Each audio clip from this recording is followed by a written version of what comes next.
we're going to try Mexico. And according to the description, it's a, smaller nation first and foremost. But also it's kind of filled with internal strife. And that's like the first thing we're going to have to try to overcome. And once we do that, I'm wondering whether I could actually, go on a bit of a warpath and extend south, use the Second World War as a distractor, so we can actually extend and capture maybe Guatemala, Honduras, Nicaragua, Costa Rica, Panama, and maybe even going into Colombia. Now, I don't even know if that's like a thing we can actually do in the game. It might be limited to like political choices and such things. But that's kind of what I want to try. We'll see if that actually works, right? Yeah, so that's where we're at. And that's what we're going to go for today. We may be roped into supporting the Allies during the Second World War. Maybe we can bring a bit of Navy, at least protect the Brazilian shores from the German U-boats. So that's something we might look forward to as well.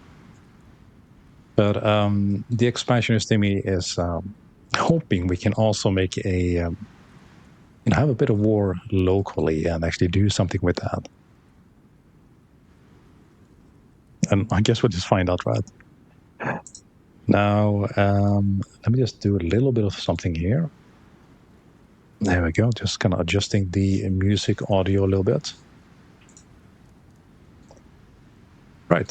So first things first, let's have a look at the national focuses, what they offer us, and set up the divisions. Just go through the things on top here, the regular thing, right?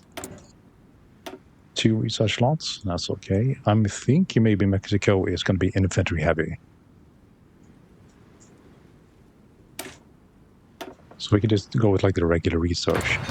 Nothing too specific in these early days. We are starting from 1936, so we will have a bit of time to build up and work towards larger goals down the line.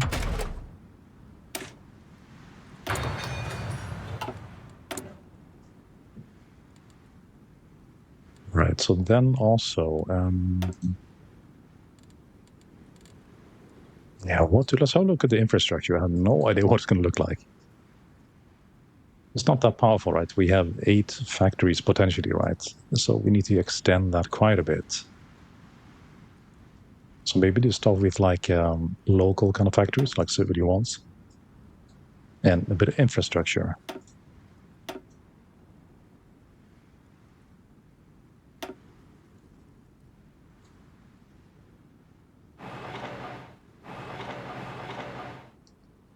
Extend around Mexico City to begin with, and build from there on. I think civilian factories and a little bit. Looks like we're quite limited. We only have like 4 potential or 6 potential. I'm hoping there'll be something research things later on down the line that will allow us to extend this further.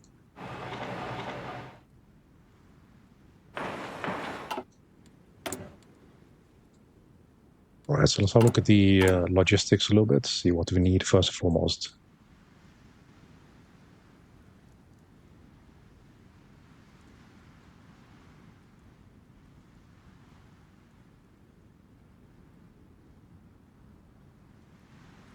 I guess we don't have any fighters, right? So it's in demand, right?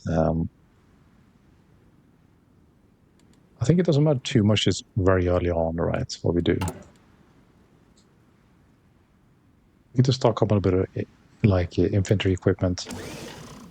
Maybe a few airplanes. I don't know what it's going to look like in Guatemala and Honduras. But I don't think we're going to be needing too much to gain kind of air coverage and then be able to push with CAS.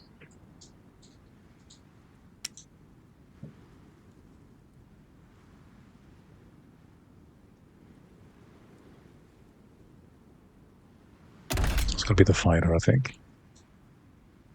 Tololoke.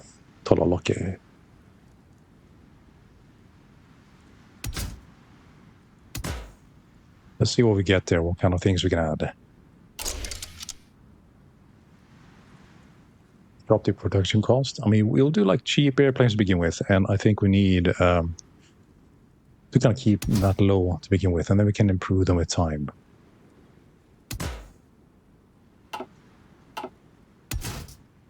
Probably need some of these. 4 maybe.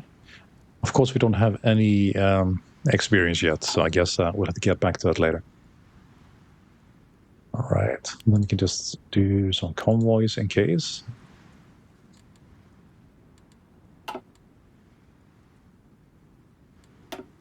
All right, so let's have a look at these national focus and see what kind of options we get.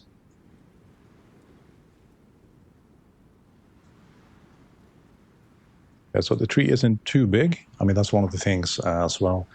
Like last time we played Britain, and that was quite full on. So I was kind of hoping to do something a little bit more relaxed this time. And I think this might just do that for us.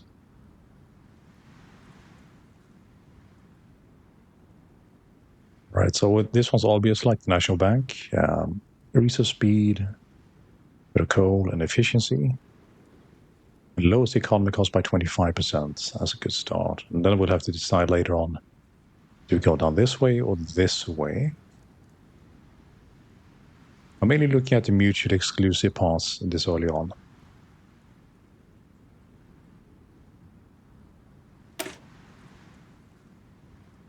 Mexico will descend into even deeper into chaos if Plutarco Calles loses influence over the country.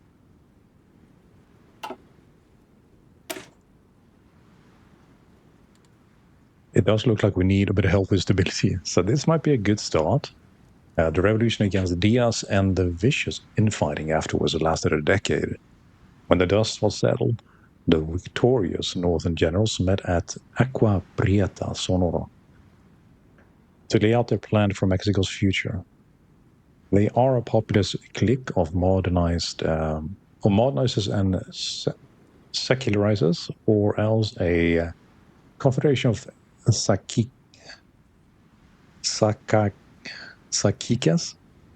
I need to learn a bit of Spanish, clearly.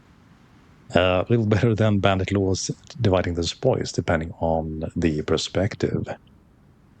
But it does give us a bit of base ability, so I think that's probably a good idea to start working on that.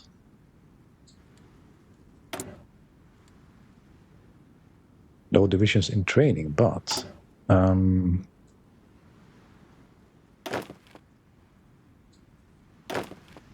we do have a few here, so they'll be split out though. So let me make 2 different ones. So I see we have one in Mexico City.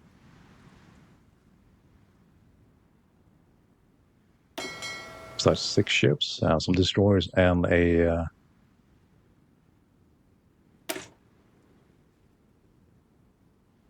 CA.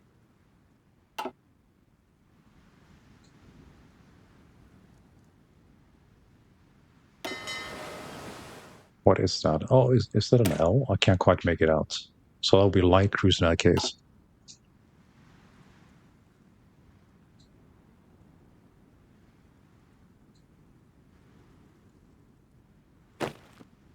All right. So let's make a central one here in Mexico City.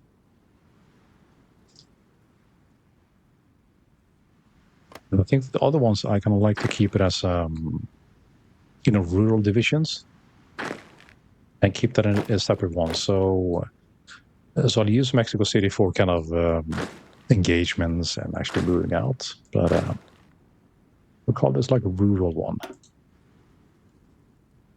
I think I may accidentally move them all out. Right, there we go. Do that again. Mexico City. And this one we call rural defense. So, ideally, I kind of just want to leave them in place more or less, or kind of manually handle them.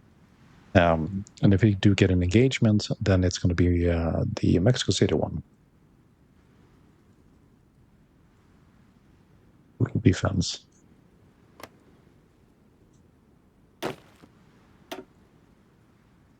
Let's see. So, General El Hidrocharquis.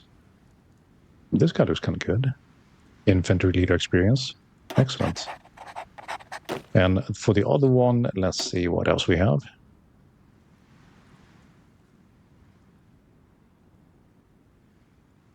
Let's see, media person of the armor reassignment duration, 100%. This commander will get out of his way to talk to the media and will always try to be in the limelight. It's probably not the best general.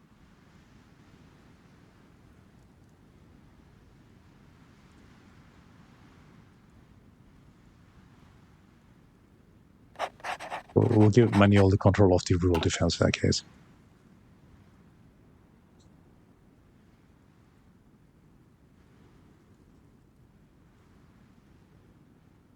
Right, I think that should do it, more or less.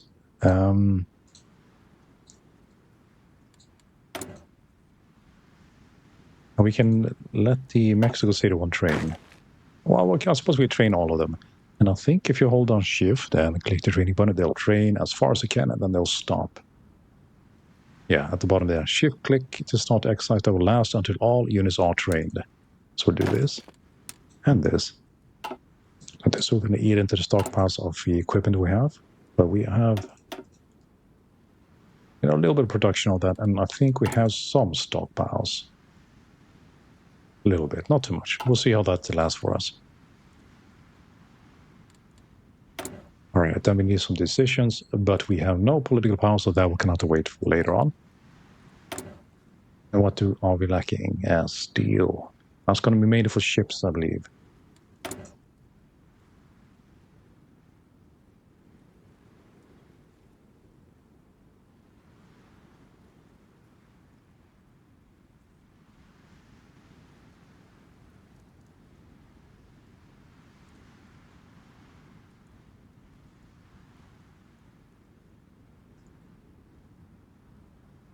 Right. I think we're ready to unpause.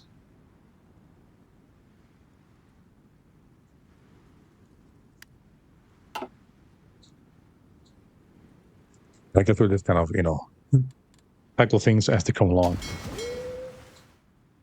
We do have one fleet. Suppose we give him a Navy commander here. An admiral. It's not that many ships, Well, I guess an admiral, because we have nothing else, right? It's not like we have a admiral overseeing several Navy divisions, so an admiral it will be. Key coordination 5.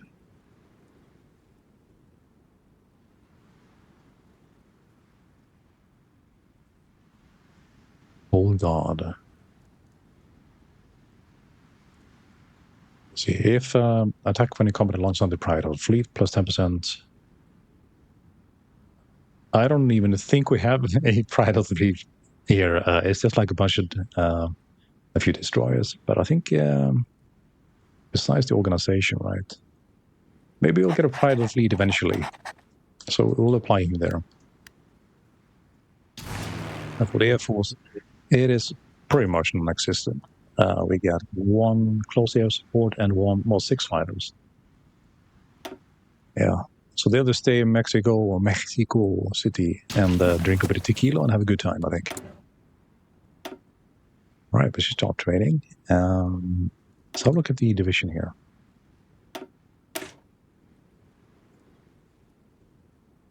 Ideally, we want this to be 32, but I think we'll need a bit of experience for that. So we can start training the default units. Let's make that Mexico City.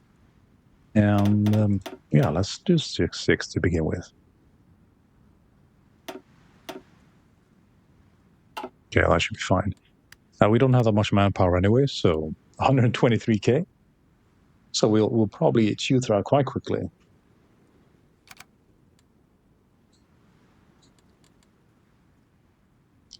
Right, and we're off to the races.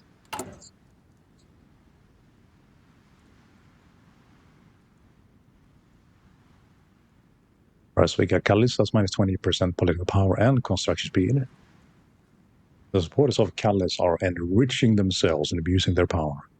Pointing for loyalty rather than ability, they perpetuate a patronage system which corrupts every office and rank in the country. Unless they reined in, wooden Mexicans will continue to deride our ruling government as revolucioneros.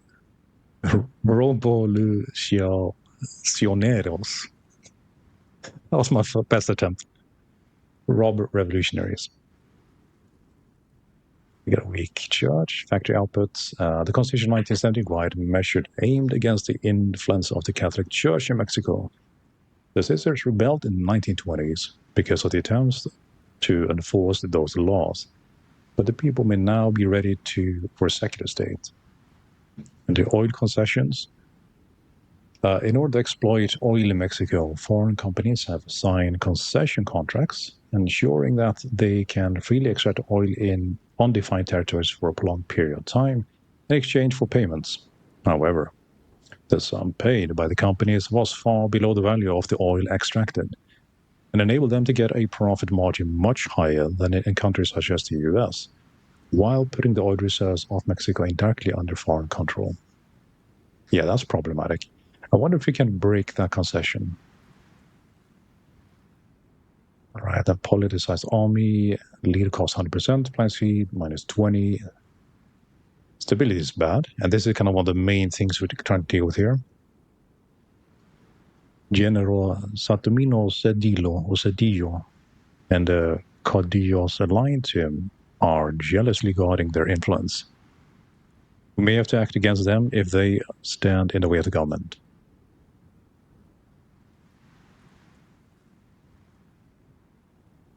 The Monroe Doctrine. The United States long promised to protect the Western Hemisphere from outside influence by colonial powers, meaning any incursion into our territories would likely mean the USA would come to our aid. However, if our politics no longer align with that of the United States, we may find ourselves unprotected. Now, this is something that may well happen. As I mentioned at the start of the stream, if I can, I'm going to try to be expansionist to the south, all the way down to Colombia. So let's see if we can, somewhat kind of sneak that into our politics. As we formed in 1952 to rebuild an economy shattered by civil war, Blanco de Mexico is a lender of last resort. Issue our currency and investor in all manners of ventures for the interest of the state. National Bank.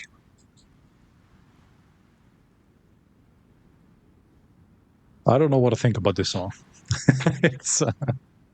Is this like early rap from Mexico in the 1940s?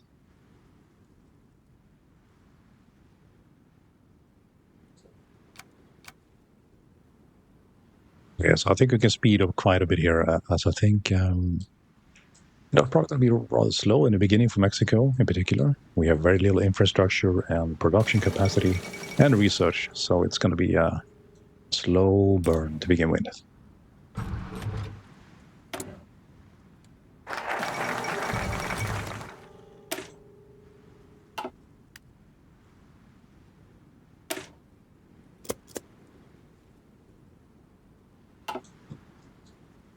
Yeah, we're getting little political power. Let's have a look at the things we get here, if there's anything particular for Mexico that's interesting for us.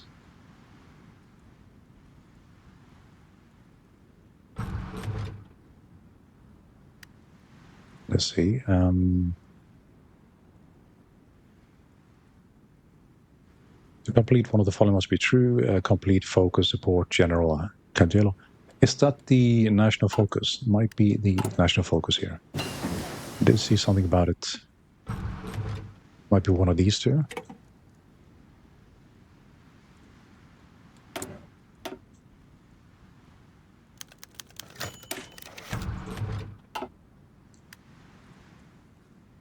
Okay, Archbishop Pascal Diaz passes away. The Most Reverend Pascal Diaz y Barroto, Archbishop of Mexico City, has passed away today due to colitis. He was 59. His legacy is one of hardline opposition to the socialist policies of the government, together with attempts at compromise towards the end of the Civil War. His successor is Luis Maria Martinez, a social reformer and a personal friend of President Cardenas. The successor was probably selected by the Pope the successor was probably selected by the Pope. I read that right the first time. To ensure continued peace between church and the government of Mexico City.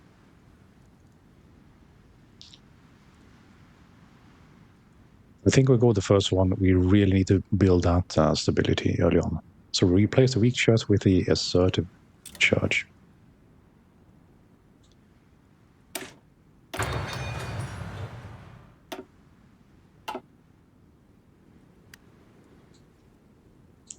I have a feeling this playthrough will be a lot more relaxed than playing Britain was. Which isn't necessarily a bad thing. And I'm going to play some Mexico here. And I think the next one after this probably be like China per request.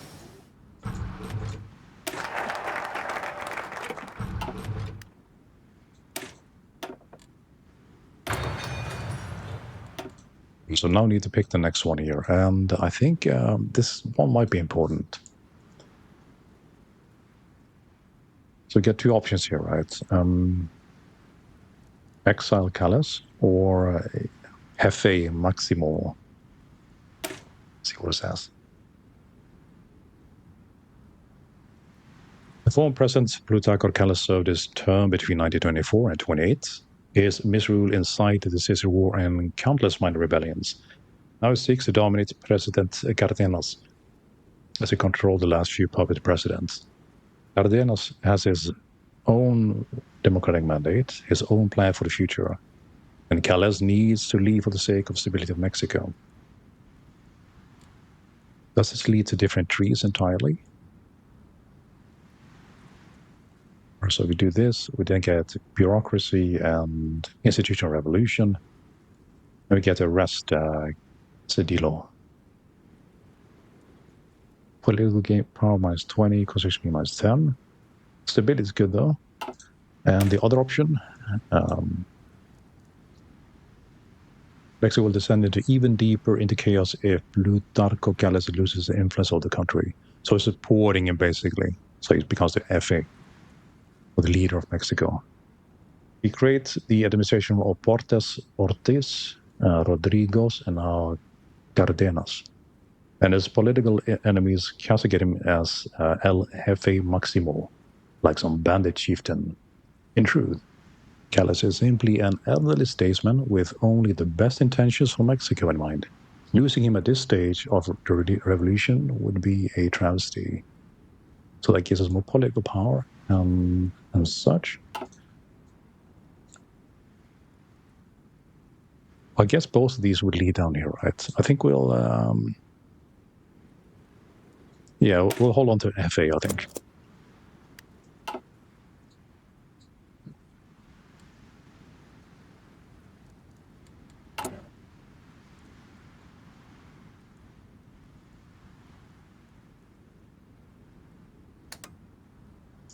Right, so we took over a bit of church land for higher production, but at the cost of stability. It's a little bit risky move this early on, but I'm willing to take it. And hopefully we won't get any events that kind of really throw our stability, because that would be disastrous.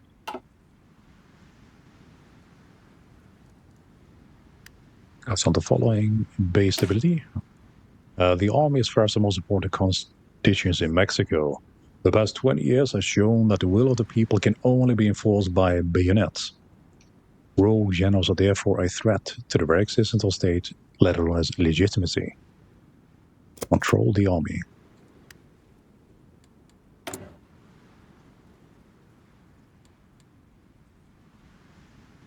Let's get a... should be able to get something hopefully here which can increase our production outputs, which we need quite a bit.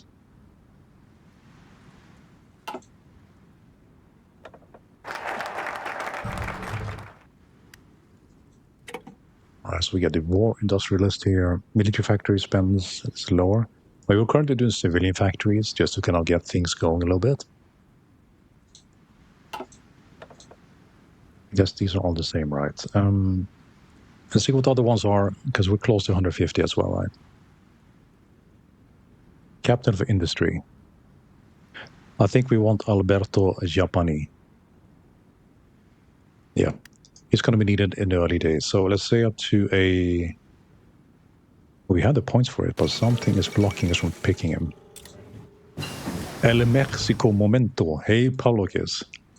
Ay, ay, ay. Mon ami. No, wait, that's French.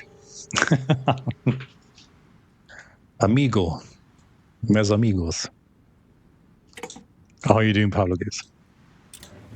I'm playing Mexico here, so a smaller nation than last time, clearly, right? So we have to complete the agricultural credit bank. Doing good. Good to hear. I have some plans. The idea is to stabilize the infrastructure in Mexico and then use the Second World War as a distraction for the US and other forces to expand and actually take over Guatemala, Honduras, Nicaragua, Costa Rica, Panama, and maybe even Colombia. If from Mexico, do Navy early on. Okay, might do that then. I think the most I'm wanting to contribute to the world war itself is to maybe protect the Brazilian shores and the supply lines with Navy, right? Sink those U-boats.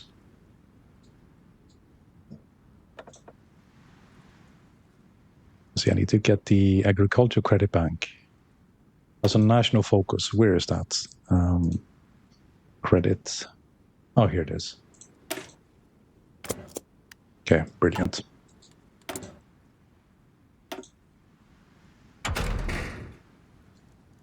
Torpedoes, damage control. That's it, because number 1, Caribbean, number 2, Panama channels owned by the US.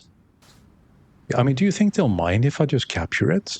Surely they won't mind, right? They'll be too busy, like, fighting at D-Day. Besides, I believe that, Panama really believes it belongs to Mexico, It should have always been that way. So we're going to see if we can make that happen. That was quick. So we get the agricultural credit bank. And what else? Oh, more infrastructure. That's good. And now we have enough points to pick this leader, I believe. Liberalized bank sector. Did I pick a wrong thing? Let's just try that again. So let's try bank sector. So it's this one. Oh, I clicked the wrong one. Is there any way to undo, like go back up the tree? Can I switch my focus? Nope. Oh no, so we're not going to get like an industrial guy? We may have just screwed the pooch on this one. So you can enter land owned by other country that is not a war. Oh, you can't enter land. Yeah, I mean, I'm thinking like maybe I can get some sort of casus bellis like in EU5 and start expanding. I mean, that's what I'm hoping, right? I don't know if it's going to be a thing, but that's kind of what I was hoping could happen.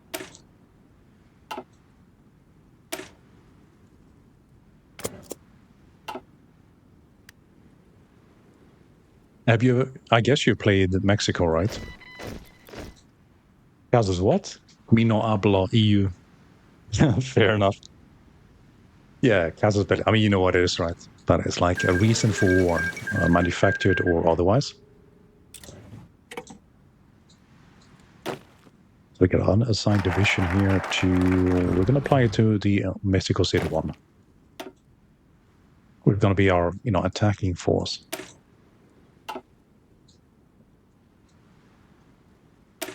I guess it's another way to get some infrastructure, just go up the research tree. And stability is slowly building up, so it is good. It's going the way we want it to go. Wow, political power gains. So let's get Aaron Sainz Garza and Captain of Industry. Oh, awesome. So he's available now. Alberto Giupani. Limited houseline for works. You see country. You invade country. Yeah, that's kind of what I was hoping. I want to invade. Last playthrough, I was too busy fighting with the Axis. Now I want to be independent and just expand, color the map.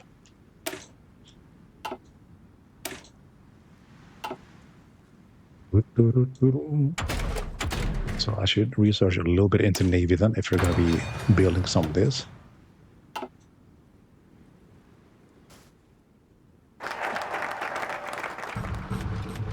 I feel like I should have some, tequila on the table and maybe some nachos. Are you going to play Romania after GTA? Yeah, if you do that, I might check you out later on when I'm done streaming. I think that could be an interesting playthrough. How goes your GTA though? Are you getting close to finishing the... You're on the third one, all right? We're going to have to pick something important here now. Let's see. All right, so we got a couple of things to do. Let's pick something from the tree and then this act like this. I just started San Andreas. I didn't end up playing anything else like yesterday.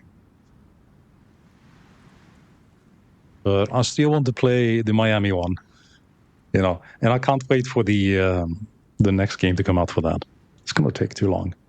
I mean, it's going to be PlayStation 5 and on 30 frames, and then like a year later, maybe PC, and who knows what kind of frames we'll get then, right? Yeah, the Vice City one. Firmasium Constantium, Pope Pius the 11th has issued the papal encyclical addressing the Mexican situation. While Christiada was resolved at the negotiation table and the open bloodshed has ended, the church is still worried about the direction Mexico's headed in. The encyclical urges Mexican voters to side with religious candidates in elections and calls for Mexican religious parties such as Catholic Action to address social problems such as poverty to prevent more revolutionary violence. And so it's good to be anti-church violence, stability. Oh, that's so hard. That hurts so much, though. And is that like a permanent modifier? And that's a big minus on the factories. Ouch.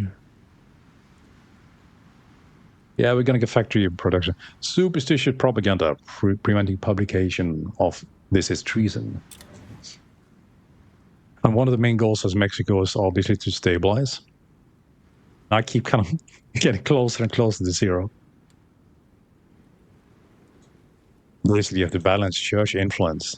Yeah, I imagine so, right? Just like in EU5, the Catholic Church is, wants to have its fingers in everything,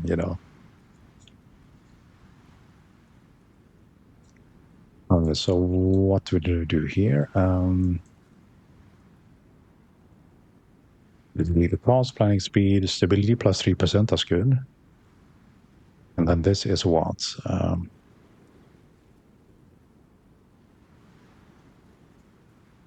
This might be communism here on the right. Golden shirts, Revolutionary Army, right wing, yeah. It's by a culture, revolutionary class war. Cyberpunk corpus have nothing on medieval Catholic churches. This is so true. And I think that, a lot of the fiction built around like cyberpunk corpus is based on maybe the influence of the, Catholic Church during medieval times and like the power kind of governmental or kind of large corporations have nowadays, right? So join those together and you get cyberpunk corpus. All right, so do we want to go communist or do we want to do this here? Depoliticized army. This is kind of interesting though, right? Let's do this here. The legacy of the revolution. As communist, you can have Trotsky. Well, then. We'll have to go that way, then.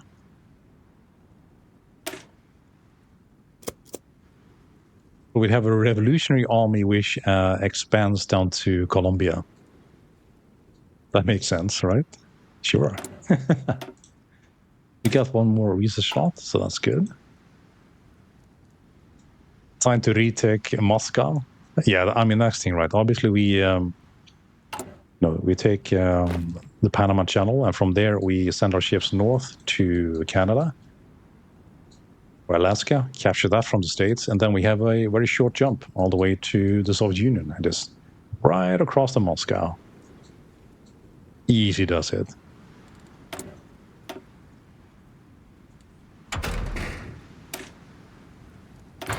Get some passes on for those submarines that are coming eventually. All right, so here's a new thing. Unlock trade in military industrial organization. Let's see. As for infantry.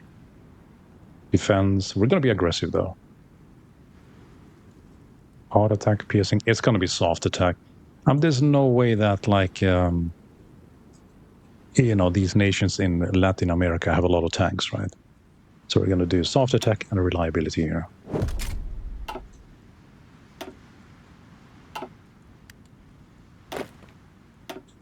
Slowly building up our Mexico City army, which is going to be our attacking one. Ay, ay, ay.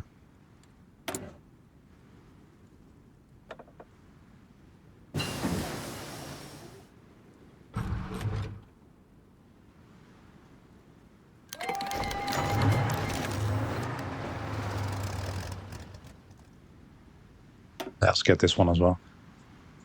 Let's see, General Zedillo revolts. For some time, the generals and governors have seen their personal power dissipate as the central government becomes better at keeping the unruly caudillos in check. Mexico's history of rebellions by regional warlords seem to be dying out, unfortunately. We failed to act against General Zedillo of San Luis Potosi. I think my Spanish is quite good here, even if I don't speak Spanish. Yeah, I guess it's from my French. I know a little bit about some of the Latin productions, right? To try to overthrow the central government, depose Lázaro Cárdenas and prevent any more power slipping through his fingers. Traitor. All right, so where are they? Oh, goodness, it looks like we have a war happening. We're getting action, Pavlokis. That's what I like to see. All right, so we have a bit more political power, and we're going to be getting some experience now. But let's have a look at the... where is that kind of military thing again? We become an atheist state. That's my choice earlier. Oh, this is really cool, actually.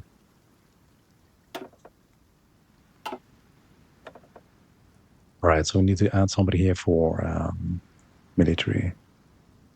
Army experience. And I guess one for Navy, right? Oh, yeah, it happened because you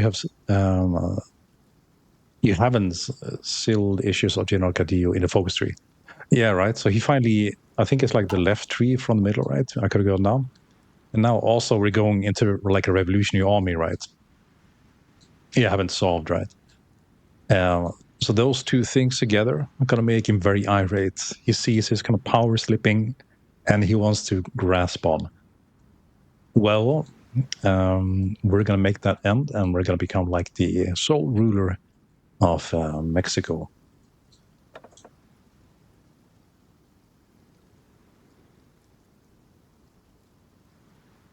There we go. I think that's good for now. And I think we'll send Mexico City Army up first, right? I'm glad we have all these now. We might have sent them to the front line. Let's see. How many are we looking at? And what kind of terrain? That's desert. I'm mainly looking for like mountainous regions to defend from.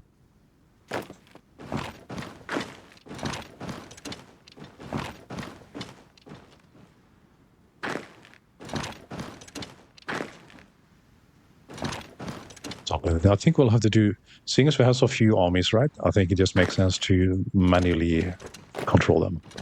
This will be good practice too. One thing I was wondering about actually, Paolo, is you probably know this. If you are manually controlling armies and attacking, right, you do miss out on the organizational kind of modifier before attacking, don't you? Oh, you're going to go make a sandwich. Okay, man. No worries.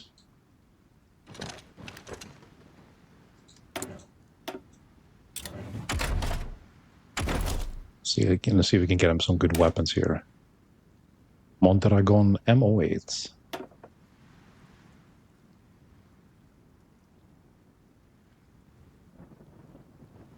Soft attack +5. That's really good, actually.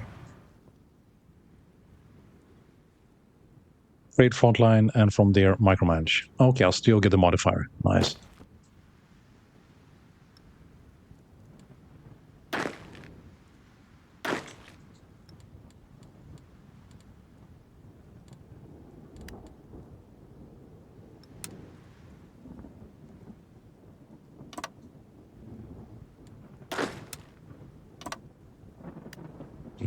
Something like this, right? This guy's trying to push through quite aggressively. Right, gents, get in position here. Where are you going? You're going kind of far, aren't you?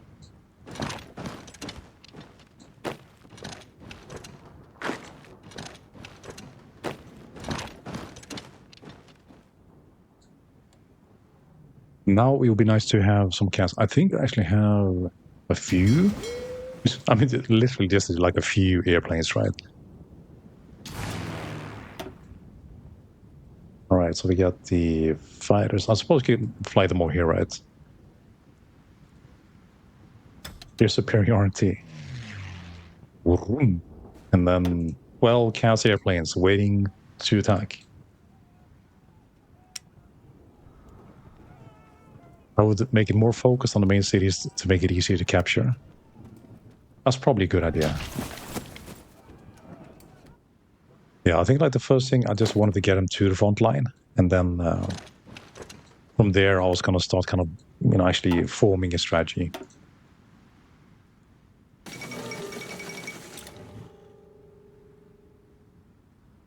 I mean, it would be horrific to lose this campaign this early on.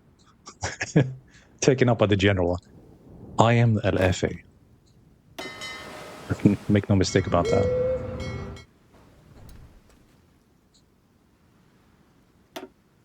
I don't think he has any navy, but we might as well patrol, right?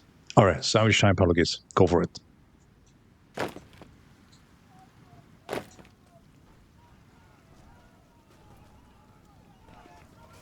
Where's this guy? Just falling back to Mexico City.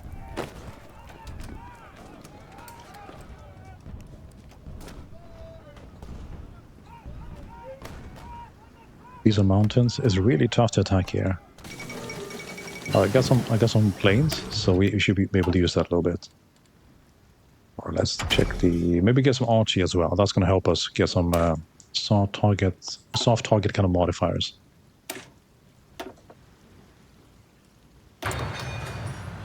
We could also change the. Well, we need a bit of more experience for the army, I think, before we can change the construction. But I want to add like artillery to the default ones. Let's see, so that's a plane, right? Planes.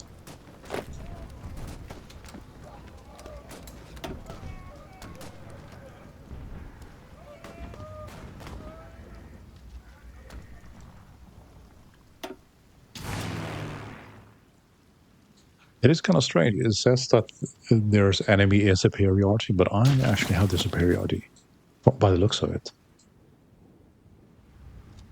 Hey, Octane.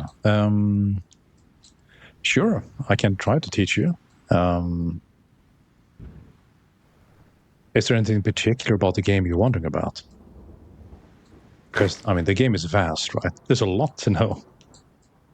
So if there's any particular kind of points you kind of wondering about, I might be able to guide you in the right direction. We'll give you some hints, right? Let's move up here. Did you just pick it up yourself? Are you like a new player to Hearts of Iron 4? When do I have to build civilian factories and when do I create military factories? Well, it kind of comes down a lot to what kind of strategy you're going for and what country you have, right? So, of course, like, you bought it 3 days ago. Okay, well, congrats. Welcome to the community.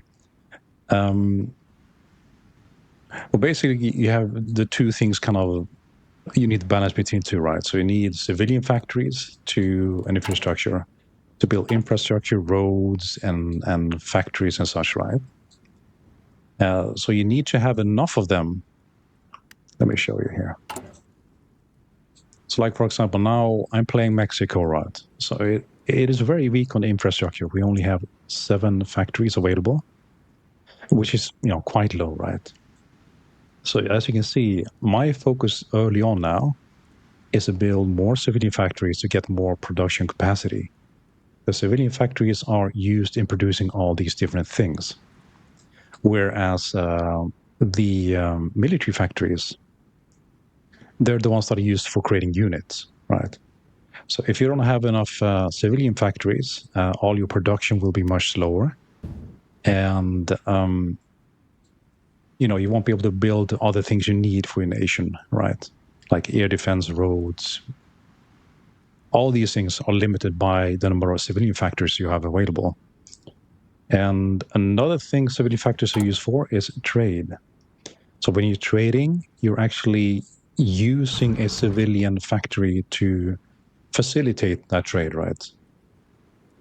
So say I want to import like chromium or something from the Soviet Union. You can see like if I wanted to get 4 units, that's going to cost me 1 civilian factory. So you also need civilian factories for that. So it's going to be a bit of a balance for it. So how much should I build? Yeah, it's kind of like I said, it kind of depends on your goals in the game, what goals you set to yourself, and what you expect you'll have to kind of deal with going down the road. And you just need enough factories to, kind of produce these other things, right? In earlier games, I've not created enough civilian factories, so that became like a bottleneck from all for kind of production of everything else, which I ended up needing, like fuel silos and fuel production through like synthetic refineries and all these sort of things. So I think it's the best way with these things is kind of experiment a little bit, get a feel for it, because there isn't really you need X number of civilian factories before you build like military factories. If that makes sense, right? And there's also going to be, I think there's like consumer goods as well, which is like the demand of the population itself. So that's going to be like general things like clothing exactly they expect. And you need civilian factories for that. And that gets eaten up just by like this debuff basically on your nation, which can be decreased with time with particular things you select from your focus tree, depending on the country again. So it is a bit of a complex kind of play together, right? And for these things, it's just best to get in there and play, right? And kind of get a feeling for it. Because there's no like exact answer to it. But I hope that helps a little bit.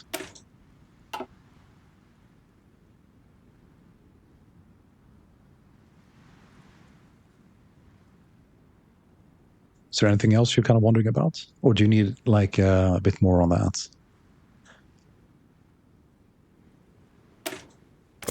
We need a bit of army experience here. Let's see. And production tab, I don't understand on what I should put my factors in. Yeah, it's the same for me. Like when I was beginning, this really confused me. And particularly when you're playing large countries, you have these massive lists, right? Like the last country I played was the UK or England, right? And that was quite a thing, right? I was holding back the whole kind of German and Italian advance into Spain and Europe. And it, became hectic, right? So this particular game is much more relaxing because it's just like a smaller nation, right? But the first thing to look at, right, is the logistics tab up here. And this will tell you what you need at that particular time. I mean, you can pre-plan and start building things like maybe you're building a navy. And that's going to be the focus of the way you play the game. And then you want to put more towards navy, of course, and such things, right? But the logistics tab really helps you tell you what's what's needed at that time. So if you look at these things, right, let's pick a good one here. Okay, so let's have a look at the infantry equipment. It's one of the most common things produced. The first thing to see here is this is your, I believe that's your stockpile. Yeah, on the left here. So if this runs out, that's kind of when you're running kind of low, right? And or is it the efficiency? I played as Germany, and there was so much I didn't know what I should do. Oh man, I haven't even I've played a bit now, right? I haven't even touched Germany. It's just way too early because that's one of the most complex countries you could choose to play, right? So I probably wouldn't recommend that as the first thing to play, as you'll probably realize yourself by now, right? Massive focus trees. You have to deal with like panzer production, infantry, close air support, bombers. It's everything, right? Everybody told me Germany is the best country to begin with. Uh, I don't know. I mean, you get access to everything, and so that's really good. You get to kind of put your toe in the water with all kinds of different things, and you have a lot of infrastructure, so you can produce a lot of things to begin with. So strong infrastructure and production capacity, all the different branches like air, land, sea. But for a new player, it gives you a buffer, right? But there's just so much to deal with. Like it's very easy to get overwhelmed. I would say like a smaller country is probably easy to begin with. Something that has maybe just like maybe just infantry. Maybe something like Bulgaria or maybe Turkey. Something a little bit smaller, right? You can still have an effect on the wars, but you're not dealing with everything, if that makes sense, right? Um, but yeah, so if you continue this, right, and how to reduce consumer goods, yeah, I'll tell you that in just a moment. So yeah, so you can see here, we are now currently in the process of recruiting some more divisions. And we're actually starting to run kind of low on particular things we need for that. Infantry equipment, right? And you can basically see that, this is like the negatives. We currently need 2.2 thousand more of these. And we got, I think it's minus 2.9 per day, right? Which means we need to up the production. So this is the best way to look at it, right? So we find, okay, we need infantry equipment. We go into the production queue. And as long as you have the infrastructure in place, these are the military factories we talked about earlier, because these are military productions, then you'd kind of do this, right? Oh, yeah. I'm glad that helps a little bit. Yeah, it's like this game is very deep, super complex, and, don't be hard on yourself if you get confused or you make mistakes. It's a very natural, maybe the first 50 to 80 hours, you're kind of getting your feet balanced a little bit. Around the 100 hours, you start kind of feeling more confident and you start knowing a little bit of what you do, but you're still learning a lot. And I would expect around the 200-hour mark, that's where you start to feel confident. And you kind of start doing these kind of grander strategies, and they actually start coming together, if that makes sense, right?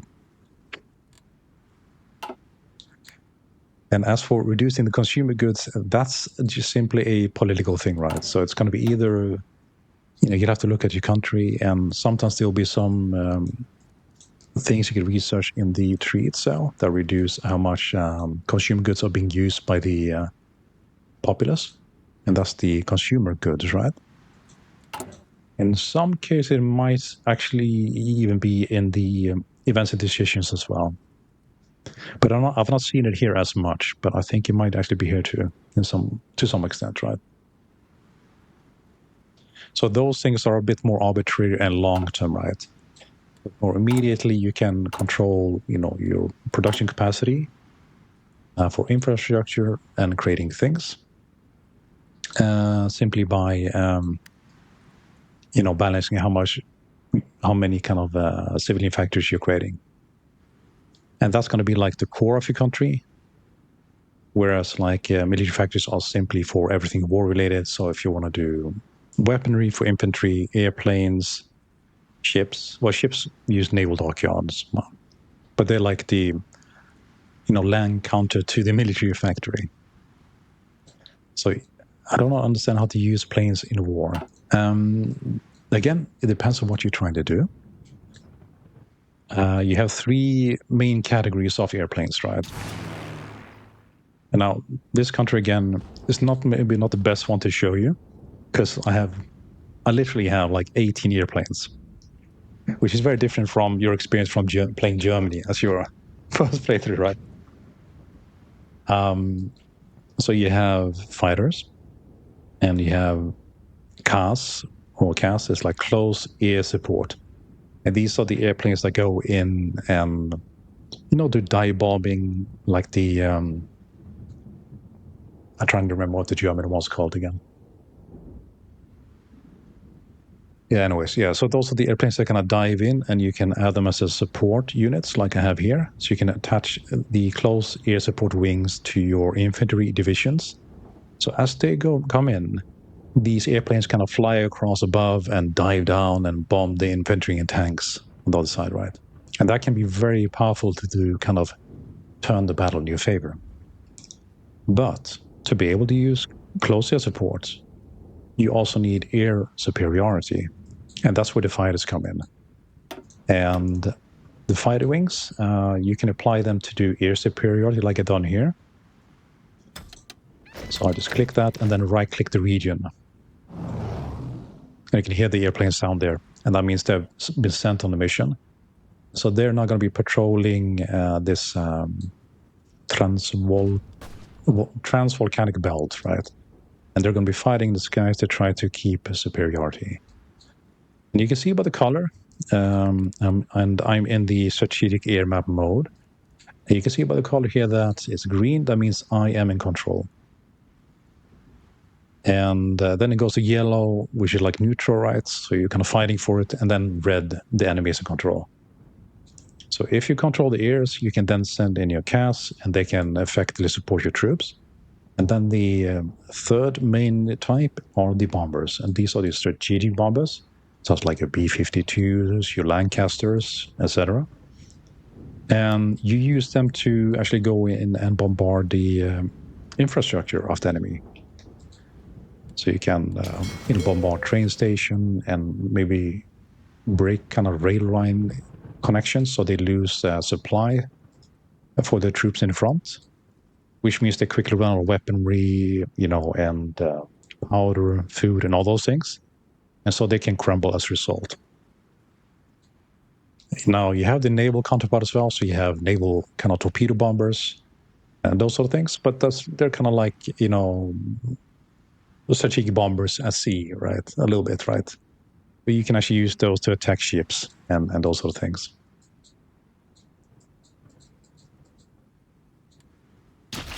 And that's kind of like the base of it.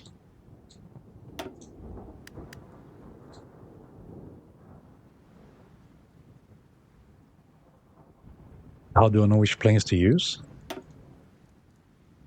Well, that's like the categories, right? Well, I get it though. Like, it is actually really confusing, and I even now, like when I'm doing airplane production, get a bit kind of confounded sometimes. I mean, it's not too bad here because I only have two types, right? And I haven't even had enough points to research a proper upgrade. Like when you have larger nations, you have long trees, but you should usually be able to see like this little text underneath or up here that says kind of what type it is. So it'll say something strategic bomber or naval bomber or fighter, right? And that kind of tells you what it is. And so light airplanes, I don't know if I can, but check the research. Let's see. I'll just try to show you here a little bit. Okay, yeah. So you have the light frames. These are going to be your fighters. You have the medium ones. And these are going to be like slightly heavier fighters and CAS airplanes usually. And then you have the large ones, which are going to be the strategic bombers. Strategic bombers are to destroy infrastructure, right? You're 100% correct on that. So that's what they are for. And you can also send strategic bomber to like do strategic attacks on special kind of research, like maybe the Germans or somebody's researching like a unique unit, and you can actually do like an air raid, and that's the bombers can be sent on those as well. The light ones are to fight other planes. That's correct. Yeah. So they're usually more agile. So you think about like that's going to be your Spitfires, right? For the Brits, for example.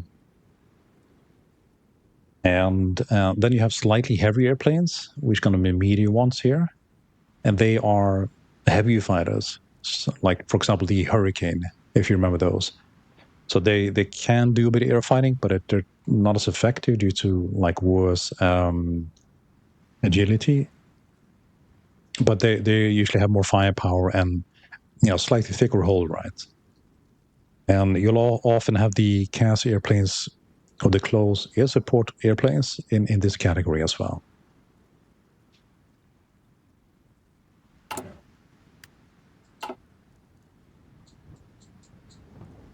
Yeah, so there's lots to learn, and a lot of it's just like there's playing, experimenting, and falling flat on your face enough times to kind of start figuring out that, oh, this kind of thing works and this doesn't, right?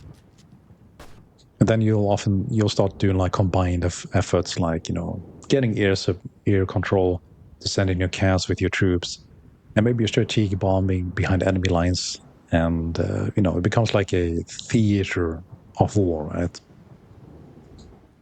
Which this kind of the things that make the game so cool. So losing this front, so I'm gonna see if I can't just go on defensive on this one here. And we'll move a few more units down south here. I think I saw like an open plain somewhere. It's very hard to attack into the mountains, particularly if you don't have like mountaineers yet. And the light ones on the fireplace. Yes.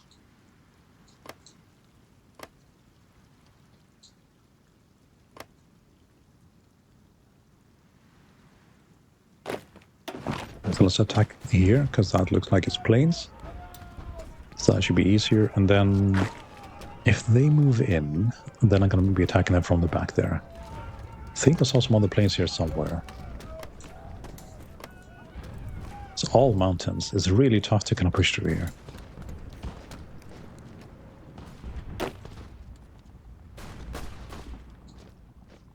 How do I attack a nation that I don't have a border with? Like when I play Germany, I didn't know how to attack Britain.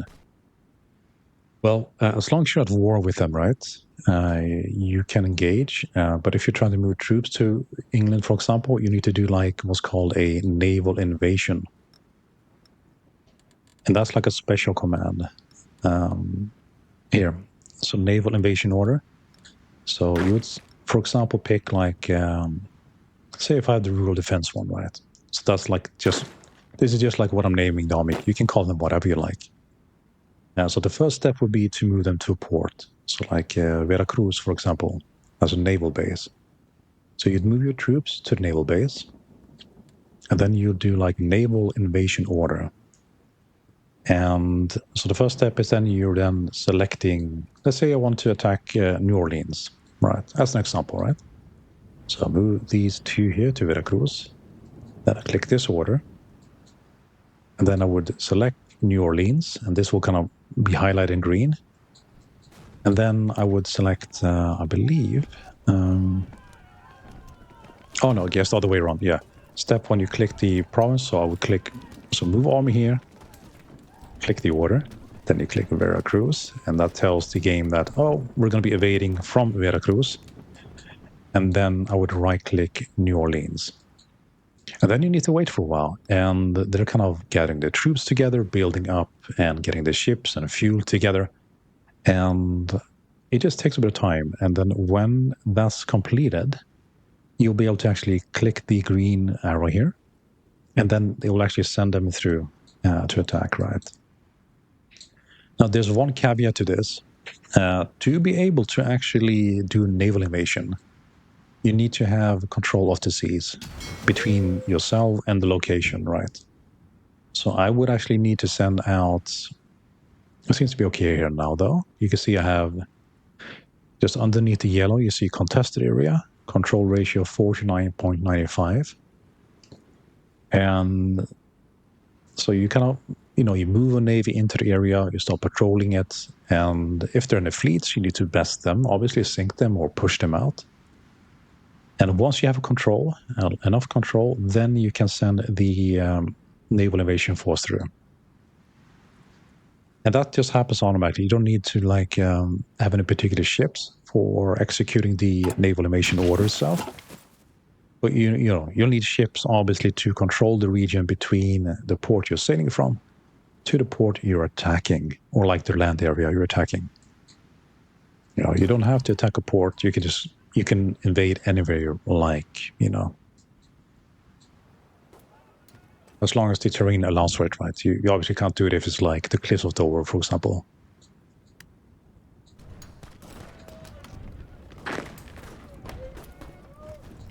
We got some jungles here. Modify the gun. Do you have a few more points? So maybe we can select something here. We need a few more points, I think. Yeah, but I would suggest like, you know, picking a smaller country and maybe something that, unless you really want to, right? Maybe pick something that has maybe just like land borders. So you just have infantry and air force to worry about. And then, you know, later on, maybe play something that you have to deal with like naval issues as well. There was an ad playing. Oh, man. Yeah, sorry about that. I have it set as the minimum I can possibly put on Twitch. So let's see. You missed the last 30 seconds. So where did I drop you off?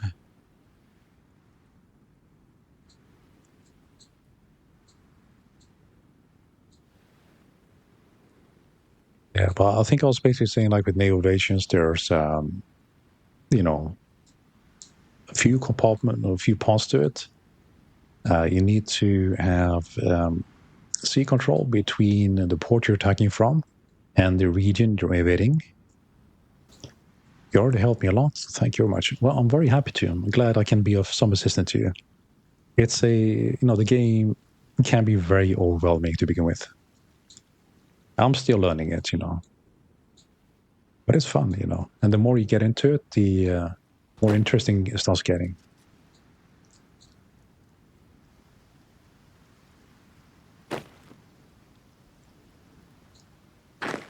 Right, so we did capture that one region. I'm trying to encircle this unit here if I can.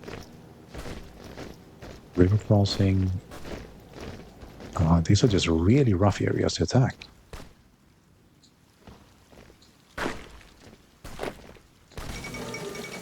Amelia Earhart has disappeared.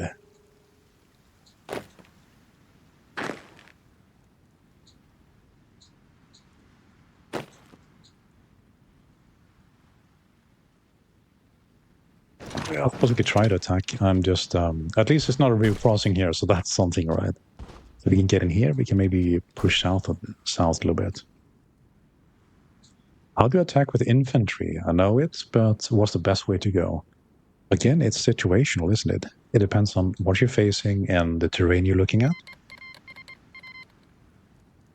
And whether you want to like micromanage your attacks, which is what I'm currently doing, but that's mainly because I have so few units. Yeah, I don't think we'll be able to get through here. They are entrenched quite a bit. And we're fighting into mountains, so that's not going to go well. Because my English, I'm from Germany. No, your English is perfectly fine. I have no problems understanding it. Let's see, but how do you attack with infantry? Yeah, but if you do like the particularly large nation like Germany, right, where you have dozens of units. Like when I was my last game with Britain, I ended up having like 8 divisions or more. It just became a mess. There's so many, right? Oh, thank you for following, Octane. I do appreciate it. But so if you want to do like the general command, let me see if I can split one unit off, right? So we can do it without breaking the engagements we got going. Let's do the horse brigade. They're better used for military policing anyways than attacking. So let's put them in a new army and we'll break them free. We'll send them back to Acapulco. All right. So I'm going to bring this unit back here and I'll show you as an example how you would kind of set up an attack and execute it with this one unit. While I leave the other ones on the front to actually do the fighting, right? Now we do have... we might be able to break this because we're coming from all directions. So let's try it, actually.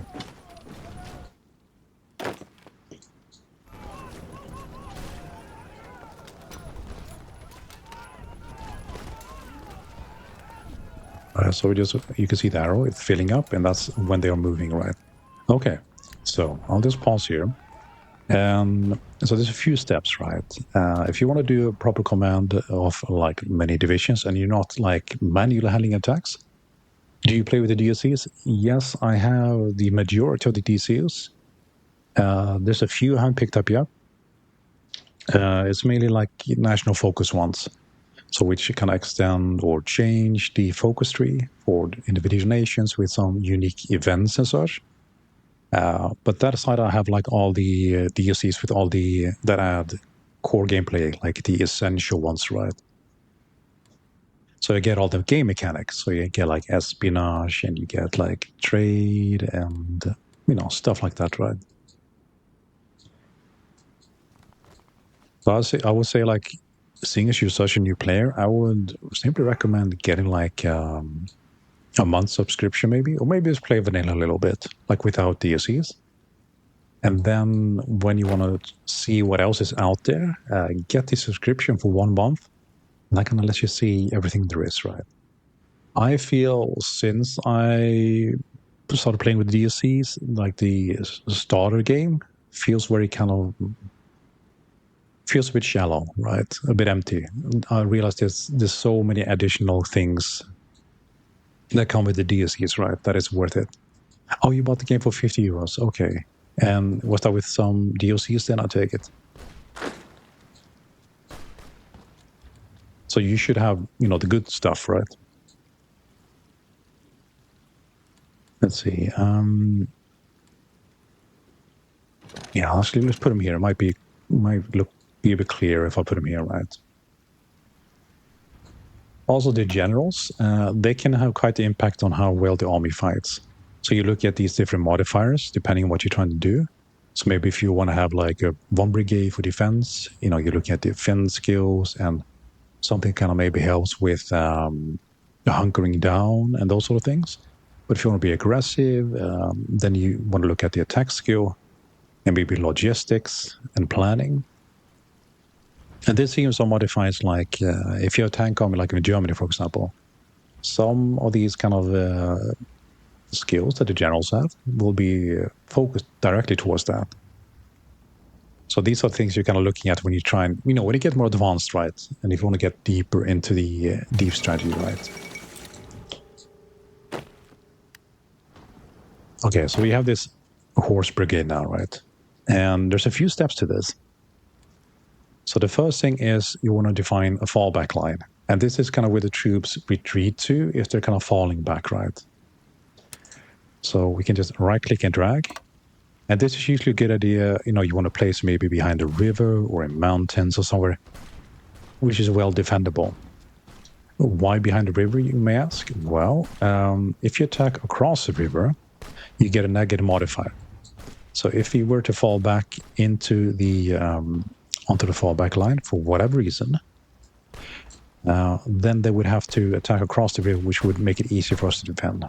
And this is particularly good because this is like mountains as well. And then the next thing you're looking at, Steel Revolt. Yeah, it's going interesting. I'm capturing a few regions though. And we're trying to push towards San Luis Potosi up here.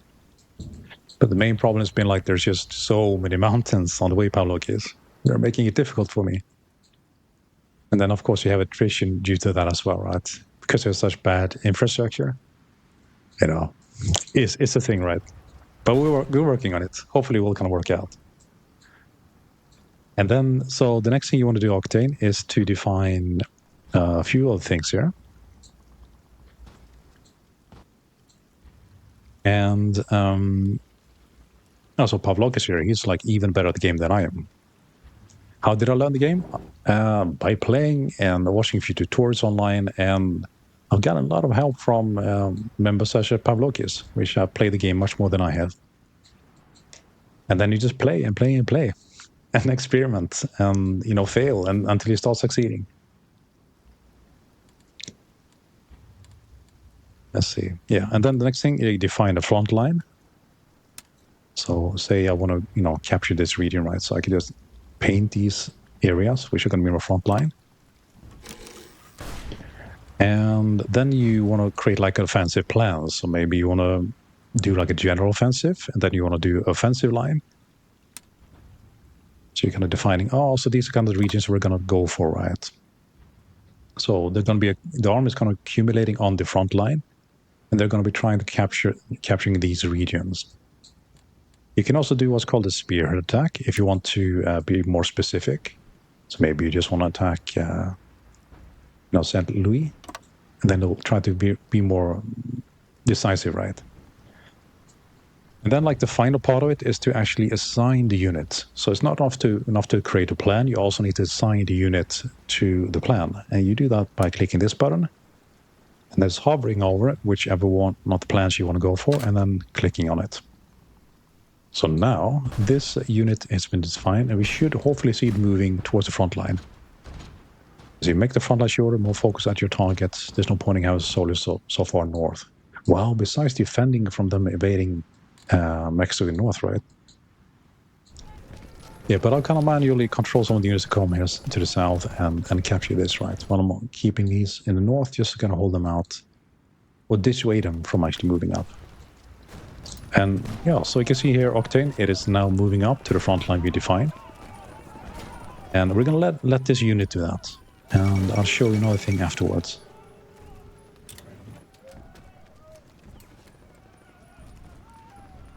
So we haven't actually executed the plan yet, but they're preparing for the plan, right? And if you hover over the green arrow, it gives you a lot of details about the particular plan and how likely it is to succeed and what you need to do, right?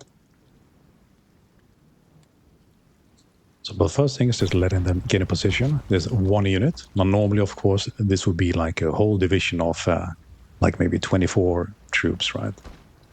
But I'm just using this one guy as an example to show you. Okay, so he's now in position, and then he's sitting here, and we should be getting a... You can see at the bottom there, it says division is still preparing.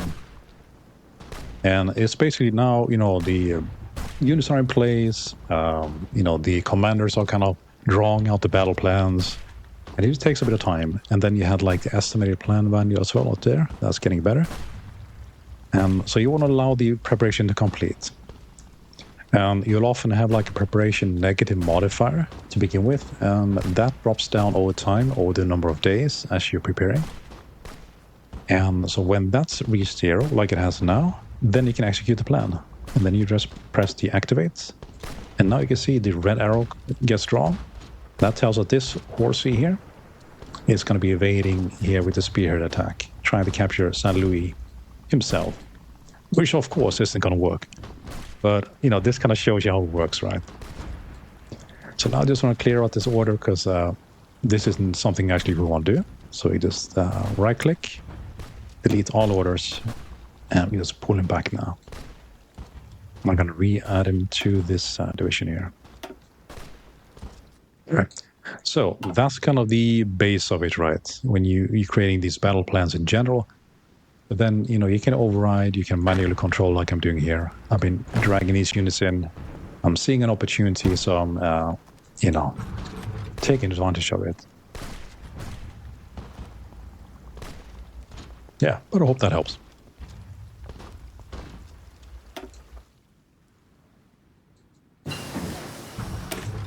All right, so we got a bit of research here. Oh, nice bonus on this.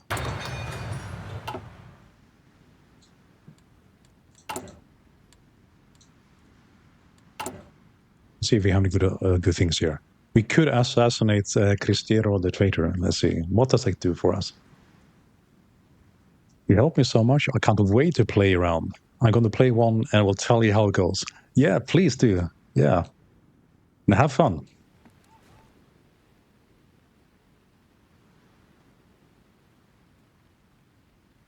Right, so let's see. We have this assassinate Cristero traitor.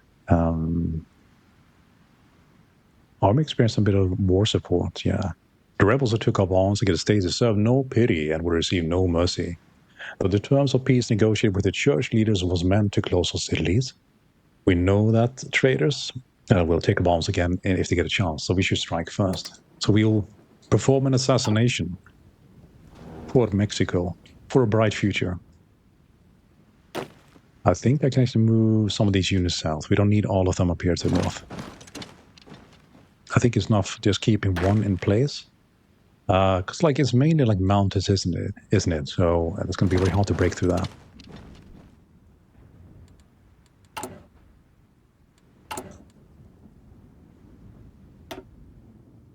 Yeah, so let's move it back to Mexico City again. Wait, I may misclick that. There we go, Mexico City. All right. So we got that protection going now, and hopefully this will make the difference for us. Navy experience. We have most Navy experience, though we haven't really done much there, which is quite interesting. Admiral ships, base attack. One more rating efficiency.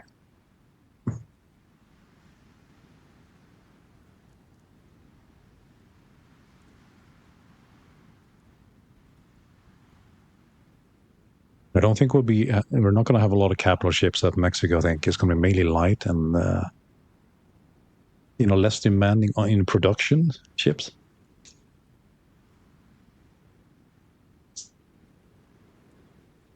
Okay, so let's do the trade interdiction. That's probably good for us then. And the screens. All right, we need some more points for that though. I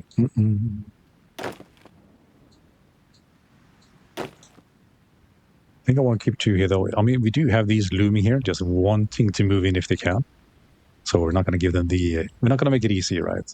Because we have all these mountains, so we might as well defend them. So let's see some more national focus. Yeah, let's do modernization. We get a bit of infantry research bonus. That's going to be good for us.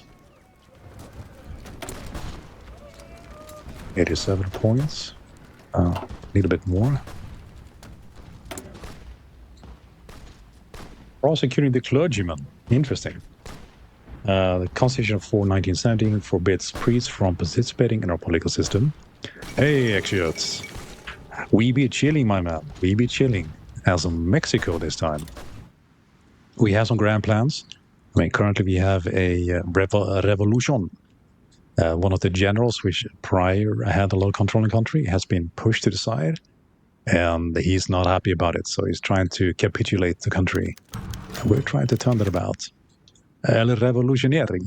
Exactly.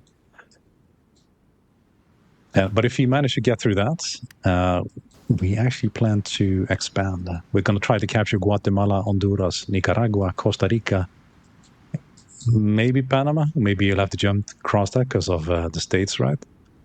Yeah, but Colombia would be nice to capture as well. So we'll see how that goes. That's like the long-term goal. The big player is the United Central America. Yeah, that's the plan, right?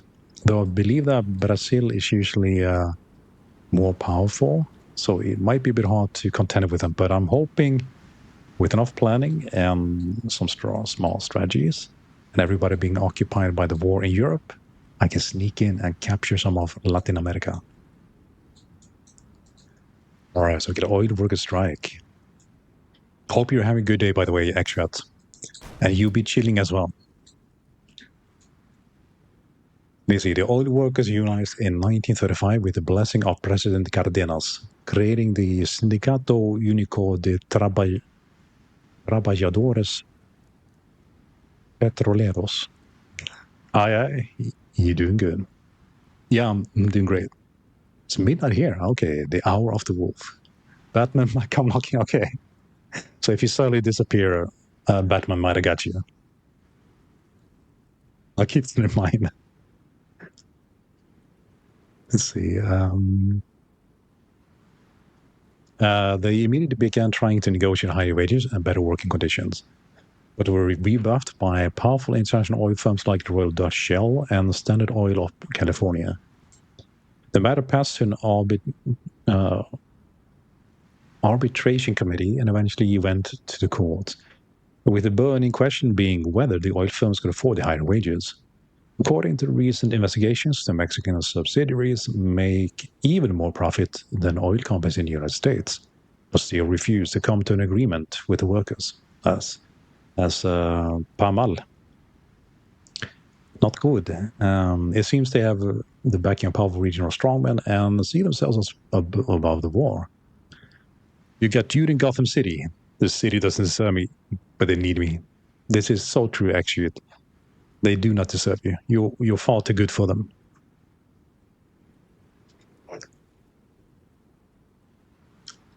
So which one is it? Outrageous. Political power minus 150. This is capitalism. We can't do that. Stability is already at 0. Oh, goodness me. We need to look at this. This is one of the main things we have to deal with as minus 50 political power. Yeah, so we actually have this in a positive, but some things happened recently to turn this into negative. So we're going to have to quickly turn this up if we can.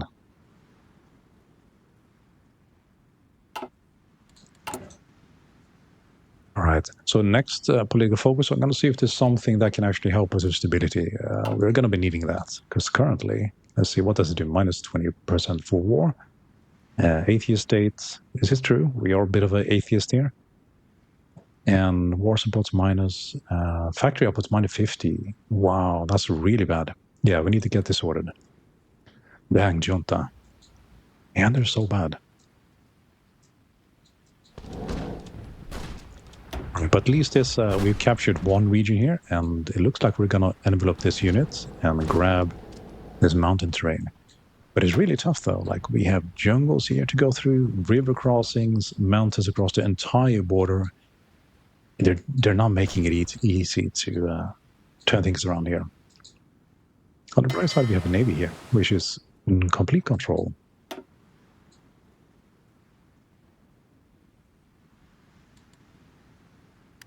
Let's unpause it.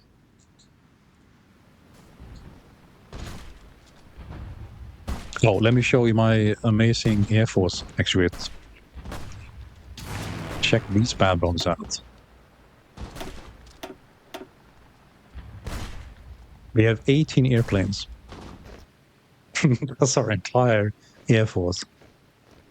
Impressive, right? 6 fighters and 12 CAS.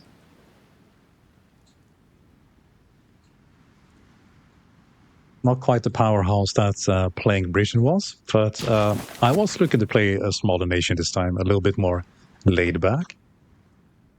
So that'll be nice. And I think like the next game after this might be China due to request. So we're going from Britain to Mexico, like a small nation, and then to a massive country, and we're going to try to hold off the Japanese. We'll see how that goes, right? Okay, we captured it. Very good.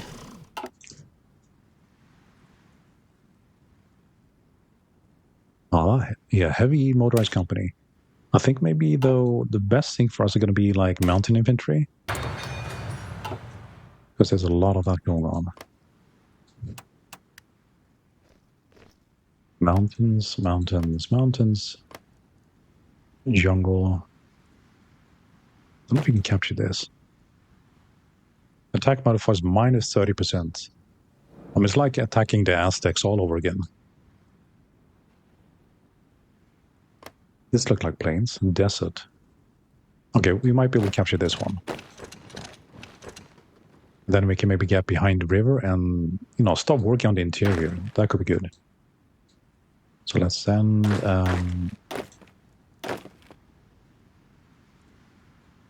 yeah, that's fine. Yeah, that works for me.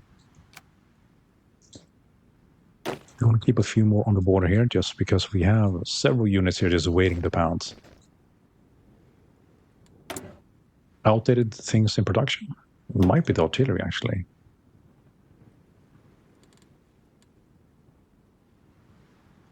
Ay, por favor. Mondragon M94. That's going to be infantry equipment here, and that's ammo 8. There we go. Unlock traits. This is going to be for infantry equipment. And let's see, we are looking at semi-automatic rifles. I want to maximize the soft attack. There we go. No tanks here in Latin America, so I don't need to worry about that at all.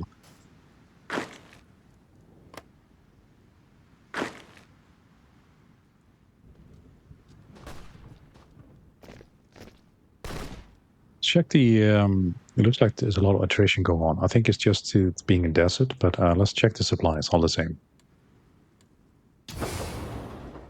Yeah, that's kind of bad. We need a connection. So we should build a railroad from here to maybe up here. Maybe from Hermosa.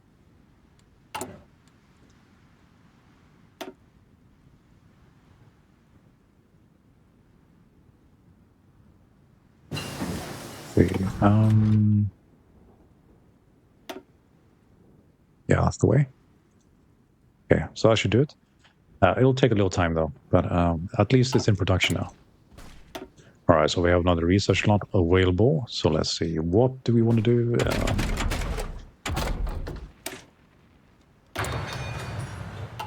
haven't really had a chance to look at infantry, not infantry, but like infrastructure upgrades.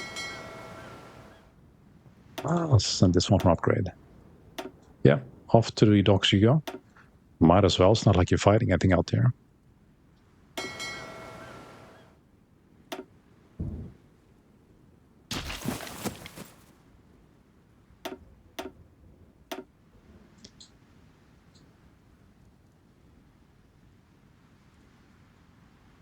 Let's see, experience and entrenchment.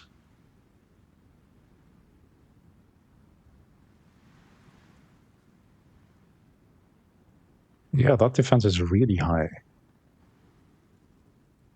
I mean, particularly compared to like the, the attack numbers we're looking at, right?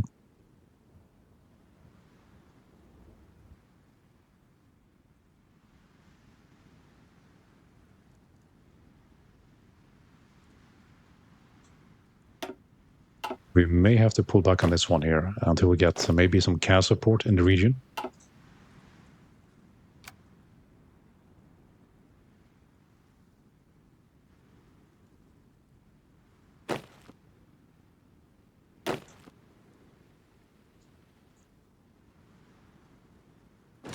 Send this guy off to Lyon.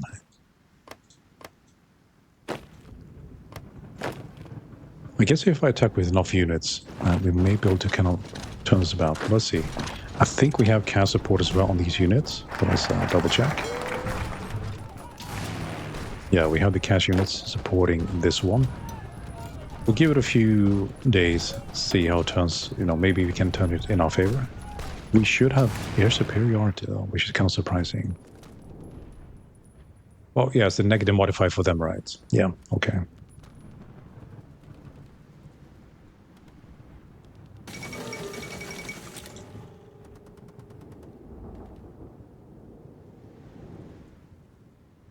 Yeah, it's just the defense values, they're all dug in and ready for this, right? And they are in the mountains, so that's going to be really helping them as well.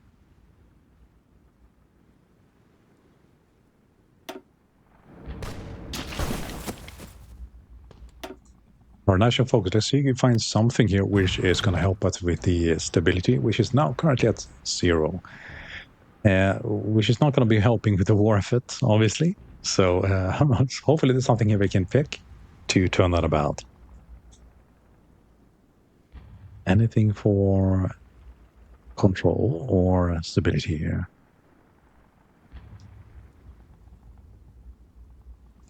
Gain base stability minus 5%. I was kind of hoping to go in the other direction. So that's, we can't really do that right now. Let's see. We did go for the revolutionary approach, and that's probably not helping us. As a support here.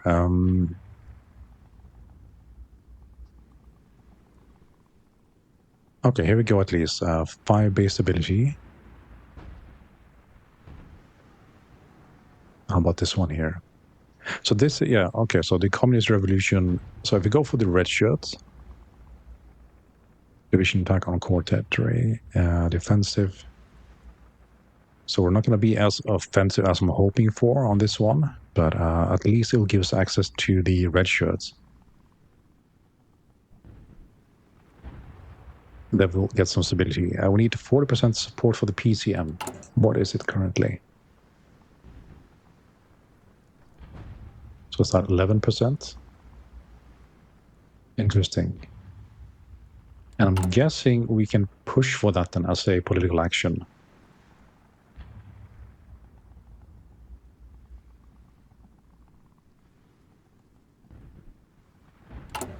The PCM, Partido Comunista Mexicano. So it's the communists. Okay. So let's see if we can support a communist. So do we only have the option to decrease the support for other parts? So if I do, anti-democratic and anti-fascism, they'll kind of leave a vacuum, and thereby the communists will grow. But these things are minus 10% base stability. All right, so that's not really an option right now. That's interesting. So we can't really go for that. Because we need a 40% support for PCM, which is going to cause instability before we even get there. And this only gives us 5%. So that's going to be a political self-deletion, which is not what we want.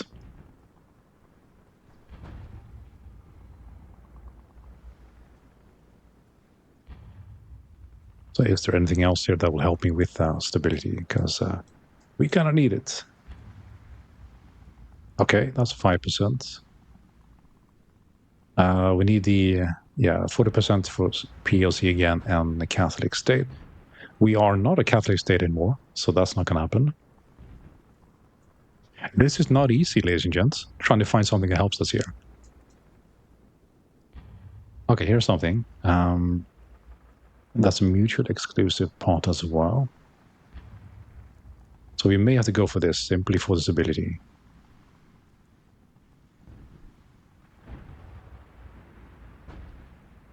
Okay, let's do this for now. Repeal the Callis law. Callis incited the Cristeros to revolt by heavy-handed application of the anti-religious articles of the Constitution. Cal's laws humiliates the clergy by forbidding the wearing of clerical garbs in public and imprisonment for religious figures who criticize the government. We agree that the church political influence needs curtailing, but these are attacks on individual liberty, not church power. There's a bit of factory output, but we do get stability and 5% base stability. Yeah, we need this. We need this also bad. We are out of fuel. We can actually bring the fleets back. So that's okay. So let's cancel the patrol order. Well, they'll send them right back to port. It's not like the revolution or like the general here has any fleets, so we don't need to worry about it.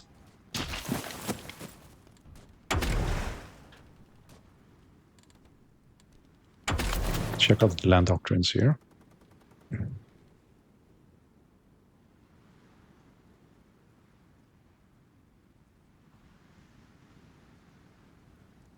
don't think we'll be doing any mass attacking, so it's probably going to be superior firepower.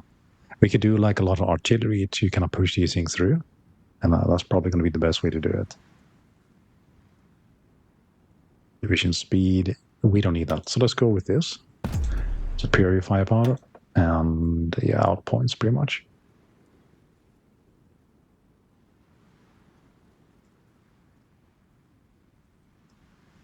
I do want something that kind of assault, right? So maybe the assault infantry could be good. We need 100 points for that. Now we have a little bit left for the Navy, so maybe we can do something for the screens.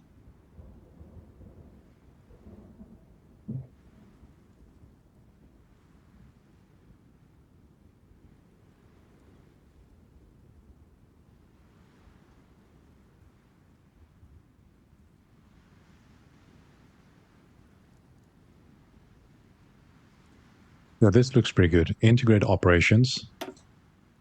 Screening for selected firepower capital ships, but using speed and as armor, they can provide valuable service even in the pitched battles.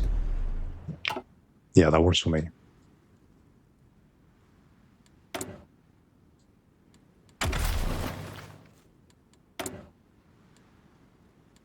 Check out the logistics. We're still running low on infantry equipment. We do have some stockpiles, luckily.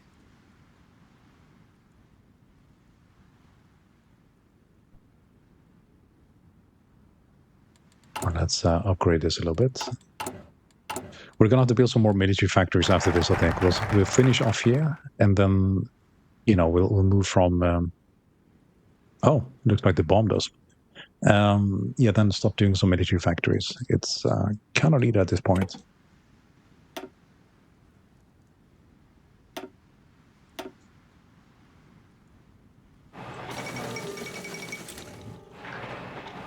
Something happening in India, but we're not too concerned. We're dealing with Latin America, so it's a bit far away for us to worry about.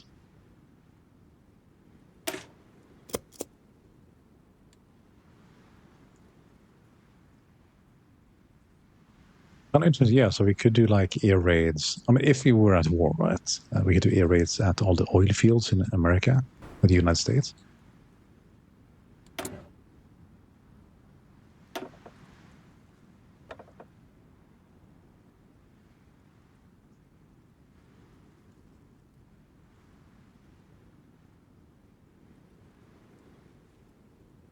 So I think this is one we picked, right? Superior firepower. So maybe it's worth waiting for this.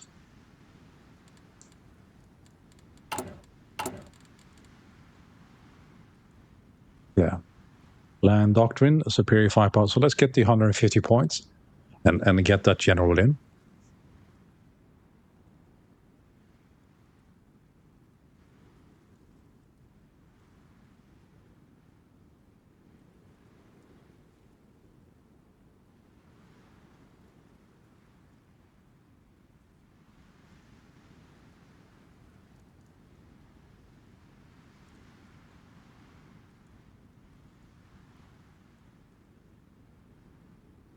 Right, just a few more points, and then we can grab that. And there's also these things, right?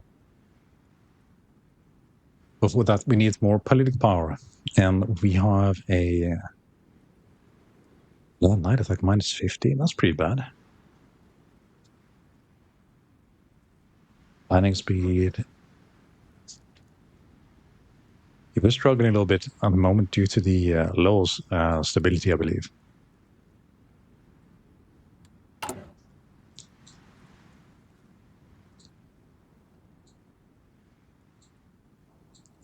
I think before we can actually capture anything, we need to increase, well, first of all, supply in this region, before we can push in. And then, probably just need either more troops or more CAS combined with more artillery. And I think we could actually change with like 80 points, I think we can actually change the design of the basic and infantry division and add a bit of RT to that. I will wait for this to kind of finish then, though. So we have like an upgrade RT unit. All right, so here.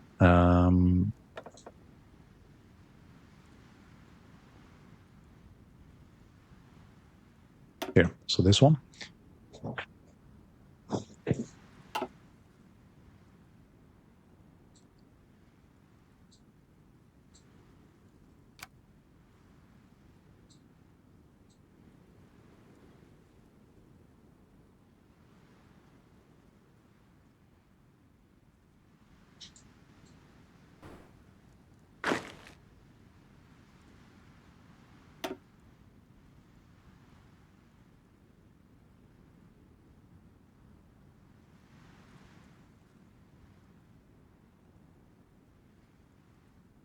Yeah, I think we need some RT or CAS to push through here.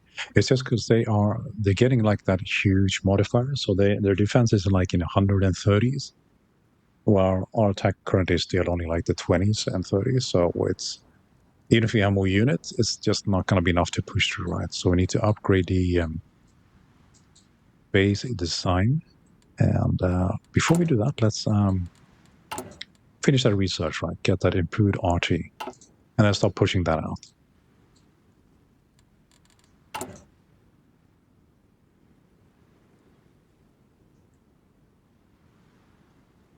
This is so bad. So it's interesting, like, because I'm on the entirely different side of the spectrum, right? So now we're looking at we simply don't even have the civilian factories to create an agency. Whereas when I was playing Britain, I was like the central intelligence agency for the whole of the allies, right? So we had like 8 agents and all kinds of modifiers and stuff going on. But I need 5. See, that should be. Mm-hmm.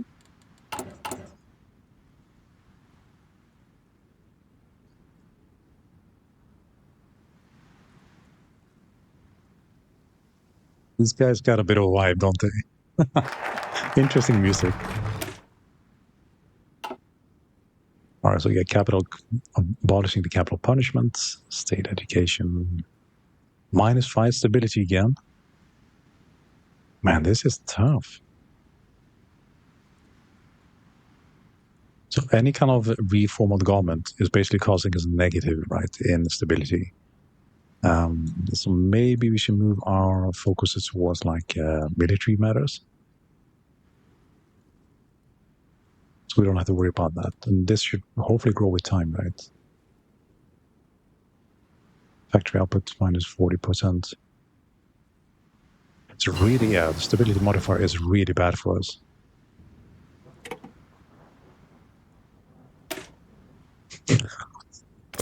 What's going on with this music?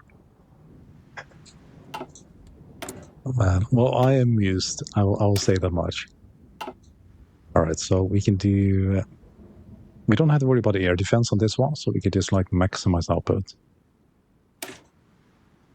So do concentrated. Let's see, and that's going to be.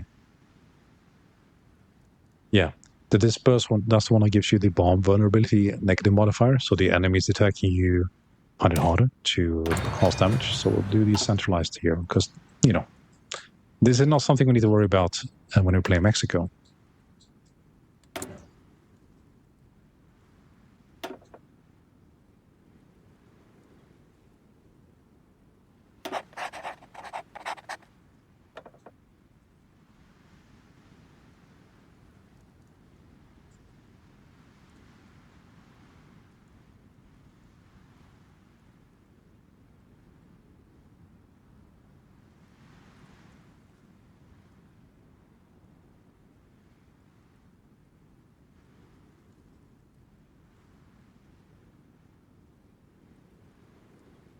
Kind of confusing the names. Like this is like ground support, but it's more about air superiority rather than actual CAN support. So it's kind of surprising. So I would have gone for this, right? But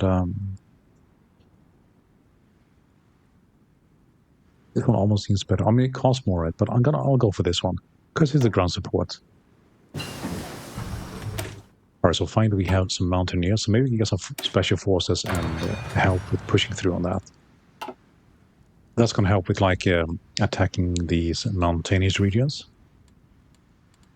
Did we finish the artillery yet? No, not quite. So need a little bit more of this one. Hey, welcome in, Raiders. And hey, Meanie. How's everyone doing today? We're playing Mexico. Thanks so much for the raid, by the way. What were you guys playing? What country were you attacking with? I'm assuming you were playing Hearts of Iron 4, right? Iceland Viking LARP. I approve. Yeah, Scandinavian power right there. Did you manage to? I caught some of it like last night on YouTube, and it looked like you were invading Britain. I may have been mistaken, But it looked like you're attacking Britain with Iceland, which was kind of cool. How did that play out for you?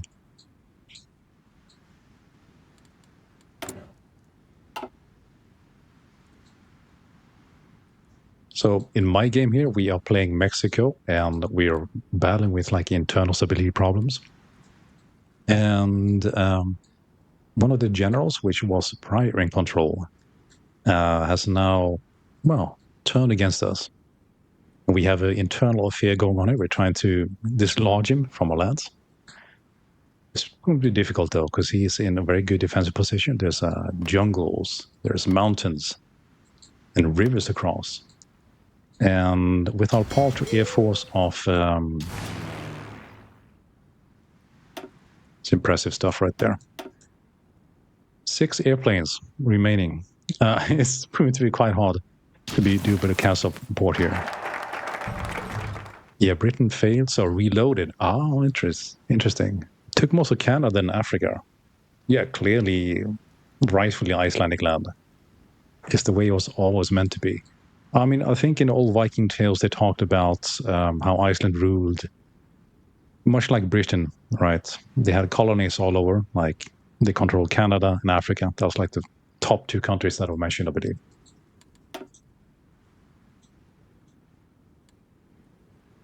So we're going the communist route here, but we can't afford it to do the reforms at the points because we have such weak stability that anything we choose in the political landscape will cause political kind of instability.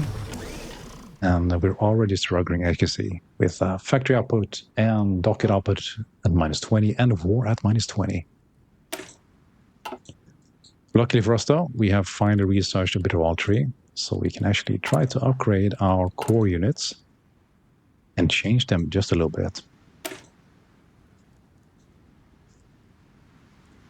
Mexico is fun, but you need a good build order.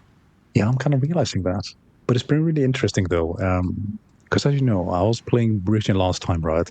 And that was way more kind of involved. I was holding off the whole axis, like Germany and Italy, just by myself, basically. So this is way more relaxed. But now I'm dealing with like internal instability. We're talking about generals rising up against you. And yeah, the States. Nicaragua will win the war against you. You reckon? Yeah. I mean, it might happen, Carols. So this is actually like a general. We used to control this, but we turned towards communism, and we're trying to dislodge their political control, basically, which caused them to revolt. And this is where we're at today, right?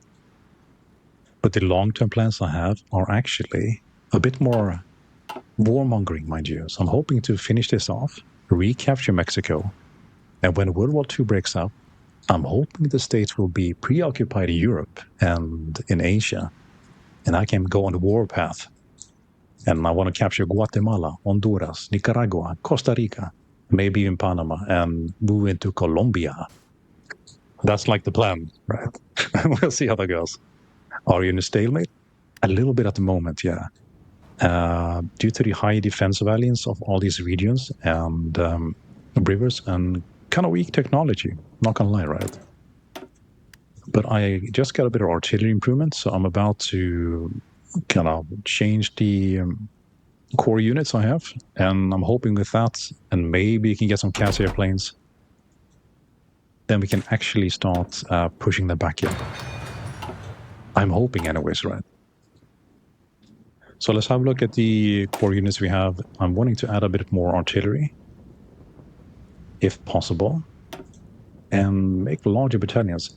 Though again, like with Mexico, the manpower is very low as well. So we can't really do too much as for size, right? But now we can add some mountaineers, and that should hopefully help without, influencing the width too much. Let's see, and then maybe we can do a bit of artillery. Well, we don't need anti-air. I did mean to add some more artillery if I could. RT, there we go. And let's see. So maybe this will help, right? So this will be a good start. 33, good width.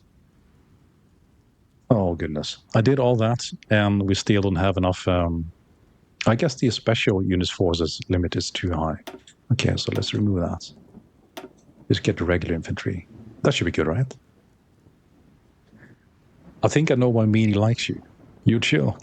Well, thank you. I am. I guess it's in the name, right?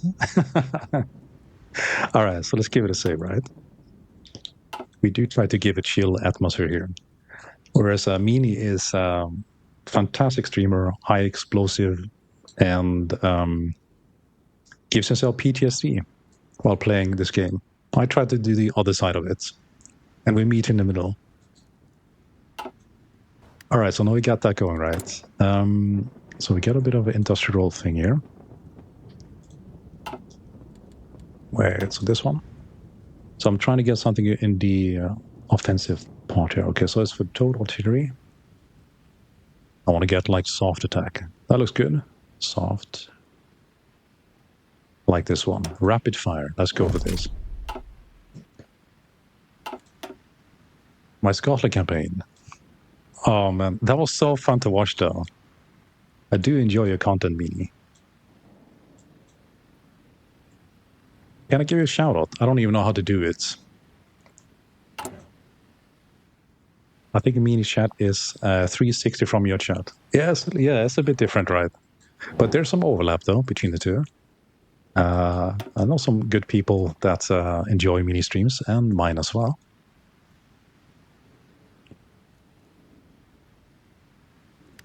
I'm gonna try it. I'm gonna try to figure out how to do like a shout out for your mini. No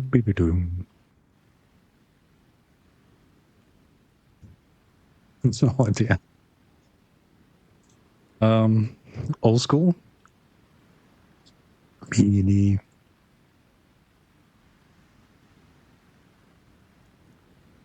Pain. I have to do it like this. I'll have to check it out later, right?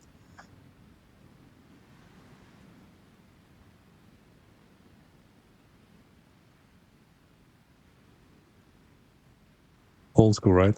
I'll check it out. There's got to be like an easy way to do this, right? I really haven't looked into it yet. But this will do for now, right? I see you in my dashboard for view roll app. Ah, yes. Yeah, we can do that, right? Okay, so what can we pick here without destabilizing the country even more? I mean, we are struggling with stability here, so I'm really hoping I can pick something without putting the whole economy and country into revolt. Look at this tank stuff. Anything that's kind of... Well, aviation probably more. How you steal on civilian economy? It's probably because of an oversight on my half. Still learning a lot of things with the game. I'm about 100. I'm just past the 100 hours, so no longer noob, but now I'm green, and I'm moving and working towards becoming a recruit at 200 hours of Hospital for gameplay. So life goals, as you do, right? But the thing is, like with Mexico, right? We had such weak. Look at that, 7 factories to work with. That's not really much, is it?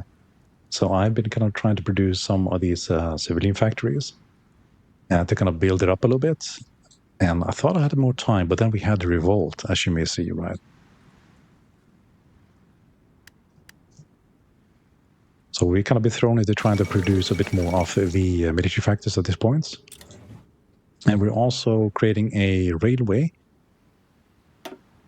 from over here, Sonara to Chihuahua. Let me show you. Yeah, because you see, like, this supply is really weak up here, right? This is single player, Tami Rabna.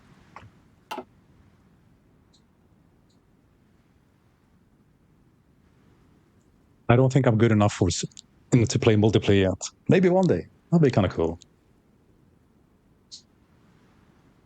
But we're playing Mexico, and we've just had a general revolt from one of the generals. Yeah, it is suffering, right? So that's why we created a raid world up here. And we are trying to... That's F4, isn't it? So I get to use that instead. So when that's ready, we should hopefully be able to attack this region here.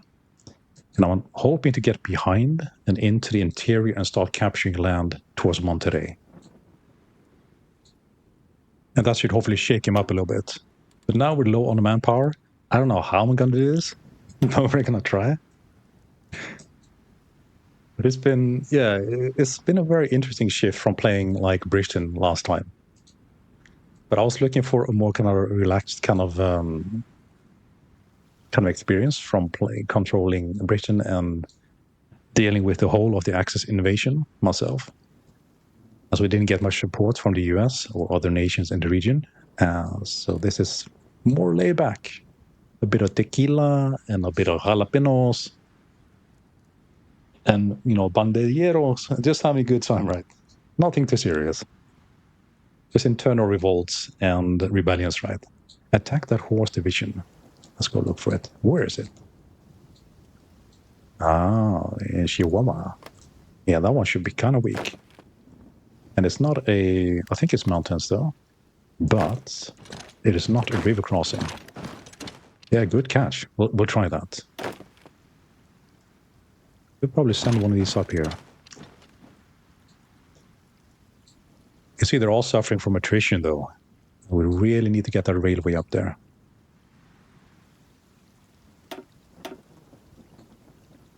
That's a very impressive defense from a horse division. 151.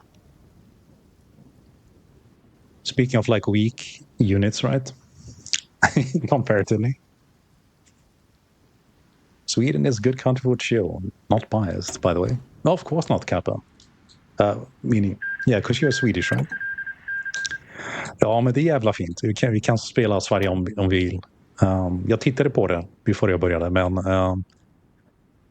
jag tänkte att Mexiko skulle vara bättre, va? Yeah, I speak a few languages, Mini. I used to live in Sweden when I was a kid. So, picked it up there. Yeah, WTF. Where did that come from?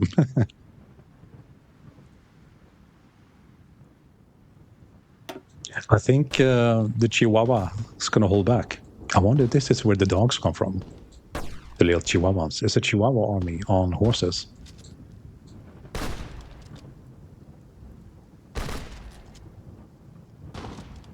Yeah, I think this might not work yet. I still get a bit confounded by like these massive defensive numbers, right? So 155, 25 soft attack. They're horse units. Yes, they're entrenched, but that's 10%. Where did it get up to these values, I could bring in a bit of cash, but with our production limitation at this point, and our Air Force slowly crumbling, which is now down to what? There we go. Yeah, down to 5 airplanes. Probably your divisions have no stats. Yeah, that's what I'm telling you. I think they're just drinking tequila and like sending in Manuel and Jorge to the front line while the rest is just chilling in the back, and still no division stats. So I have no idea what to make of this because I'm not used to these sort of weak stats, right? Your best bet is a naval invasion in the back. That's interesting. Yeah, I could actually do that. That's a good point.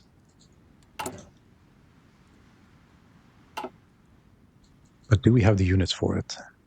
Let's see. A few DDs.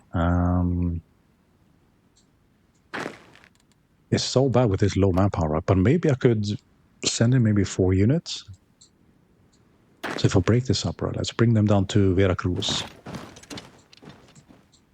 And this one.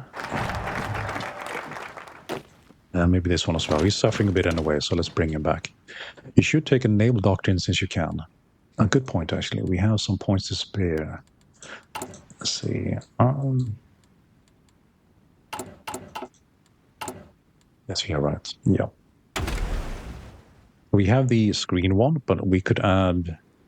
the thing is, like, I don't think I'll be having any carriers or capital ships. We're struggling enough just to keep a few destroyers and a single cruiser at sea, right?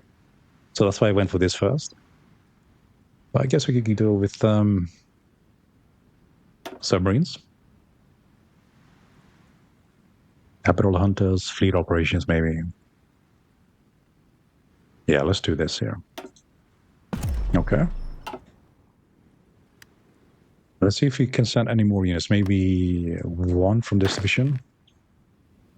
Wolf packs are the best. Cannot change it now that I've picked this. Let's see. It's interesting. I keep forgetting where this is for some reason. I'm like blanking out. I guess if I have the 100 points, I could switch it back to wolf packs. I'm assuming, right? Yes, we'll find out in a little bit. All right, so we got a new national focus pick. Anything that doesn't affect the stability in a negative way is good for us. The stream is kind of delayed. Oh, is there much of a delay? I mean, you getting any lag or anything like that? Or is it like a...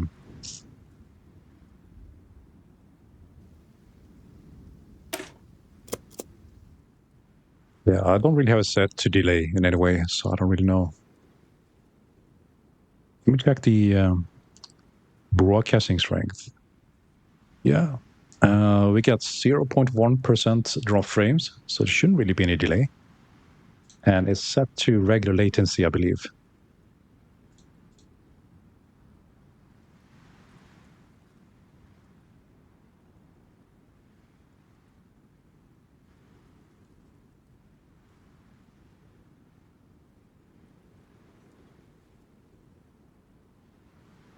You got me digging into my OBS now. We'll be here for the next hour. I can check it later, but everything indicates that it should be regular latency. I just don't have the best of Wi-Fi, so the delay increases more the more I watch, by the way. Oh, that's interesting. So it's like the voice lagging behind the actions or something like that, or?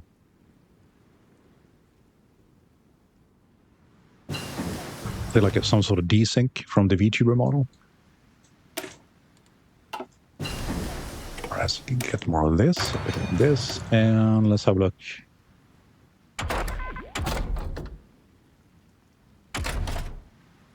So we have actually been working on pushing up the mountaineering a little bit because of all those mountains, right? And the artillery particularly. 1938. Don't really need this anti, but maybe some fires would be nice.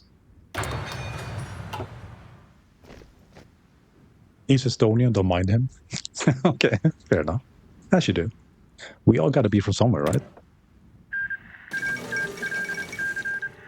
Would you look at that? Nation's victory in Spanish Civil War. Not surprising.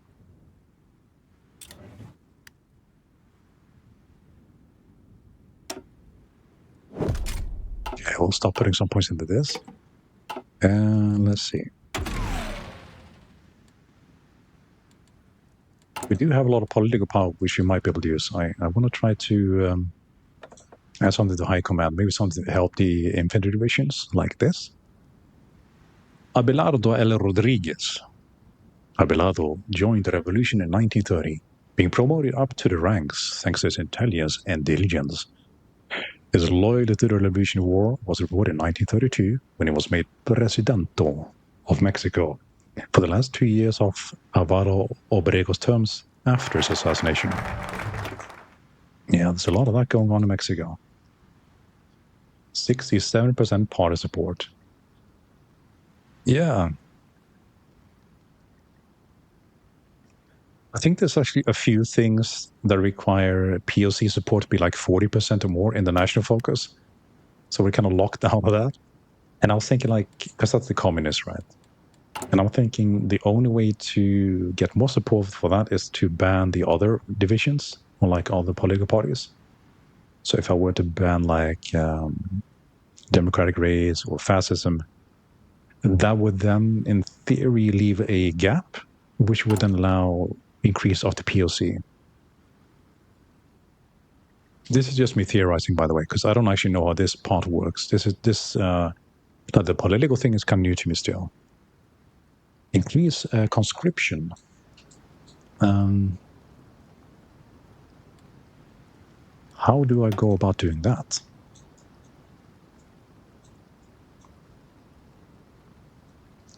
I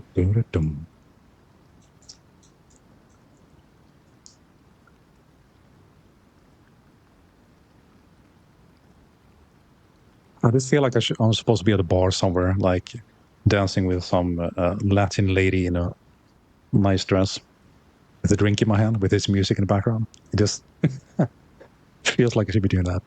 Economy and Roy and laws. Okay.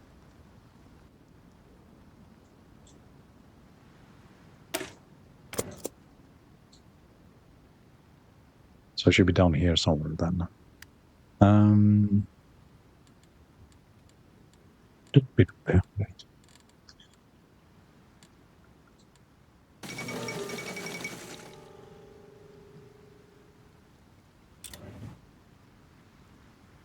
Economy and laws. The soldier. Let me just pause it here and try to figure this out. The soldier's up here. And being totally oblivious, obviously.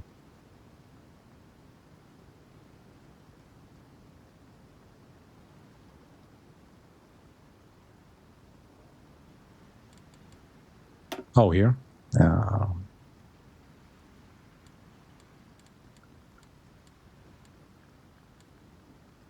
Yeah, I don't think I'm going to find it. I'm going to be like totally oblivious. Near the toaster. There's a toaster. What?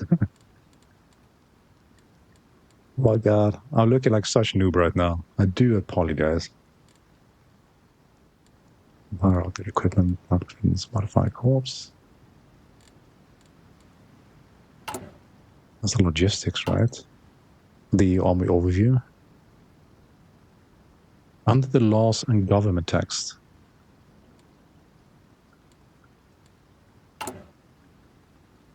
Under here. Okay. Research and production. Let's see. Increase economy and law. The soldier near the toaster. Also, that's the toaster. I think that's supposed to be amphitheater. The toaster. It kind of looks like a toaster, I suppose. And the law and government text.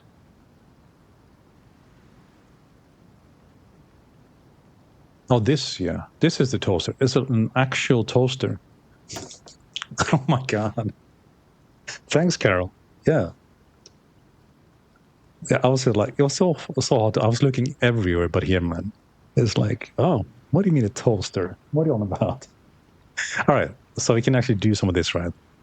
So we have the civilian one and we can push it up. Let's see, what does this do? Early mobilization and factory consumption 50%, fuel gain.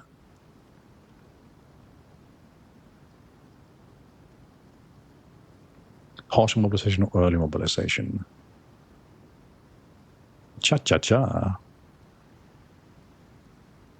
Okay, so probably this. Plus 10% production speed for military factories. Yeah.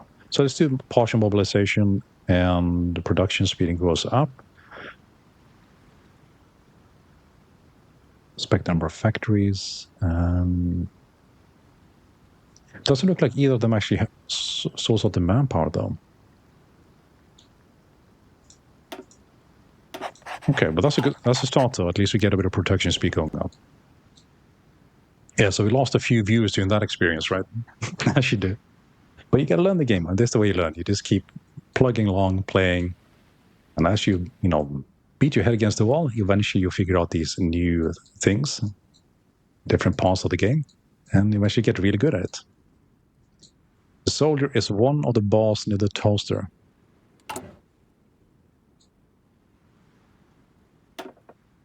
And there's this too. That's 2.5% conscription. Okay, good. So we'll do this as well. We can slowly push that up by looks of it. Nice. Thank you, Carols. Appreciate that.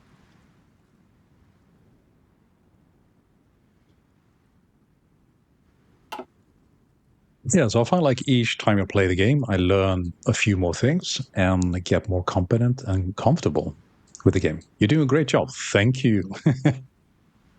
For a green player, not too bad.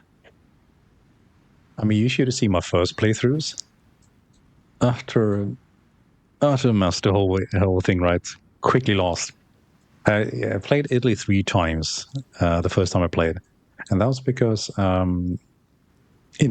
recommendations I found for like first players was to play Italy. But it turns out that's changed a lot. That was right to begin with. But then as the DLCs came out, apparently it turns out it's really not a good choice to begin with. But then, I did like 3 Italy games, one with Japan, and then one with Britain, and now Mexico. And I think I'll be trying China after this one, because it's been requested. Once you get 100 army XP, you can get some more army doctrines. That's true. Very good point.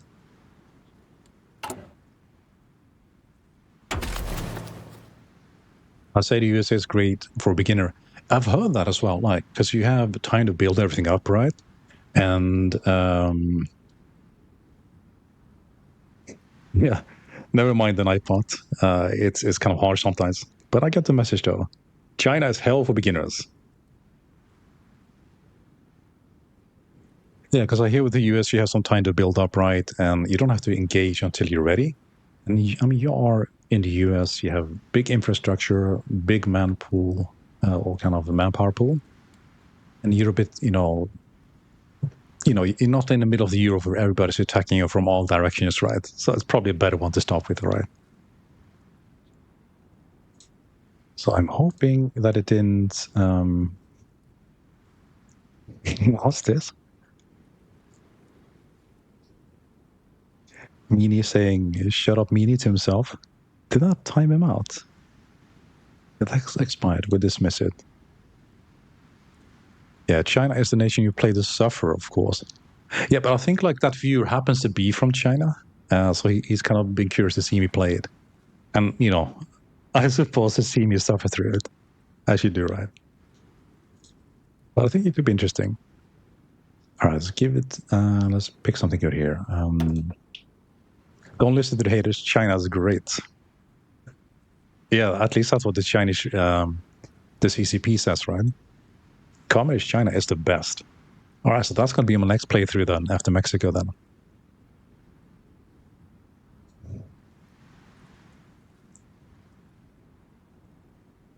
I was kind of looking at the Nightbot kind of Discord or kind of list there, and it turns out you were blocked or warned by saying "meanie, shut up" to yourself. I thought that was kind of funny. Right, so let's see. We want to get some fire concentration here. I think we want not defense. Oh, question mark. Oh, let's see. I just deleted it. Yeah, it was some kind of automod queue thing. And it was like a message to yourself, which had "meanie, shut up." And I thought that was you typing it out to yourself, sending it to yourself. Yeah, I don't know, man. You think you said to yourself since I replied to. Oh, okay, yeah. Maybe I misread it, right?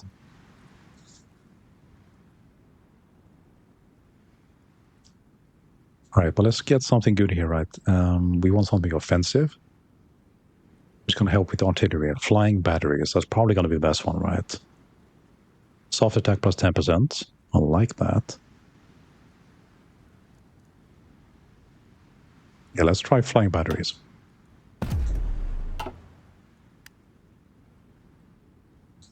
And we can kind of research technology to launch like little Chihuahua dogs towards the enemy, and that'll kind of keep them distracted and busy, right?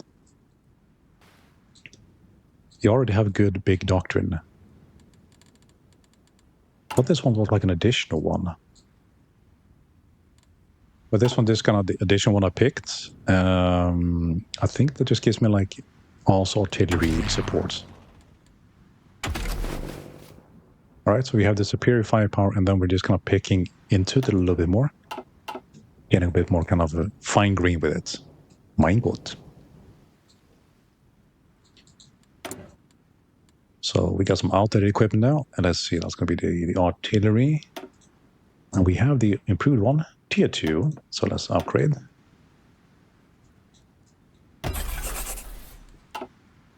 Looking good.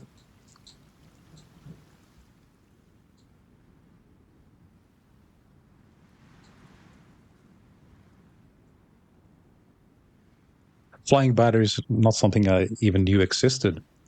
Nor did I. I just saw it there, like, hey, that looks interesting. It gave me like 10% additional bonus on the artillery, which is like the main reason I picked it. But I think it's actually meant for, particularly if you go into rocketry and those sort of things, by the description, right, and the further modifier further down.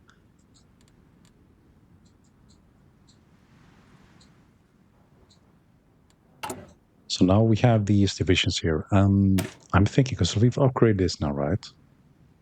Do the divisions already in the field get upgraded with the changes are made to the division? Or do I need to do something to kind of recall them to come, hey guys, come back, come grab your artillery units. You're going to be needing this, right? Engineering company never is the best, but it's always good. Yeah, it's just something I had available, right? I prefer field hospital or no, there's some other ones I prefer, but I just don't have. Oops. Yeah, it's better than nothing, right? But we just don't have a lot of things research rest yet, and we don't need anti-air. So that's kind of how I ended up with that design. And then also, like, because of the mountains we have that we're dealing with, I ended up with. We talk about the engineering doctrine. Oh, okay. Yeah, while I was talking about support, right? Yeah, but then we have like the core divisions here, right? And then we have 2 mountaineers, which would help us with the attack on the mountains, hopefully, and then all this archery. But what I'm trying to do is to basically get the current units upgraded to have all these same kind of a setup, like I designed here. Sun Tzu would be proud. Yeah, he would be. I'm improving, meeting. I mean, you can tell, can't you? I hope you can.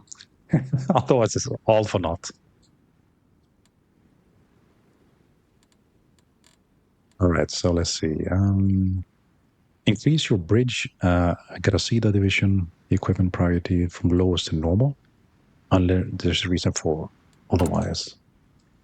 Oh, it's this thing, right?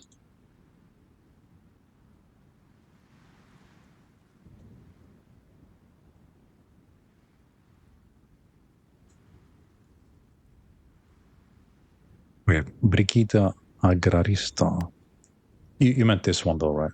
Because that's like my core one. Is when you edit your division. It says default. Oh, interesting. Yeah, so units with this template will receive equipment as a priority. So I could do right this. So that should do it then, right? And you would talk about the bridge Agrasita.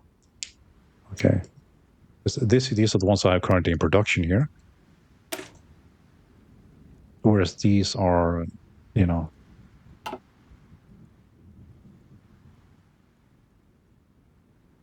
don't know why I would use these though over these, because I mean these have the mountaineers and all the stuff I need.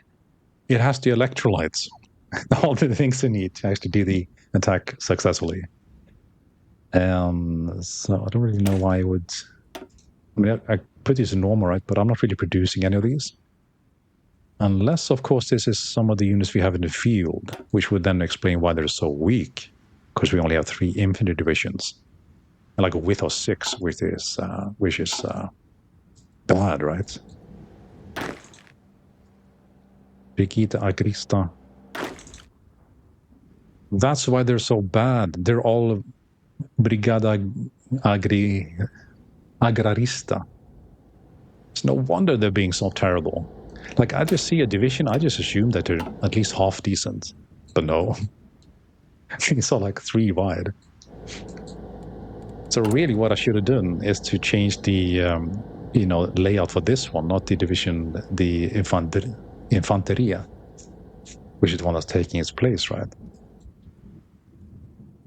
You have the division on the battlefield, and if you have them at the lowest priority, I don't think you want them to instantly die. Yeah, we do want to keep them there until we get the replacements, right? So then we should probably switch these to normal. So the Agrirasta actually get held in the field and get the equipment they need. All right. So okay, so we're onto something. Yeah, my mistake was assuming they were actually the, I saw helm. I assumed they were infantry divisions. But I didn't even think they would be like that tiny division there. Agarista. Is that like a farmer or something? A farmer brigade? I don't suppose any of you speak Spanish. Agrirasta? Like agriculture? All right, so let's see. We need to pick something good here.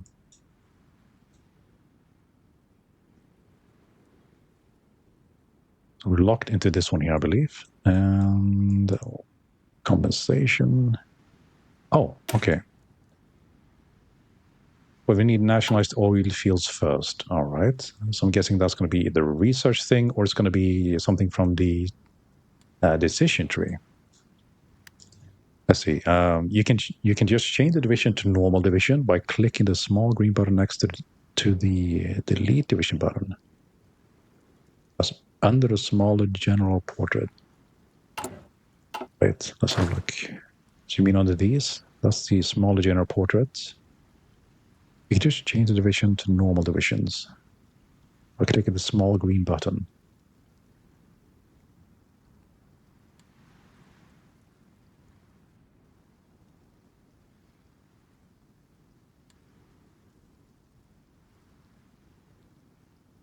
Small green button next to the delete division button. I think the delete division button is up here somewhere, right? I've done this before. I've deleted division once or twice, but that's about it. Select all motorized.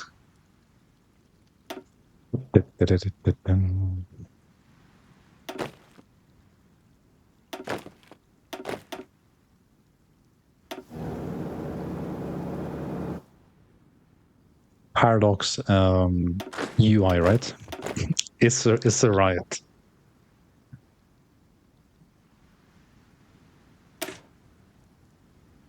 So that's the disband here.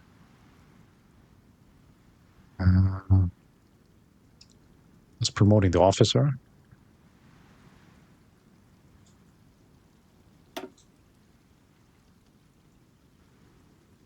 No, so that's the regular one. What am I doing?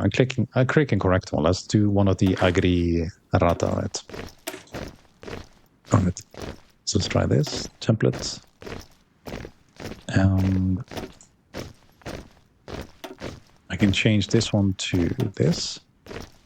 The one unit needs 100. Okay, no, that's the manpower, right? Okay, so that's going to change it up now. But this is one way to do it, right? If I want to just do like manually for everyone, which is obviously not a very effective way to do it. So this one's changing to a division de infanteria now. Under the smaller general portals under your flag.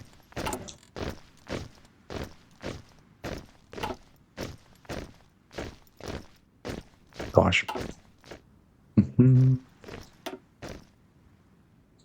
I may have to kind of downgrade myself from green to noob again at this rate. This is so bad.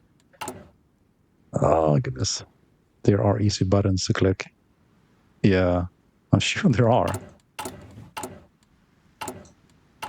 No. Okay. I'll figure it out. I'll look into it after the stream. I don't want to let you guys slow down gameplay too much while I'm trying to figure this out, right? So I can then go this and you go wander in the garden. Sorry, yeah, exactly right. It's like when you know where it is, it's like, oh, it's obviously there. Where is he going? It's not even close to the menu I'm looking at. I didn't even know some of the buttons existed. Yeah, I'm here to educate Carols, to show you new ways of playing the game through the eyes of a green player. Okay, so they actually get changed out though. It will take some time though, and I'm not sure I even have the manpower for it. But we can try, right? We can't have these farmer divisions fighting for us.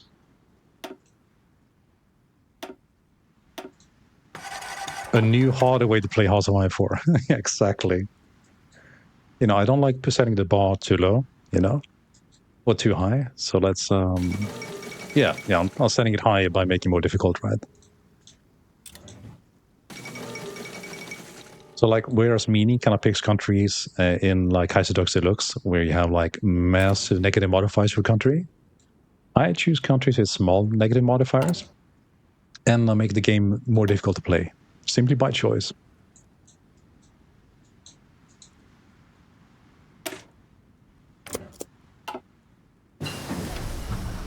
All right, so we got a small airframe finally, so we can update that if you like. I want to do this as well, to get the cast updated. Not that we can produce any airplanes, right? Because we don't have the capacity for it. I've seen enough. Making play looks about world conquest. I'm ready. Bring it on, gents. Bring it on. All right, so that's going to be the fighter specialist. Actually, that's naval bomber. No. So I think fighter's going to be closest then. Because we're going for like air superiority and CAS, right? You can select all divisions at a time and then click the to the green arrow under general portrait to change them all at the same time. Ah, here it is, right? Right next to the disbander. Right where you said it would be. Nice. Well done, Dubox. You got it. Good man.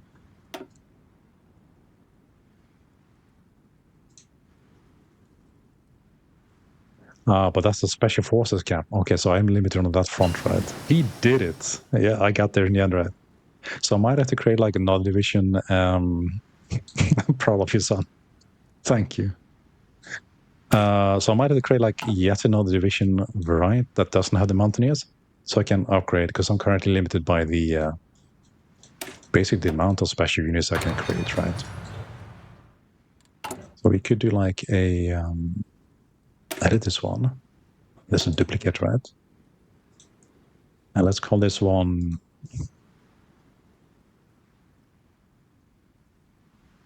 best that the mountain is fully separate. Yeah, you're probably right then. So I thought like maybe, yeah, but we can always like just send them in with the regular army then, right? Yeah, so let's remove them.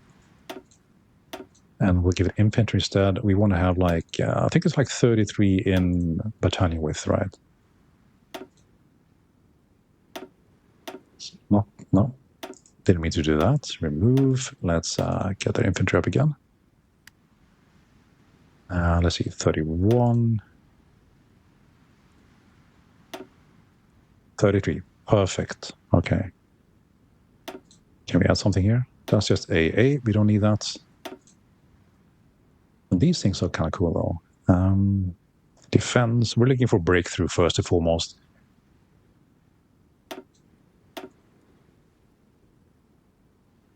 So I'm thinking like if I add one thing here, that's going to add support for these 3 units, right? So I'm guessing these are like, now this is like the division, right? And then you have the, I don't know what you call it within that, right?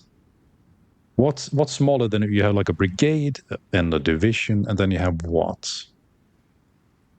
Like these smaller ones, right? Because I'm thinking these are each 1 tree within each of those. And they're probably called something else, right? You're looking to take 3 infantry guns and 2 anti-air. In regimentals, what? You mean artillery, right?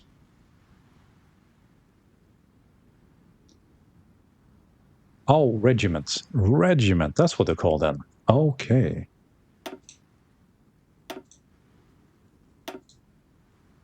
Yeah, so here we're looking at 3 infantry guns. And that gives me like defense and breakthrough. Oh, 12 in soft attack. Okay, that's good. And then for the last one, we do AA. And we fix this up again. I'll switch to the infantry once more. And the same, no, not the mountaineer. Remove. And infantry, and that looks golden, doesn't it? See, 1, 2, 3, and then we need to do this again. We might not have the points for it, though. But this will do then. We can update that later. So save this. And then we can go in and do as Carol suggested. Click here. Oh, you look at that. Proper army being formed, finally. I'm so proud. I think you just made your best infantry division so far. Yeah, I think so too. We just need the manpower to actually expand this, right? We'll see how it goes. And we have the active production here.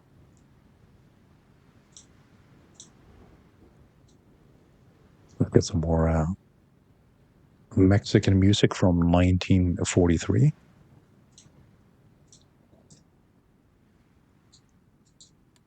Right, we just want to make sure we're actually producing these things right. So we have some production, not enough equipment. Okay, so I think it's actually military equipment that we needed, like infantry equipment and artillery, of course, now.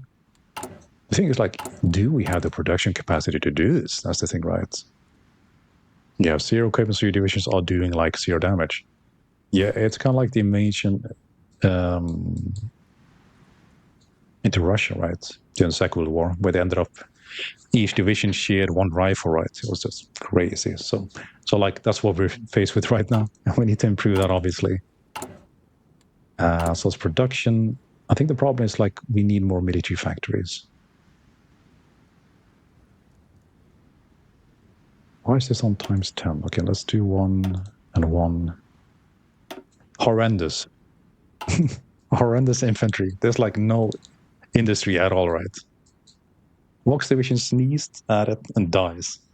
Yeah. I mean, the plan's in place, Mini.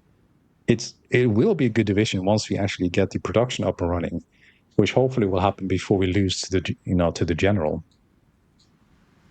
That's the plan, anyways. Junta has the divisions fully equipped, so even your divisions are good, they instantly die. Yeah, that's it, right? So that's why we need to just kind of hold back for now. Still kind of trying to get that railway built. I think I'll have to pull one unit back. It's just too bad. So now he has 2 here. He's preparing to attack, I think. It's not looking good. Though if you're going to defend, it's probably better to do it back here in the mountain regions rather than in the desert. You get 100 Navy XP, so you can unlock some more doctrines. Ah, this is true. Right, it's capital ships. Let's see.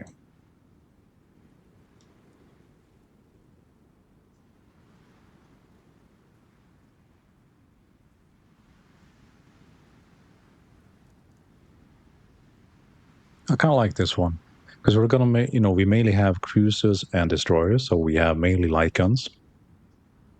So it's just be like a regular fleet, right? And we don't need range. At most, I think we're gonna go for like sailing east of Brazil to maybe sink some U-boats.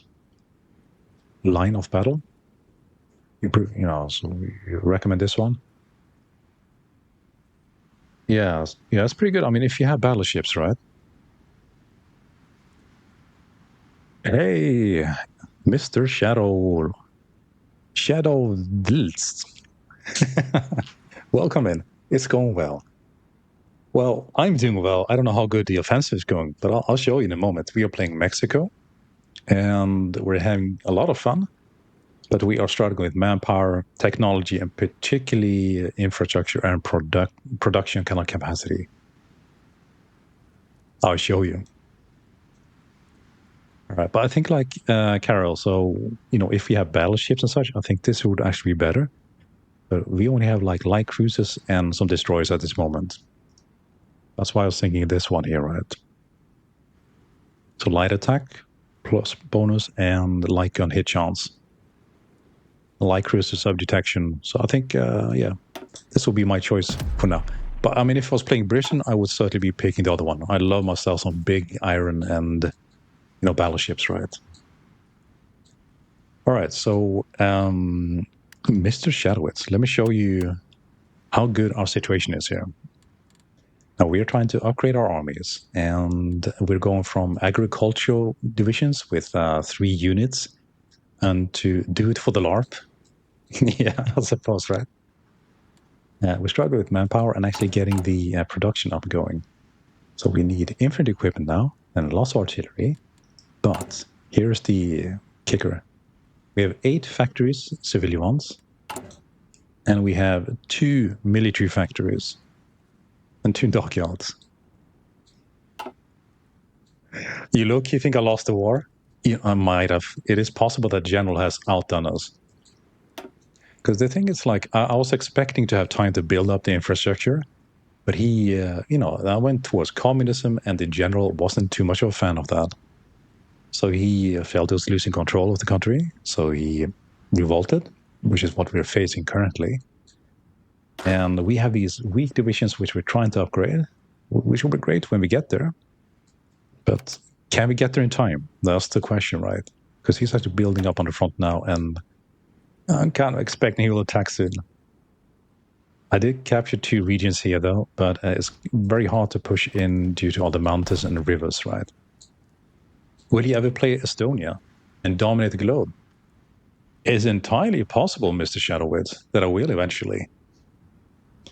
I'm still kind of relatively new player, so I've just graduated from being green into being, from being a noob into a green, so I passed 100 hours.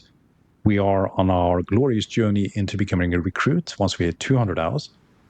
So we are still kind of we've had a few games. I've played Italy 3 times, Britain once, and Japan once, and now we're playing Mexico as a smaller country in between. And I might do China next due to your request. And do not play Estonia? Why? What's wrong with Estonia? That's a pretty cool country. It could be like another smaller country, right? Could be interesting. Let's see. Mini forming the Baltics is easy. Yeah, but Mini is really, really good at this game. How many hours do you have, Mini? You're like in the thousands, right? At least in the hundreds, right?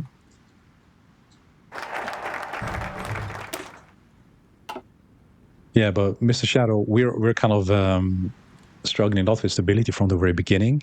So that's kind of pulling down our production and political power and everything, right? And if I do any sort of kind of political reform, most of them cost me 5 stability. And I can't really afford doing that. But I need that to recover stability. So it's a bit of catch-22, right? So, Mr. Shadow, you have 502 hours. Nice one. Yeah, I've just reached like 100 hours like last week. So I think I'm at about 105 maybe. So I'm still very much in the learning phase. I'm starting to be able to navigate the menu like the UI a little bit, do some plans, do some stuff, and actually make it work. But as has been apparent in the stream, I still have a lot to learn, and I can't sometimes find the most obvious buttons, and I do it the long way just because I can. And I don't know better yet, right? All right, so let's pick something here, right? Something good.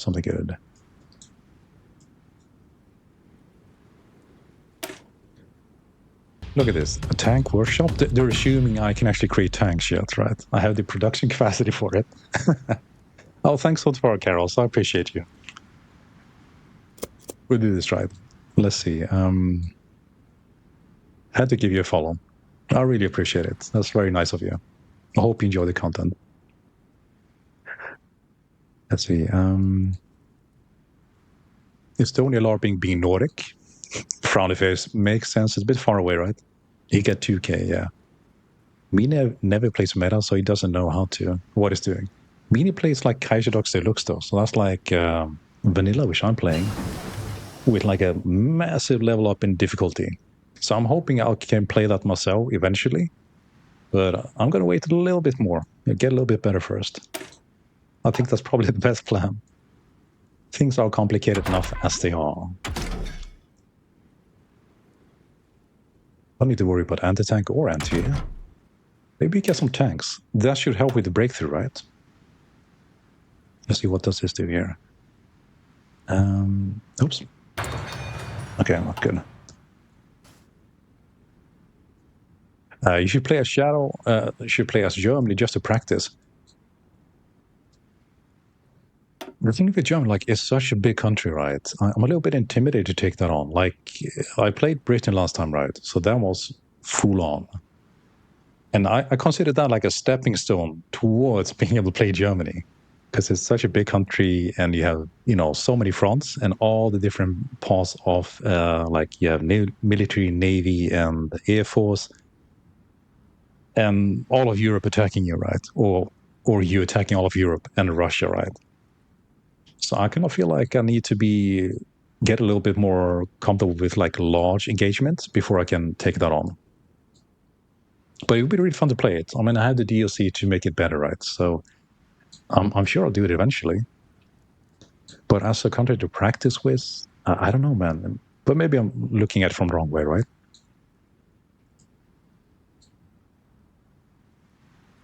Let's see. Meanie doesn't know how to do the. Let's see. Meanie doesn't know the meta is to have 3-3, 3-3 infantry. So then you can get all your regiment support companies. But Meanie is so good, he doesn't need all the support companies. That's it, right? The captain might open from divisions. 4-4-3-3 is for offensive. You just use Space Marines. Yeah, I just found out about Space Marines last game. Like, you add one tank, right? And then you get like the Space Marine. I was looking for Space Marines in the production, like as in Warhammer 40k. That's the only Space Marine I know. So I was like, what does that mean, Space Marines? What kind of upgrade is that for my units, right? Virgin meta player versus Chad role player. That's it, Yeah, that's what I understand as well, Carol. Like, they're banned in multiplayer, aren't they? Like these Space Marines. But maybe for like a single player, it's okay, at least when you're trying to figure things out. Yeah, so let's have a look at the logistics. We're still struggling here. I think the main thing now is we need to get some more military factories, which we're working on. Maybe I'll just drop this one. Okay, so we'll finish this one in Veracruz, and then we'll move straight to military factories. And maybe the support will have to wait for later. So you can't really do an engagement up north through the desert. We'll have to just abandon that front and accept that, so we get the military factors earlier, because we need that. We are struggling to produce enough equipment and artillery. See, my Space Marine is 1-1 infantry, 2 artillery, 1 heavy tank, and support at the engineering, artillery, anti-air, and logistics. That sounds like a pretty good setup, like very kind of rounded and powerful at the same time. Space Marines are fine. As a beginner, they give you insane confidence boost. Yeah, until you hit the wall of reality, right? And you play multiplayer, where it's banned, and you realize the disparity between your actual skill levels and the skill levels you thought you had. I think that could be quite interesting experience. Okay, so let's see. We got a few on the front here. They are not really attacking though we have. Yeah, I think we have a couple of more units here on the front. I think like the suggestion Mini came with earlier to do like a naval invasion to get in the back here. It's probably a good idea. So maybe we should build up the infantry units first, right? So we get like proper divisions, because there's no point in sending these units in yet, right? Because they don't have the full battalions, the equipment. Look at that, fighting strength 9%, and these guys are doing nothing. Like, tumbleweeds coming, flowing, flying over the desert would kind of make these units fall over, right? So we need to actually build that up. Yeah, I'm not getting supply for divisions. That's the main crux right now, right? We need to build up the military factories, which is kind of what we're holding out for at the moment, because we only have 9 civilian factories. So like the plan in the early days was to build up the infrastructure and then start building the military factories. But this coup came on way too early. Oh, you mean, yeah, regular supply. Yeah. Oh, goodness. The whole front is collapsing on that now. Ay, ay, ay. I guess we could, at least the big ones here, right? The supply increase like this.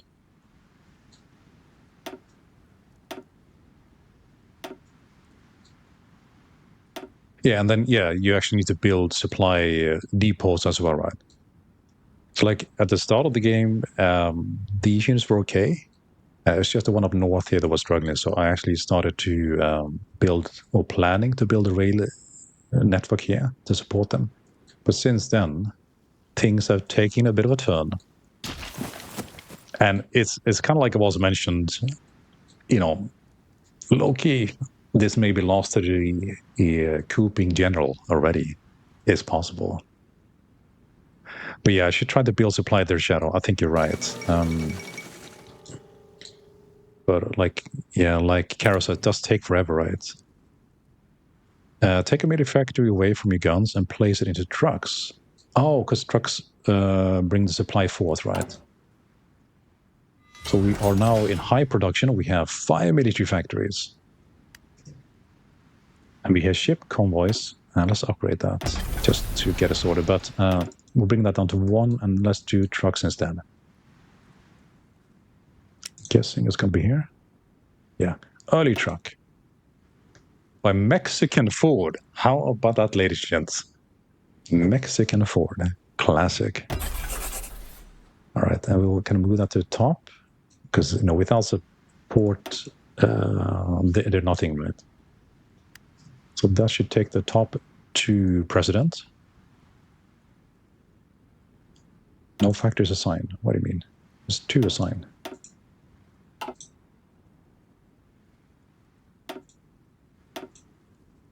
Guess we do it like this, right? All right. So I think we mainly artillery need at this point. As for the lacking, let's check it out. Actually, its infantry equipment needs a bit more. Okay. So we'll do 1 here, and we'll drop it by 1 over here. You need to decrease grunts. Yeah, exactly. Yeah, I just wanted to double check the logistic first to make sure. But like all of the production lines look kind of bad at the moment, right? We're even in deficit on the trucks, and that's probably why we have such bad supply rate. Hmm.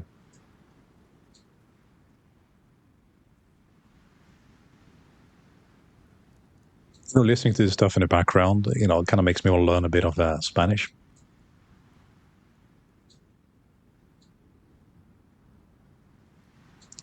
You guys have a lot of fun. You can tell from the music, right? Okay, let me teach you how you can make your generals prioritize motorized.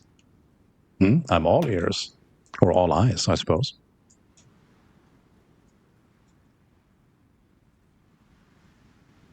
Heavy artillery. Oh, yes. That's the one we need. Yeah, so this is for cats, but we don't have that. We don't have the alloys or anything to produce airplanes, so we'll do heavy artillery instead. Start this. Let's see, your generals are using horses to carry stuff. Yeah, at this point, right? They should be using, you know, trucks, obviously. Free dockyard? A free production facility? Madness. All right, let's make something cool. Like something like a destroyer. This music. Oh, man. Jose, holding hill without a gun until 1942. I mean, Jose, he's my man. Like, you know, me and Jose, we're like this, you know, heart to heart, you know. I trust him for my life and holding Messi wall. All right, so the sector general in Mexico City.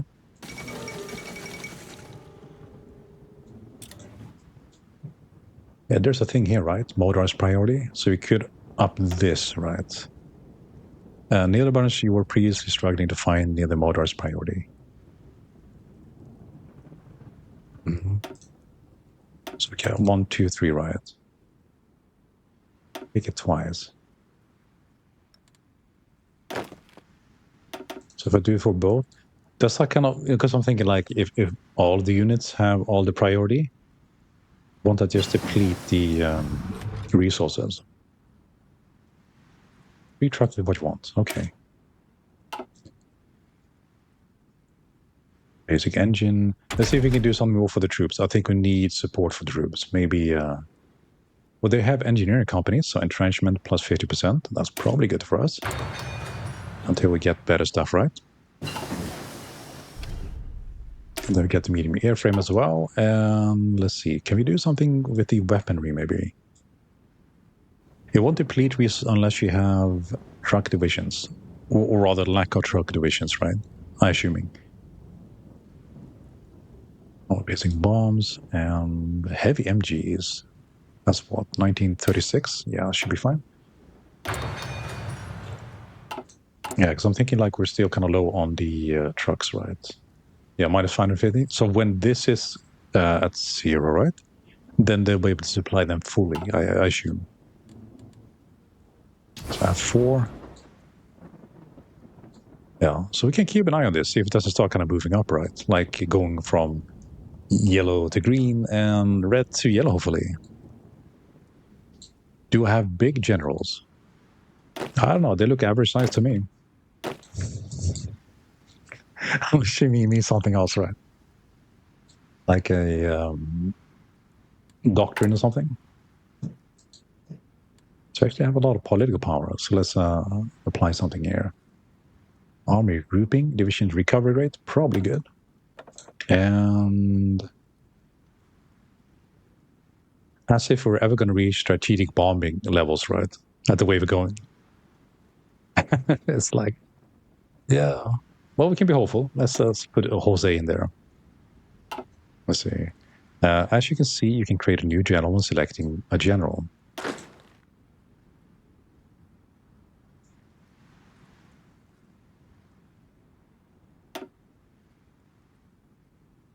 You mean this?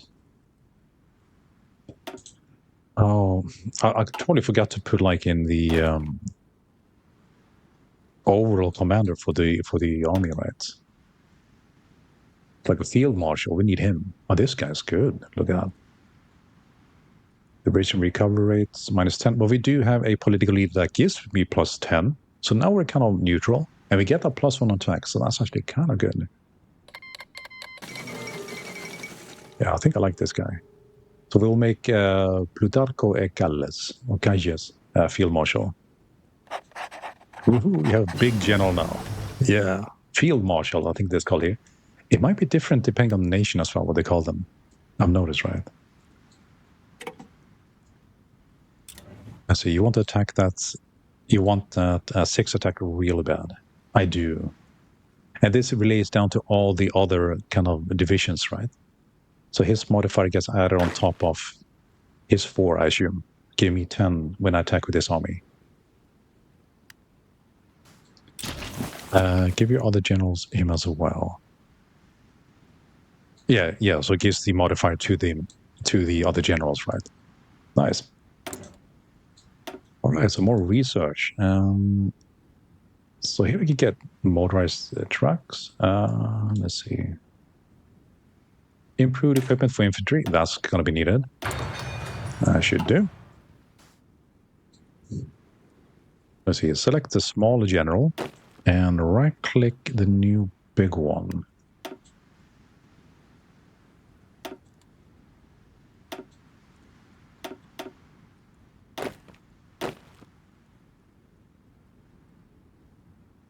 Right-click to assign the select arms. Oh, I didn't even know you needed to do this. I thought you just kind of picked him and then that's it. But now I can see there's like this green bar here that kind of connects them together. So now we actually guess the modifiers. I've never known this. So I've been picking like the field marshals and thinking everything's good. But none of my divisions and armies are actually assigned to the field marshal. So it just sits in its empty office and has no modifier. Oh, man. That was like an early decision, and it was basically before all this, right? So I had, in Mexico City, I had this kind of contingents, and I meant to build this up as my offensive army. And the other ones, these were spread all across the country, right? And this was like the rural defense, as you could tell by the name I gave it. And the idea was basically that, they're going to be here just defending if it's needed, and then I'll use the Mexico City army to attack. But we never got that far due to rebellion. One of your generals are better than the other? Wise play, yeah. But that was the reason, right? But this one's much better. So 4 attack. This one's better on defense, though, and a few.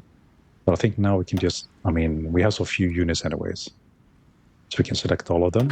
And we might as well just reassign them, like so. Merge them all into the bigger one now. Yes, I think that's a good idea, actually. Yeah, but, we did it for reasons, right? Look at this, though. Estado Mayor Presidential. That's like the division protecting the president.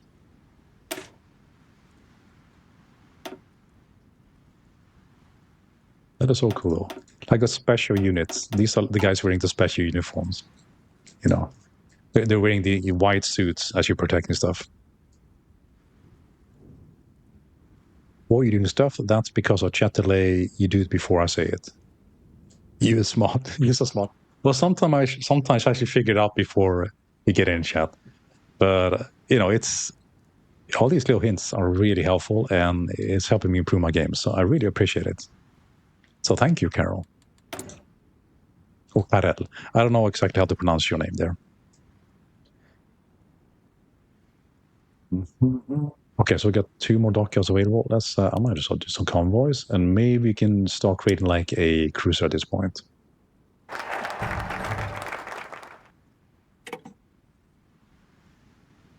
Light cruiser, and we can probably upgrade it, right? Medium battery, light cruiser. We don't deal mainly with smaller ships, so I think that's kind of good. You pronounced my name good before. Okay, so just cattle. Okay. I'll try to remember that. Let's see. Fire control. Light artillery hits. That's good. Hydrophones, that's for the submarines, I believe. Anti-air. I suppose it's okay to have one, right? Let's do the max upgrades.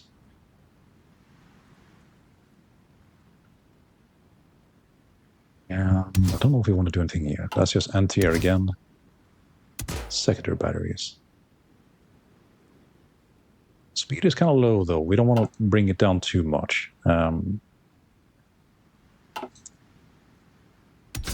about this one? Yeah, that's the same, though. Okay, this is good for now, I think. And just to get something in production. There we go. We're going to use those slots we have available. All right, national focus. We'll set another one here.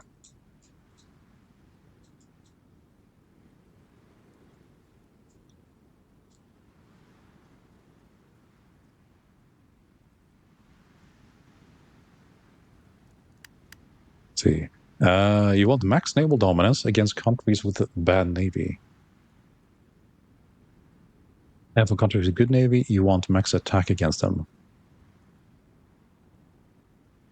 Oh, yeah, because like naval dominance is the control of a particular region, right? And then the attack is when you're actually engaging the fleets. Yeah, that makes sense. All right, we'll do this, get some more ships produced. Well, clearly, the bottleneck for us now is like military factories, right? And supply. Chile +5, and let's see.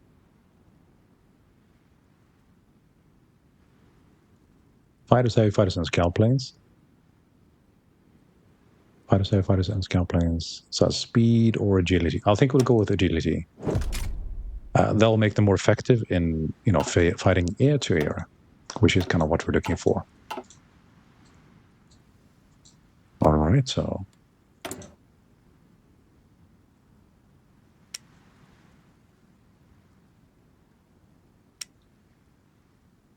I wonder if we should be able to trade with the States, I believe.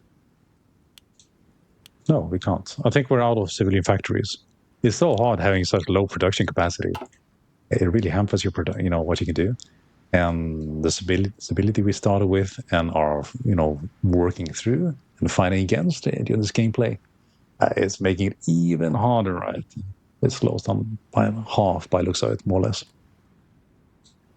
Take 2 of your best equipped divisions and give them a separate general. So you need to do the naval invasion. Yes, that was the idea, right? Right. Well, I kind of need to wait for them to reach, at least close to 100% in fighting strength, right? Because that's when they have the equipment they need. When we have that for like a few divisions, we can start doing the naval invasion and actually start to counterattack this insurgency from this general of ours.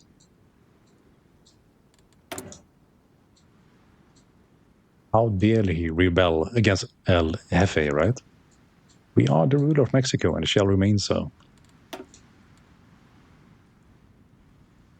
Not looking great though, but we'll have to keep trying. Hopefully we can turn it around. One of your divisions is practically dead. It's best to delete them. You mean this one?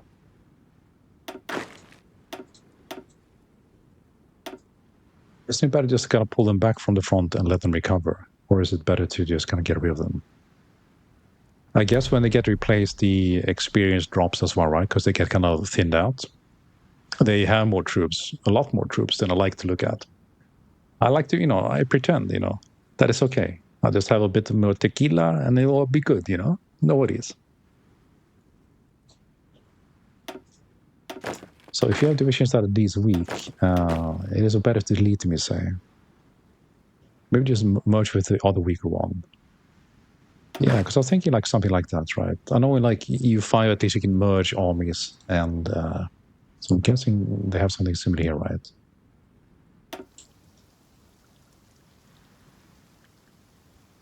Consolidate, right? Merge under strength and undamaged units. Consolidate units, experience are kept, manpower and equipment added together. I'm guessing this is the one, right? Let's see. Are you sure you want to consolidate these 2 divisions together? Okay. Then we have these here.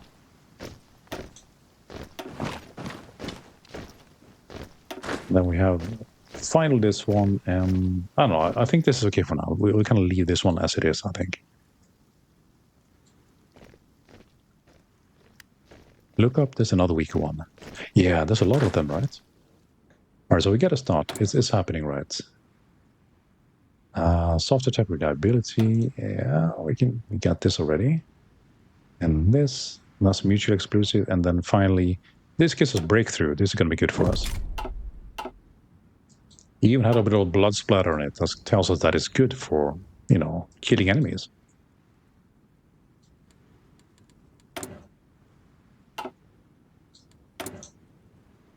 Right, so we have a little political power. I think it didn't merge them. And they're moving towards the area, right? So they are moving to merge, I believe. Yeah, you can see they're kind of moving north, this one. And the first one to merge, they've already merged, as you can see. So they just need to travel north, I think. Not that it will make it much more powerful at the end, right? But, it's towards the right direction. Okay, so we can do some doctrines. That's going to be air doctrine. Battlefield support. I think that's what's going to be it, right? Fighter detection, air support efficiency.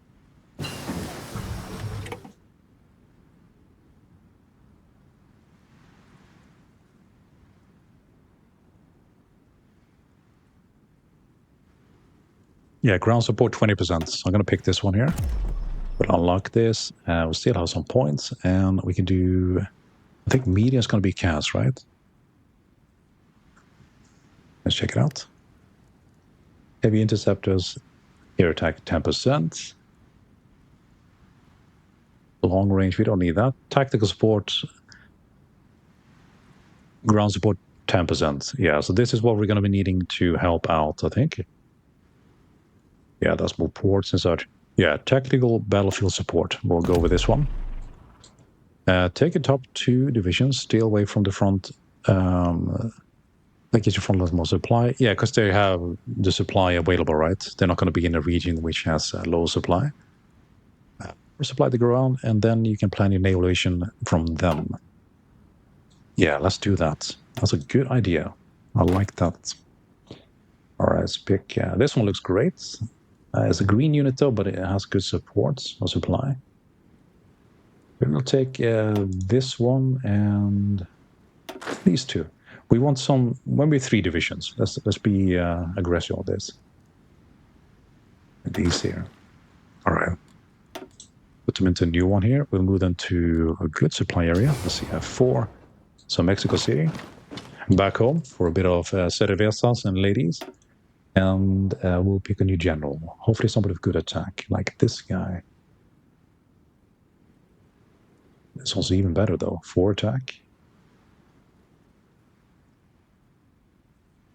Not the greatest supply though, or skill for planning, but it's, I mean, he shouldn't have to do too much of it.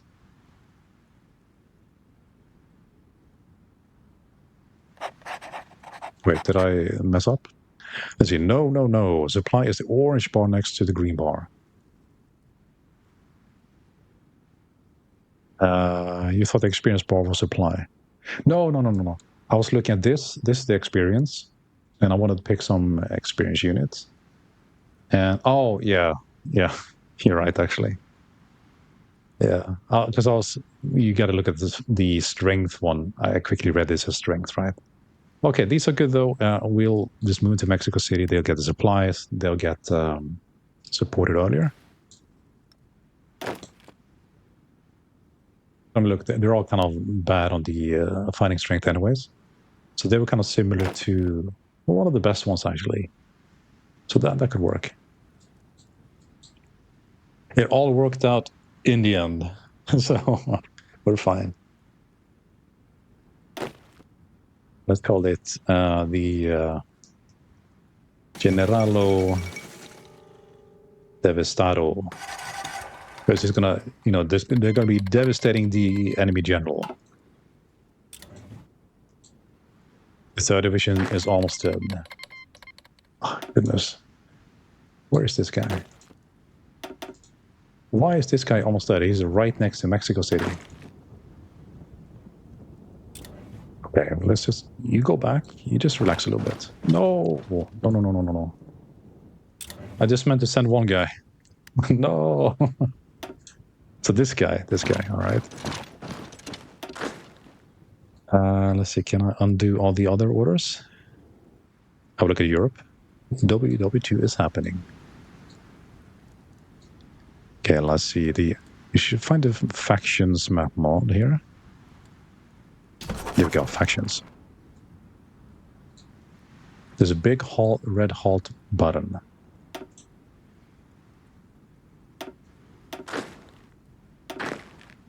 Halt. And let's just do this quick again. Select this unit, and we'll send this one guy back to Mexico City. Then we'll have a look at Europe. There we go. Thank you.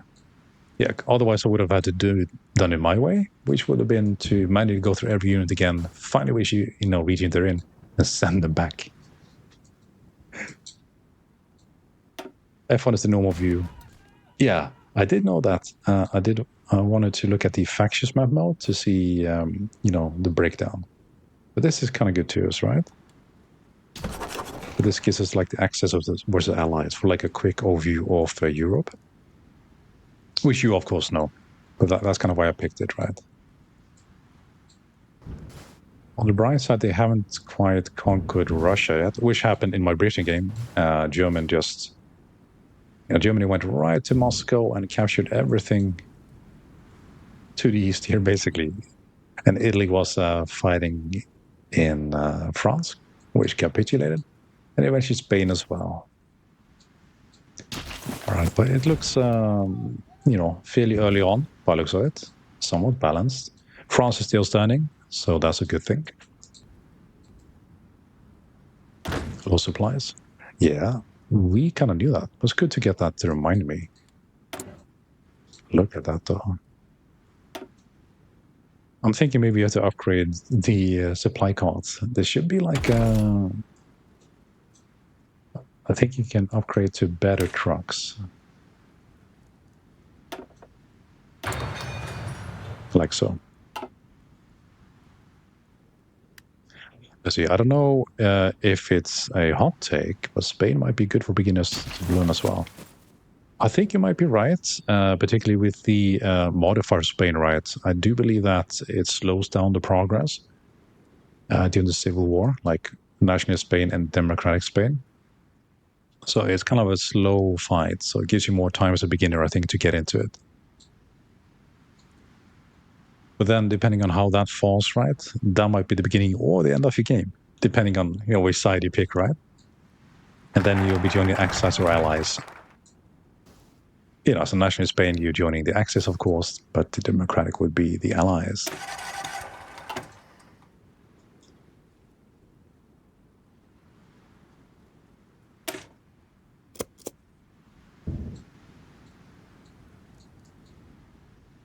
Samba. Oh, here comes the invasion. They are actually attacking now. Well, it's bound to happen eventually. Could you look at the Navy research? I forgot if you have Navy research tech or not. I do have a little bit, not too much though. Yeah, so we basically just started because we haven't really needed much Navy, yet, anyways, right? Because the general we're fighting doesn't have any Navy, so I've been focusing all the research towards trying to strengthen my infantry units and the artillery more or less, and some towards industry. We haven't even started with electronical engineering, so no radios for us. I don't know where this music is coming from, but it's clearly not from the radio. Yeah, it's being researched here, the trucks, right?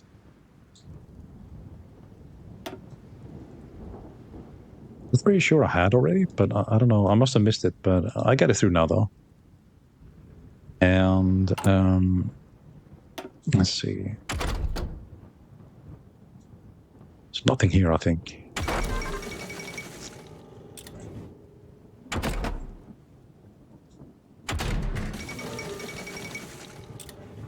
I looked at Poland's fallen finally.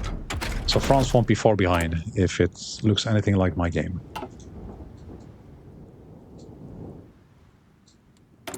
All right, so we have some political power. Let's see if we can do something here. Electronics is one of the first things you research with construction and production.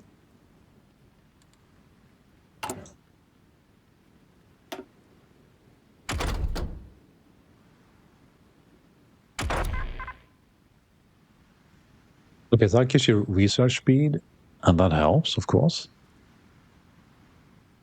And research speed as well.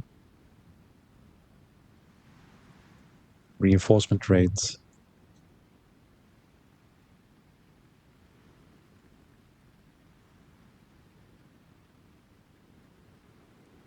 Yeah, but it's not actually, I mean, it's helping the research, but it's not really helping with the infrastructure, right, which is the weak spot. So we have this for that, right? So we might want to get this next. This is kind of fun, though. Max factors in the state, 20%. Great. But we don't really have, like, the production facility to reach that cap anyways at this point. So we're still just kind of trying to catch up, basically.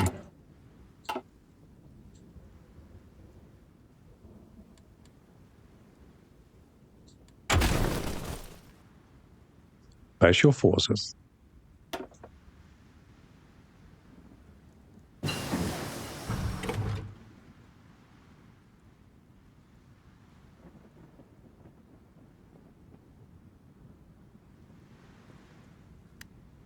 Let's see. I do production, construction, and research.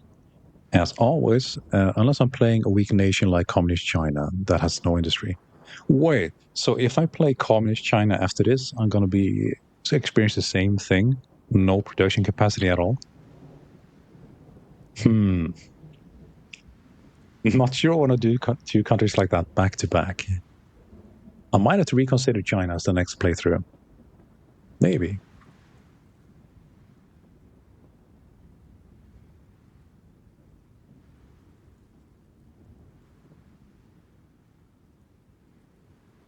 Okay, these have the breakthrough, so I think I need that. Yeah, you have no industry, but you have infinite manpower. Yeah, that's going to be the main thing, right? You have a lot of bodies to throw at the problem, as they say, right?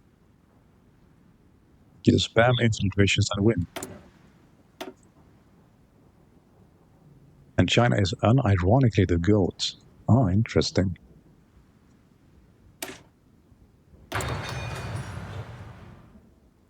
Yeah, maybe it'll be good. Maybe it'll be good.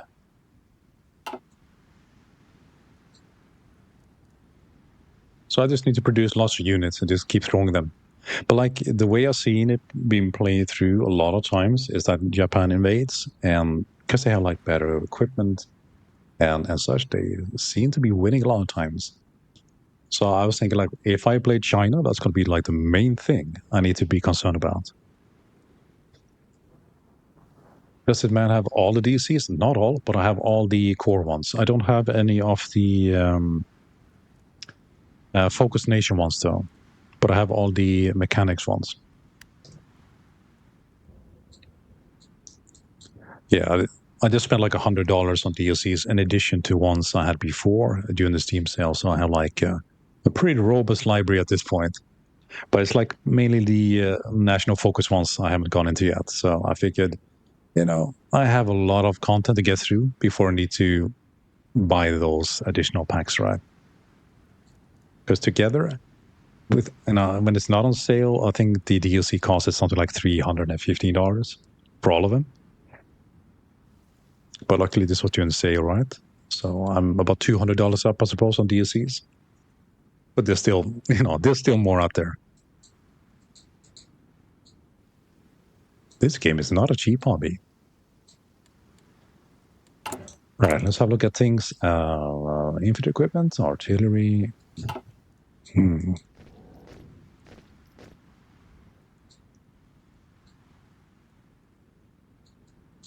Japan starts with a strong military army right away.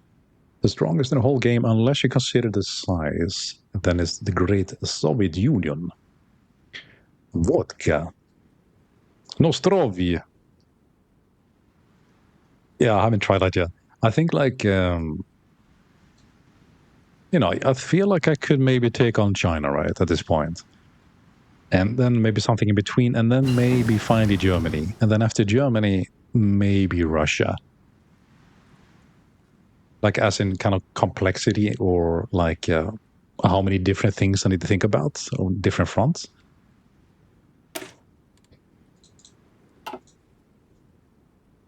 So I did want to add a bit more of the industry because we need that. It is so painful though, only having 10 factories. Like coming from Britain and even Italy, right? You had much more, obviously. So, like any kind of construction you do, it just feels like it's happening at a snail's pace, which it is. So the war will probably always, by the time I have enough factories to kind of give me all the support and supply I need to actually bring in all the units, right? As Japan, you'd run into supply problems against China, and you won't be building a big army since you can, since you go to the war instantly. Yeah, and then they have much lower manpower, of course, particularly compared to China. I'm running out of manpower here myself, right? 64K to go. How are we on the unit production? We are still producing, but not enough equipment to go through it, right? As Japan, you start strong, but then you're stuck with a limited time to win the war. That was actually, I think it's my second or third game I played. Actually, no. This is the way it went. The first game I played was the tutorial as Italy. And when you're fighting in Ethiopia and Africa, right? So I just finished the tutorial. Then I jumped right into playing Japan because I wanted to play with navies and stuff. And I thought, like, if I could get Yamamoto and some of the other kind of ships from the Second World War, I was really excited about that. As an entirely new player, this did not go too well. as you can imagine. But it was fun. It was fun. So I would actually like to play Japan again eventually. Rent freeze, political powers, base stability +5. Yes, please. So when do we need to reach zero negative modifiers? Is that like 50% stability maybe? And then we start getting positive ones as we move towards 100. Navy is a very bad word. Nobody likes Navy. I actually like it. Yeah. I mean, I watched like this hour-long tutorial video from Paradox, like this year, which they released, where they explain how it breaks down and how it works. And yeah, I low-key kind of like it.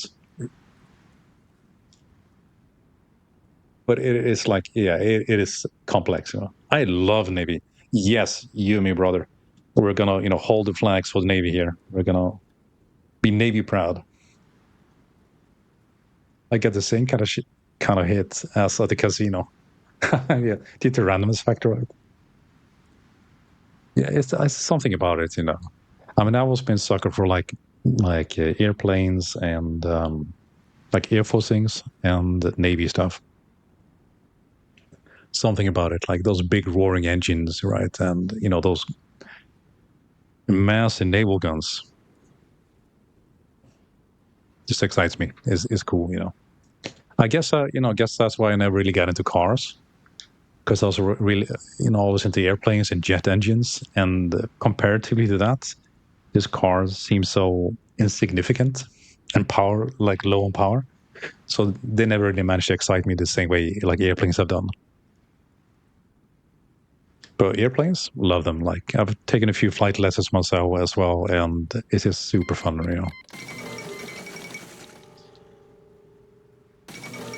Several hundred hours in a flight sim as well. So like, yeah, I want to get a pilot's license eventually. It's just so expensive, and in this economy, Finland rejects Soviet demands and of the League of Nations. Knowing how the Navy works is like liking and liking it is different. Yeah, I suppose, right? But that's a start, right? Knowing how it works, breaks down that barrier and you can start appreciating it for what it is and what it can do for you, right? Finland's gonna die against the Soviets now. Yeah, I think so. Where they fall before we do to our Mexican insurgents, that's the question, right? I've never been to Finland, though. But I've been to Norway and Sweden and Denmark and Germany and France and a lot of places. Finland, though, never. Seems too cold to me. At least, for too much of the year. I did learn to count a little bit. Iksi, kaksi, kolme. And then I think like omenta. I think that's like hello or something. And then raskakari. I think that's trash bin. It's like, yeah. I had some Finnish colleagues at some point.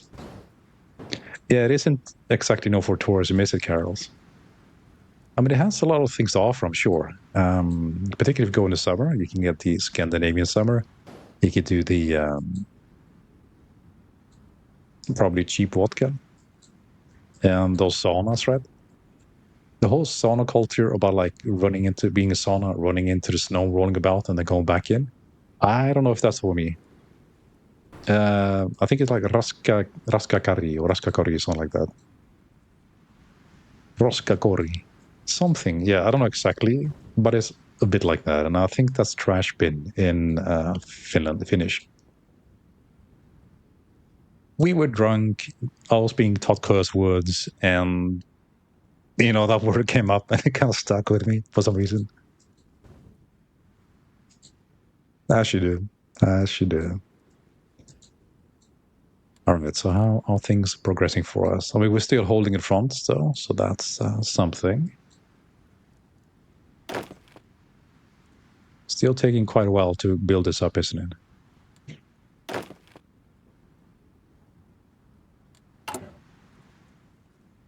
Hmm. Well, at least now we have some of these factories in production. Let's speed up time a little bit, I think. Stop lending to the US. For what? They want to provide rifles and support equipment and field guns. Yes, I don't mind if you do. We need that to support our thing here. You live in Finland? A woman's cat means bag. That's interesting.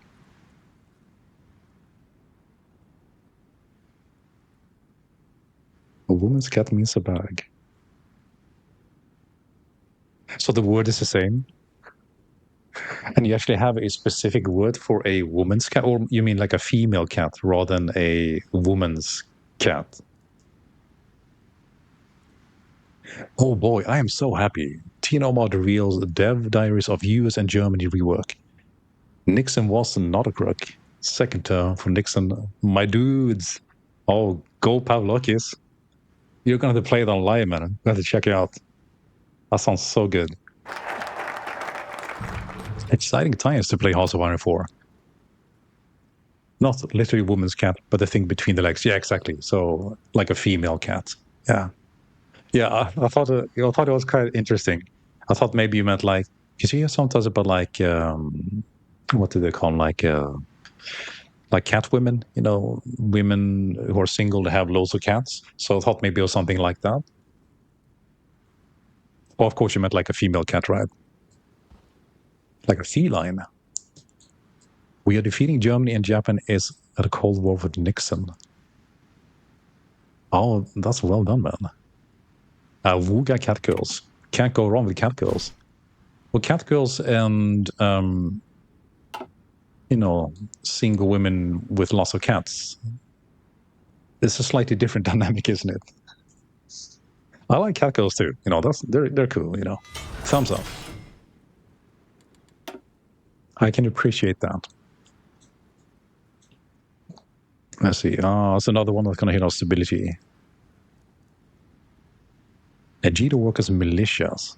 I'm not sure we want to do that. Is there anything we can do here that's not going to hit the stability?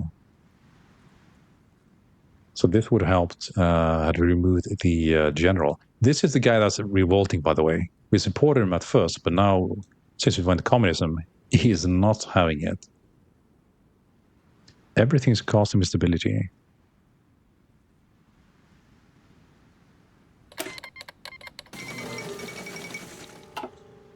Times are rough, ladies and gents. Times are rough. Iceland declares neutrality. German protector Denmark. And the United Kingdom has signed a peace treaty. Yeah, I concur with the singer. I don't know what to do here. Let's see, oil field production, nationalized oil fields, trade relations with Mexico. I'll just pause it just for a moment here so we can see what's happening.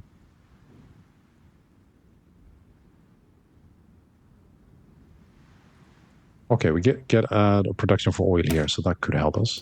Okay. Let's see, I've lost myself in the conversation I started. The red shirts might be your only best way, your best way to win.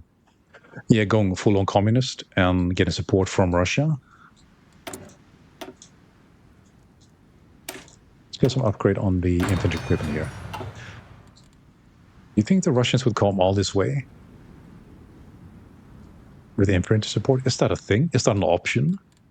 Because if it is, Color's red. We love vodka. Nostrovia. Come to Mexico.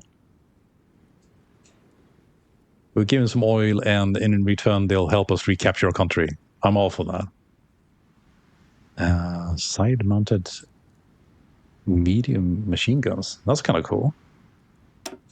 I like that. Just because it's cool. It's a good idea. All right. Do we have a free factory? Wonders never cease. Would you look at that? One free factory is all happening for us now. We just need a few more thousand infantry equipment and artillery, and then we're golden. This is so bad. so bad.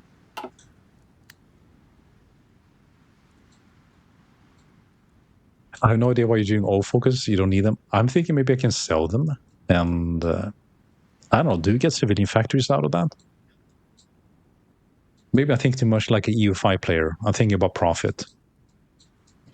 Maybe that's not a thing when I'm playing this game, right?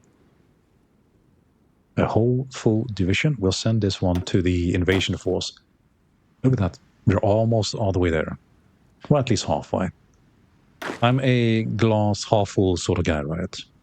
So we're almost all the way to the top. Look at that. Good times.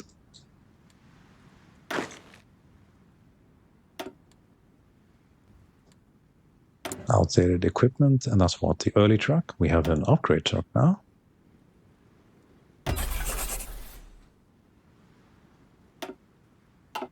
How are we doing with the supply? It seems kind of like the same, doesn't it? It's not really improving too much. Maybe it just takes time. We need some more trucks and more time. You can't sell oil since the US in Britain is taking all your oil from you anyway. And you get nothing in return. That's true. We have that debuff, don't we? Let's see. It's this thing. No, it's not. It's this one. Yeah, oil concession. In order to exploit oil in Mexico, foreign companies have signed concession contracts ensuring that they can freely extract oil on defined territories for a prolonged period of time in exchange for payments. But we do get some sort of payments, you know. So what is that actually like? Because we don't really have money in this game. So isn't that then civilian factories, which we can then use to enhance our own infrastructure and can actually get ahead of this thing? You're doing the wrong focus, switch it.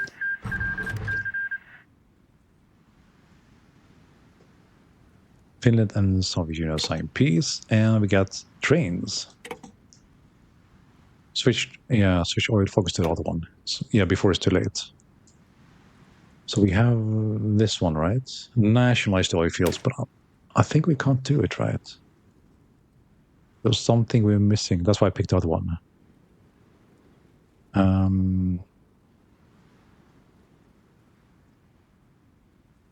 Let's see about nationalized oil. Wait, you're currently focusing on this. You need to wait for that focus to complete before. But it's mutually exclusive, so I can't stop it halfway. Oh, cancel. Okay. So do it now. This way. All right.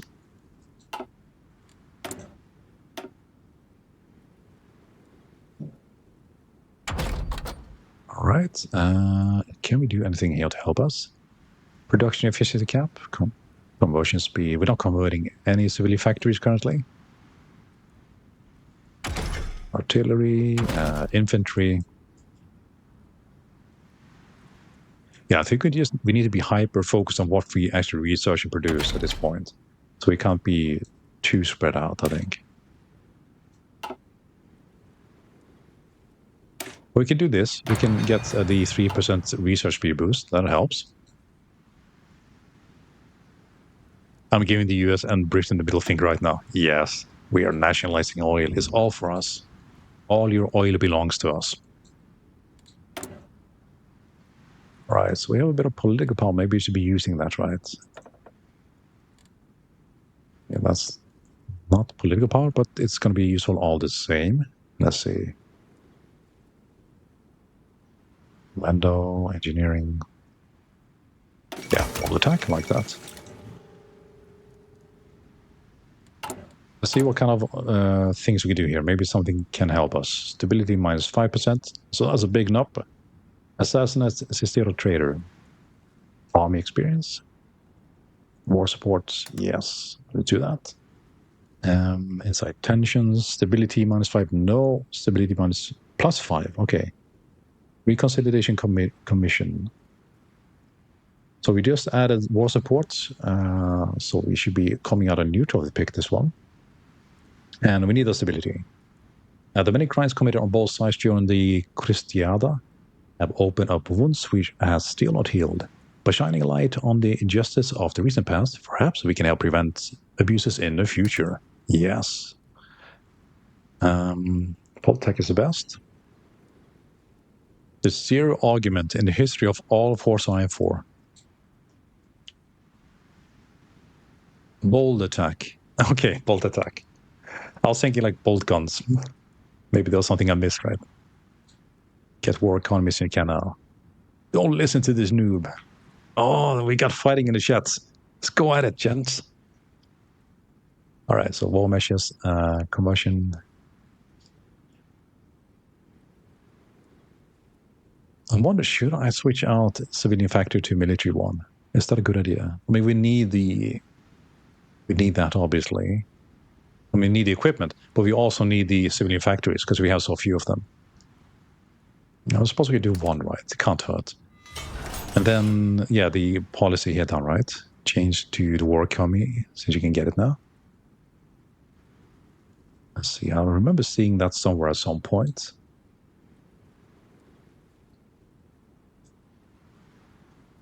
Emergency factory conversion is really good in situation, yeah. Because that gives me like the, increase the production, of course, because we get more factories to produce artillery and infantry equipment. But the main thing that's kind of holding me back, well, I didn't end up doing it, but I'm thinking I so need these civilian factories as well to actually build even more military factories, right? The toaster one, okay. Now I know where the toaster is. Well, it should be here. And now it's just a different icon, right? Different icon. So we had this one, and now we can actually get the war economy. All right, so the limiting factor for that was more than 50% war support, which is this thing. Nice. Yeah, it's all happening. We got this. This game, easy mode, gents. Easy mode. Okay, let's add artillery. We actually have a few here now. Okay. So we can mainly look at the ratio differences, right, to try and catch up. It's almost the same at this point, so we're getting closer. It's 1940, you have no time to build civilian factories anymore.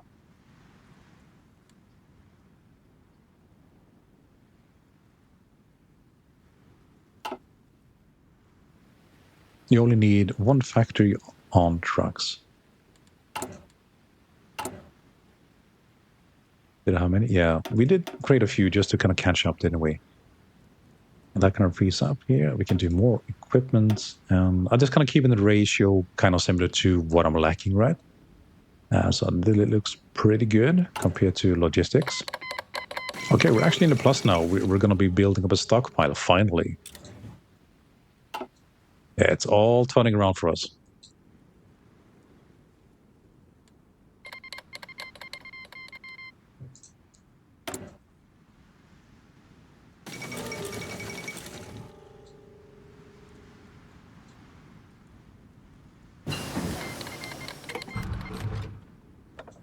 Maybe do something with the Air Force here. We can do a bit of CAS here.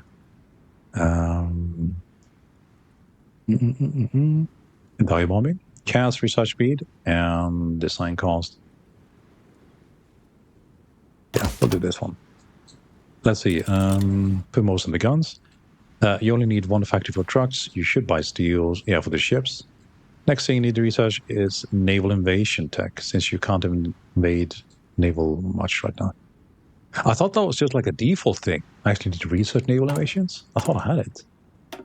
It's a good thing we have an open slot then. So let's have a look for naval invasion. It's probably going to be here, right? No comprende.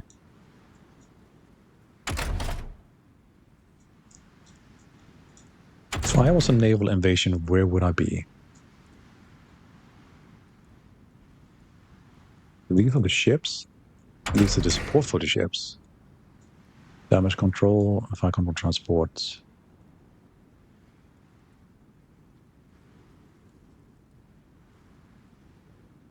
Through convoy requirements. I'm guessing this might unlock for me the naval invasion.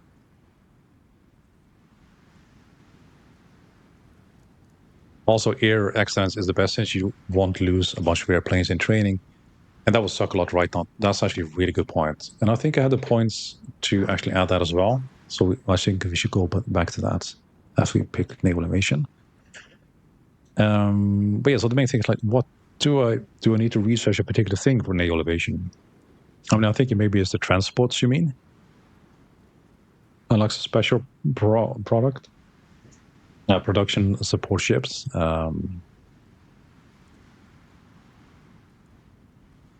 Yeah, it's the transports then. Okay. I mean, it seemed like the logical choice, but you never know. I thought it was worth asking just in case. Okay, so we're going to go back to these here. And Air Force Command. Let's see if we can find one to protect our units so we don't lose any. Or fewer, at least. That's bombing. If you can't fly a plane, then they should crash. Only the best survive. Yeah, just the elites, the flight heroes, the 5 remaining airplanes, which is literally what we had last time I checked. I don't even dare look at this point. We probably have 0 airplanes. It's horrifying. I like this one, ground attack factor plus 5%. This is the kind of thing we want, but I want to see if air-wing experience loss when killed. I mean, that's good, but we're not looking at the thing that increases the losses in general, right?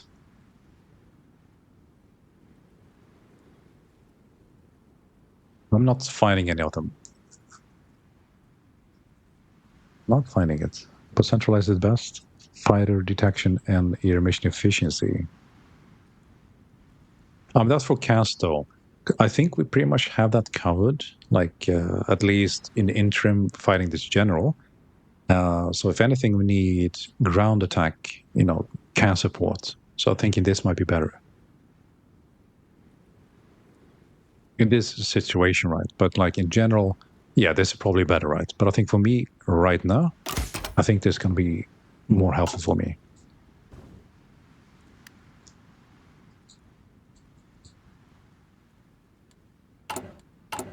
Right. Artillery. Okay, we need more production on artillery by looks of it.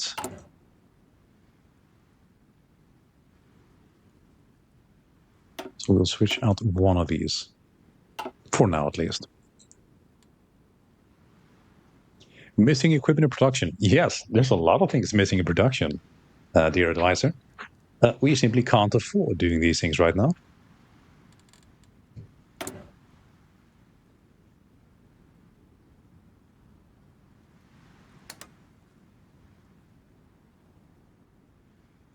Oh, look at this. Prosecute the clergyman. That's good. The Constitution of 1970 forbids priests from participating in our political system. Fines for wearing robes. I hope I didn't lose out on that now. Here it is, yeah. Because it gives us stability, right? Fines for wearing robes in public. Imprisonment for making political statements.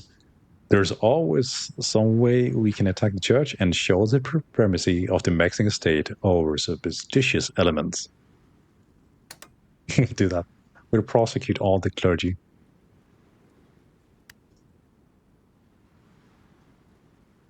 All right, so let's go check out the situation in the EU, right?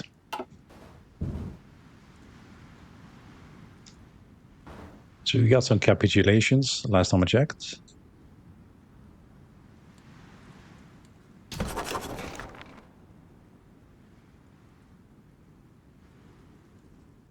California. They're already singing about crossing the border in like 1940. That's kind of interesting. I guess some naval doctrines. Belgians collapsed as well. They are expanding. It's happening. Well, we don't have to worry too much about it, though.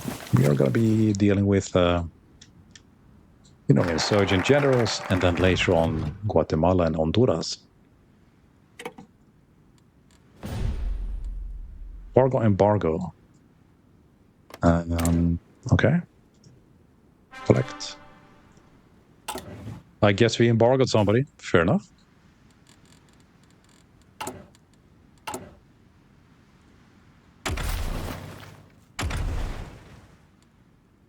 Right, so we get the carriers next. Let's build some carriers. Long-term wishful thinking, I think.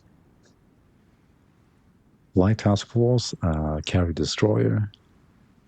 This might actually work for us.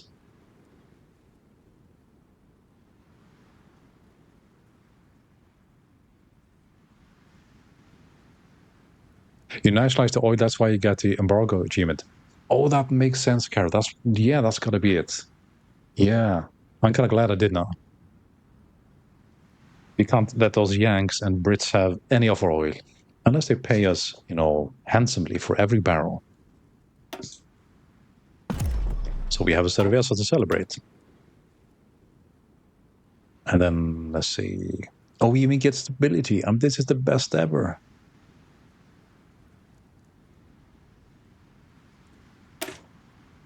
Wait. What's this though? I don't want to bring the Yanks right back into it.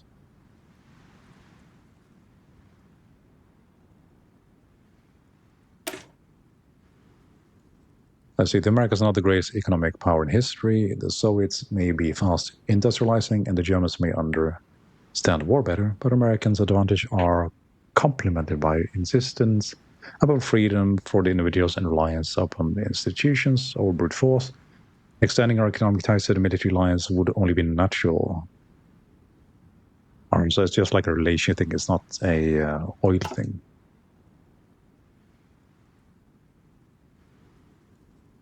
You should do the communist path right now. Yeah, but that's like stability plus 5%. Look at it. It's just calling out to me. It wants me to take it. Well, let's check out the communists. See what we get. It's this one, right? The red shirts. Stability -5. And then, but this one, I think this one gives me stability back afterwards. Well, we need 40% support. No, we love democracy. We do. But maybe the communist way, the red way of things is better for us. But I need 40% support for the PCM, which I don't have. And I think it's 7%, right?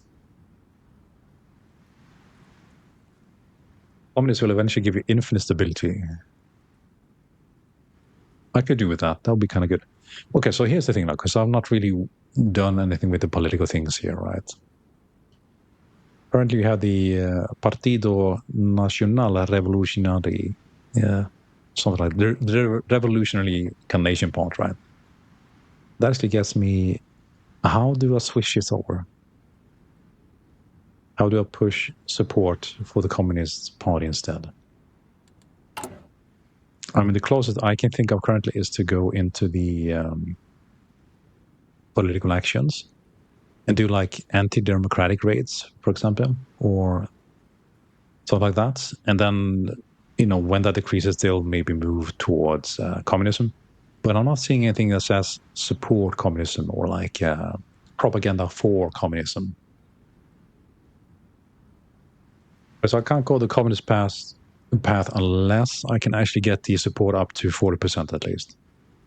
Because then I'm kind of soft locked until that happens.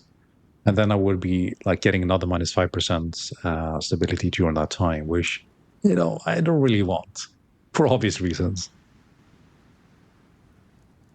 When you do the communist path, you will get options to do communist things. Okay, so I need to just take on the stability, and then I'll get more options to start supporting the communism. All right, I'll trust you on this, Carols.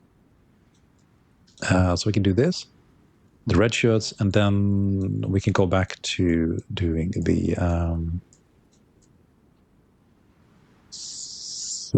thingamajig that gives me 5%. Yeah, I'll find it afterwards. But yeah, we'll do this. All right. Governor Tomas Garrido Canabal created the red shirts in 1930. I'm 10 years late on this because it's not 1940, but, better late than never. To defend the revolution against the Catholic Church and as a reactionary priest.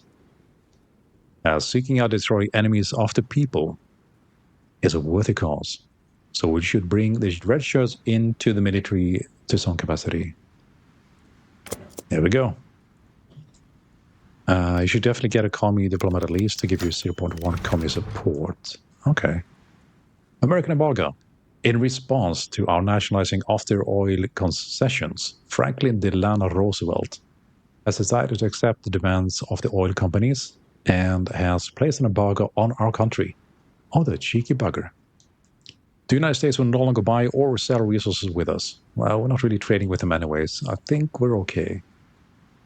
We should consider either compensating the oil firms or abandoning the international status quo and seeking our fortunes with enemies of liberal capitalism. Like, the Soviets. Da.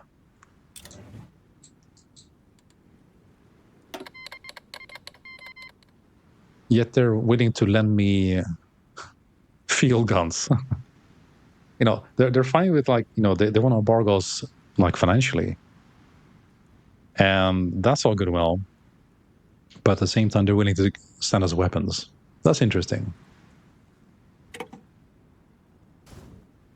Yeah, I need to buy steel from the Soviets now, since it's slowing down the gun production, which is going to cost us civilian factories, which we don't have. We just converted one as well.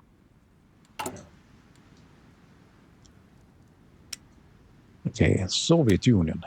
How many do you need? You need 19. So we need 3 civilian factories. Oh, that kind of hurts. All right. Well, we have to do it, though. We need to get those guns up and running. Even if we get a few from the States, we still need a lot more. And it seems like France has capitulated. Well, it's just Paris, though. And there goes France. Just like a day later. It's like, yep. But we have the Vichy France, though.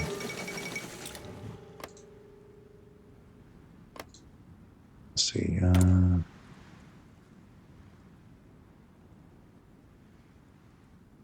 I know it's like the independent France, or like the free France, as they call it.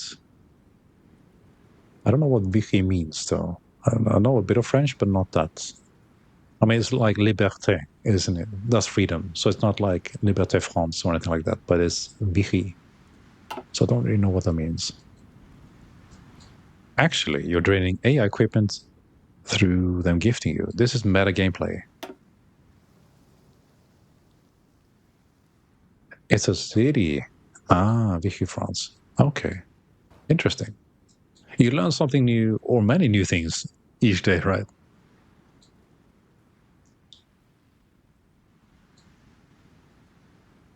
I suppose, like you say, Mini, it would drain, I get stuff from them, right? So they have less. I mean, I don't think they'll be missing the few artillery pieces they give us. It's more so helping us in this case, I think. But I can see with larger transactions, it might actually really help. Whether or not it's meta, I can see the value in it.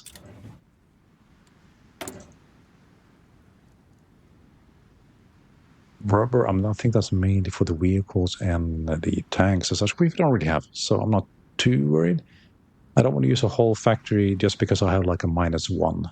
Because I think each factory gives us 4, if I'm not mistaken. And I'd rather use it in production, and even if it means slowing down by like 5% or something. It means you can focus on other things while they give you the basics. It's OP, yes. This is true. And I mean, we seriously need. I mean, look at that. We're actually starting to get proper fighting strength. We're actually reaching a point where we can actually do something, which will be super nice. You see needs to produce guns? Don't teach him bad things.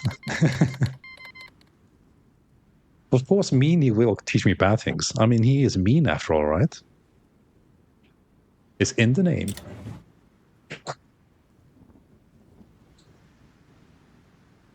Yeah, I think it's mainly mine guns, right? But like, it's a few units, it helps, every little helps at this point. So now we actually have 5 units, which we're going to be sending over eventually with naval invasion, which might, drag some of these from the front, which will then allow me to push in with the troops I have now reinforced as well, and actually built that as proper units. Now prepare for the naval invasion, sir. Yeah. We should get started. Well, we still need the... we need to finish the transport ships, right? Or is that just to unlock the special thingamajig? The thingamajig. Everybody needs some thingamajigs.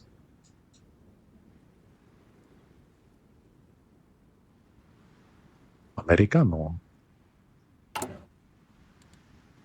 Oh, 0 manpower. Yeah, eventually I'm going to start kind of catching these things. I think I'm just too busy looking through all the menus to actually pay attention to these things on top here. But you are, of course, 100% correct there, Carol. We need more manpower. And then for that, we go back to the toaster, which is now a tank. Oh, I think we're just kind of stuck on this. Can we get slaves? Maybe we can do like the Aztecs. Stay true to the core of the history. Invade Guatemala and get some slaves which recruit into the army. Surely that's the way to do it. You could drive in east with a Land Cruiser.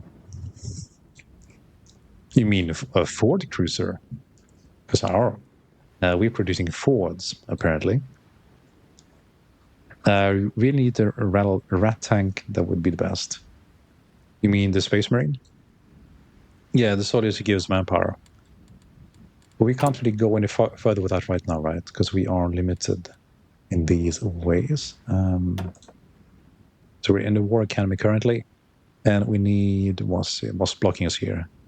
We need 80% war support. So we're kind of close. What if you put wheels on your boats? Oh, yeah.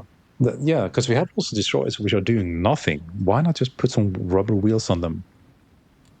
I think we need to import rubber for that, meaning we are already low on rubber. That's the only problem with your plan. Otherwise, it's perfect. Chef's kiss, beautiful idea. You're not limited. Oh, I'm looking at the wrong thing, aren't I? I was looking at the toaster again. I should be looking at this. There we go. Merci.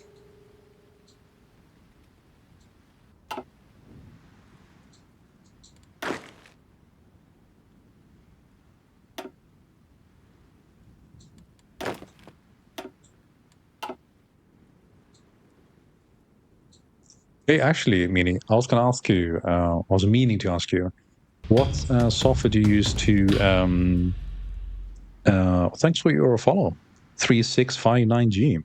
Welcome in. I was going to ask you what kind of software you use to edit your videos for YouTube. Is it DaVinci or something else? OMG, you don't need the biggest conscription policy. You only need extensive. Is that a bad idea, though? Isn't it best to get the biggest? The biggest almost best, right? I think we're going to need it. You'll get the manpower at the same speed, you say. Well, look at now. Can you get plus 20%? All adults serve. I want it. I can do it. Oh, I see. It has a negative effect on the factories and dockyards and everything. Okay. The economy will disappear. So maybe I should go back down then, right? Because we don't need negative modifiers on the factory output right now. We are struggling as it is. So let's actually go back down. That never happened. We're gonna ignore that, right? Let's see. We get manpower at the same speed. Your economy disappears. I'm stuck to Sony Vegas. I tried Premiere and DaVinci, but I just can't get into it. Yeah, the reason, DaVinci is free, and I think that's what a lot of people use. So I think I'll probably try to use that myself. Adobe, that's expensive, right? And if I can't justify the expense, then I'm not going to do it, right? But I haven't tried Sony Vegas. I might have to check it out. You only need service by requirement if you run my power again. Okay, so we have the communists arrived, ladies and gents. The red shirts are here. So now, hopefully, we'll have something here to support the communists, because we need to bring this up to 40%. Let's check it out. Give me something for the communists. Il corazón è... Doo-doo-doo. Let's see. Da Vinci is great, but it's complicated. Yeah, but I kind of figure like once you figure it out, and you don't need to know everything, right? Just like the things for editing. And then once you know it, right? And it's like a long-term investment. That's what I'm thinking, right? Because it's what it always used, and that's what I need. Yeah, I mean that's good enough, right? Okay, so now this. So we're stuck here. Like we need this, and we're at a civil war. Yeah, due to the generalo. You know, there can only be one FA, and that's gonna be me, not the general.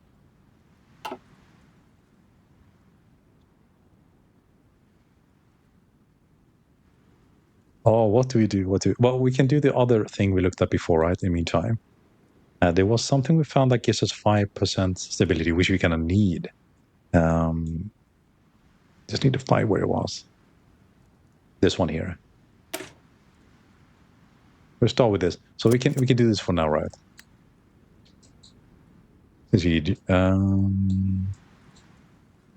Just cutting videos gave me a headache. Yeah, it's a whole thing, right? I don't really want to do it, but I think that's probably the best way, right? You need to spend some time on curating videos, I think. I've been opening the VODs, but I think it's probably better to do it similar to what you do, where you kind of cut out the slow periods and just focus on the exciting parts, right? So I might have to get into that too. We'll see, right? Yeah, so I was just kind of wondering, because I saw you doing it, right? Let's see, do internal struggle focus. Internal struggle, you need internal struggle. Internal struggle, bro. Okay, Carol. Let me check it out. So next one we do after this, we'll do internal struggle. I just wanted to get that stability base, right? Bring that up by 5%. All right, so we have some points we can spend now. So maybe operations. Probably not a grand assault. We don't have enough units for that. Though it does give me breakthrough at 10% and soft attack by 5, which is kind of good.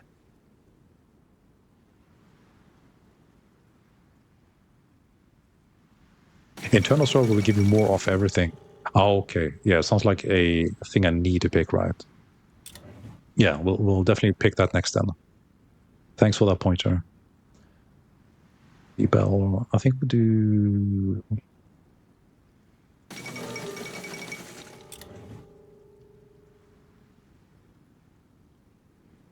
Yeah, this is more for tanks, right? Rapid dominance. Soft attack. Oh, that's kind of good though. Recon, support artillery, infantry guns. We're using infantry guns. Maybe. Yeah, we'll go for this. Asserting full spectrum dominance over the enemy makes their further resistance physically and psychologically impossible. And we could do a naval doctrine as well. Well, we have all of them. Organization is everything. Yeah, it makes all the difference, right? Okay, so let's see. Should we check the Air Force? Do we dare to check it?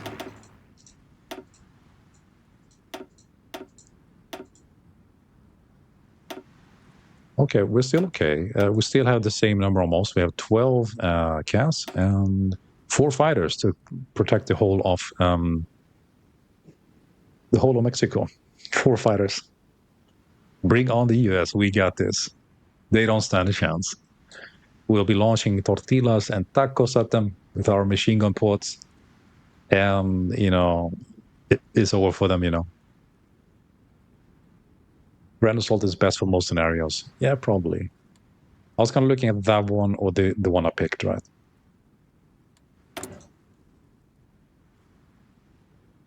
So maybe, let's see, maybe we can pick something good here.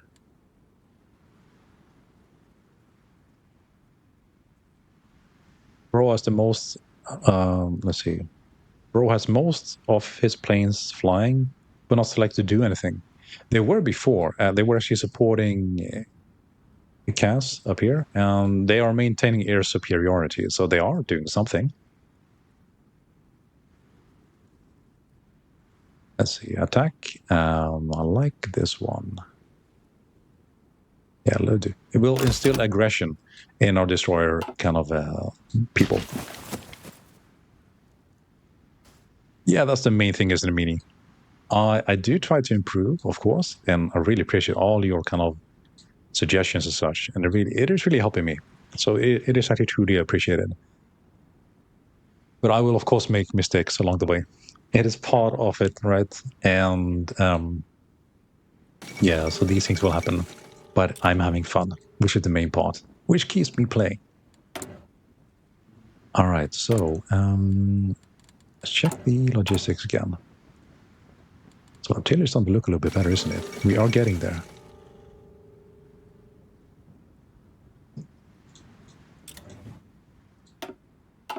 You attack while defending.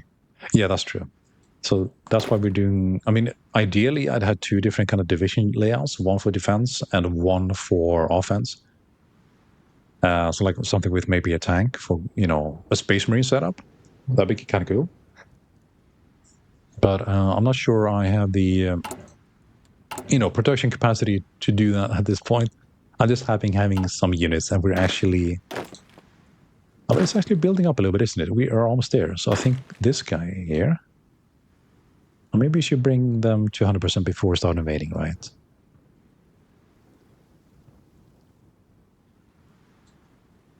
Wait, why can't I use 1 and 2? I remember, like with Britain, I did naval invasions with like 24 divisions. Where is the total weight of divisions that's limited? So that's 56. I don't know. Won't it like sail back and forth then? If I. Yeah, that's probably limiting factor, right? It's just I don't have the attack for it.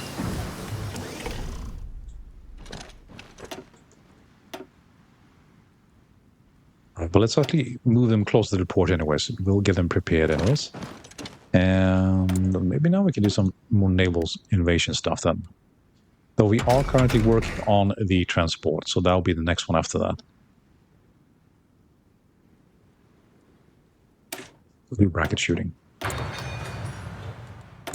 And this list is going to be for infantry equipment. So let's see if we can get something aggressive. We have this already. Anti-tank, and this is defensive. Let's see. Reliability, I don't mind that. Reliability is good. So we'll have to go down this path as well then. Yeah, my capacity is really small. Yeah, I've noticed that with a lot of things with this playthrough. Logistic flexibility 31. Wait, so I actually need some trucks, and I need 420 trucks. Okay, so we need to add trains in the production as well. So I don't think we actually made any trains at all. We don't need a lot. We just a few to get us started, right? It might be that we don't even have trains researched. That might be, because I noticed them at the bottom here. Civilian trains. It is researched though. Interesting. Maybe I'm looking at the wrong thing. So if we do this. Oh, civilian train. Okay. There we go. If we just give it 1 and just bring it up there. Okay. Let's see. Another national focus. Now, which one did you say it was? Internal struggle? Let's check it out. We're not alone in our struggle against our ideological enemies. We have many potential allies abroad we can link up with. We should help them seize power to create a vast block of potential allies to aid us in turn. Let's see, minus 100% lend-lease, send volunteer attention limit to minus 100. Divisions required. That's international struggle. You're thinking internal, right? That's a different one.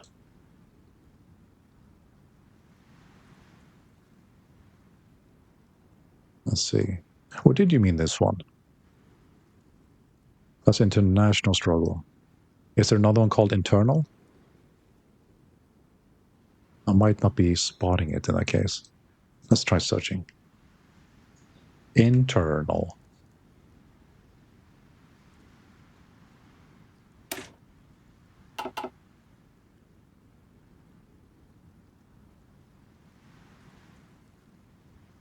Yeah, it's just the international one, right? So I'm guessing you mean this one, right? So units will give you a division as well.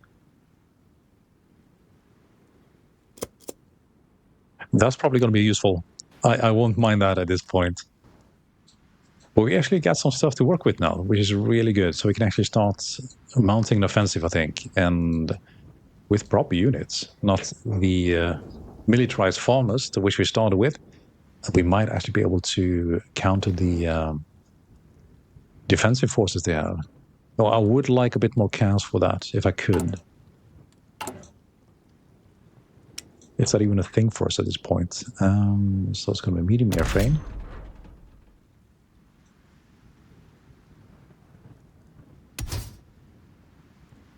We're really looking for the next focus afterwards. Yeah, after that one, right? So the path that goes down.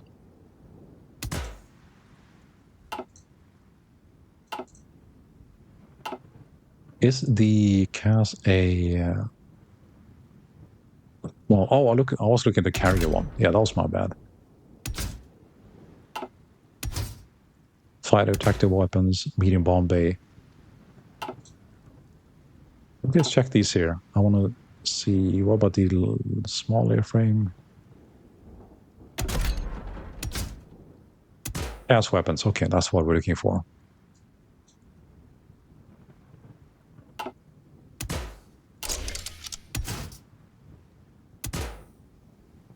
Bomb block. What does this do?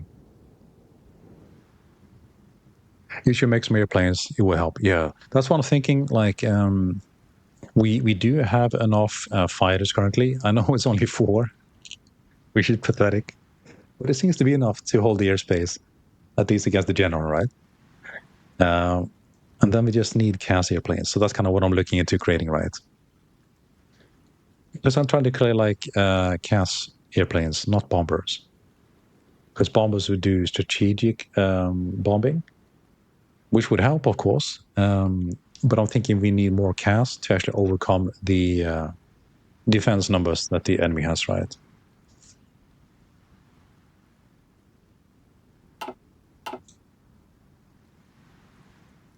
Yeah, because like if I want to do CAS, that's the small airframe, right?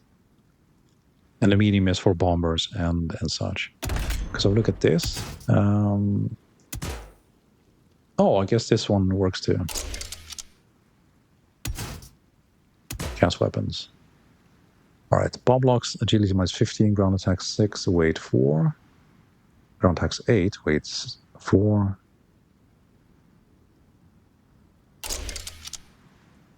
Hopefully we have enough engines. 2 engines. We can make a big one, like the Mosquito.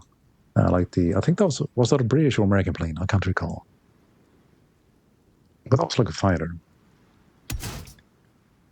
As long as you can get off the ground, I'm happy. And just a few machine guns just in case. Weight exceeded for these missions. All right. We need to lighten up a little bit. I think we need to research better engines if we can do this.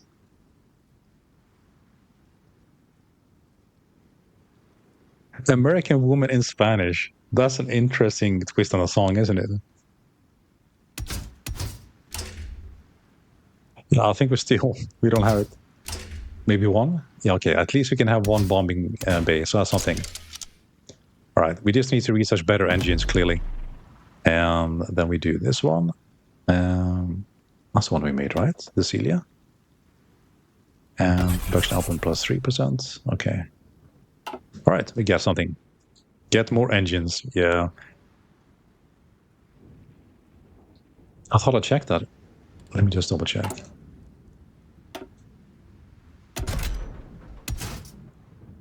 So that's the best type we have. We can do 2 engines.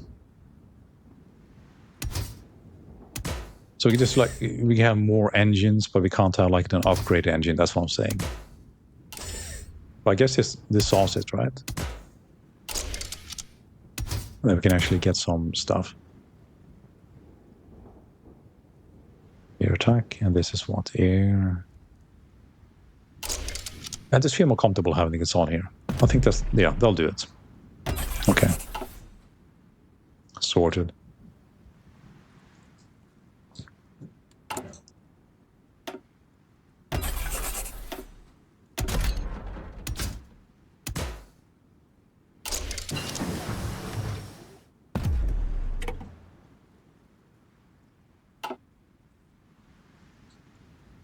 No, I know I don't need them, but just in case, I kind of, because I have such a paltry air force, I feel more comfortable at least having something that can defend in case at any point we need that, right?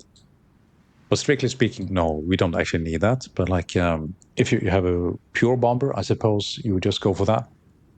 But I mean, historically, like chaos airplanes would have like machine guns or something as well, right? So I'm kind of going with that too. Okay, so let's see. We got some stuff now, and we can probably upgrade this a little bit more. And let's start kind of planning for the naval invasion here.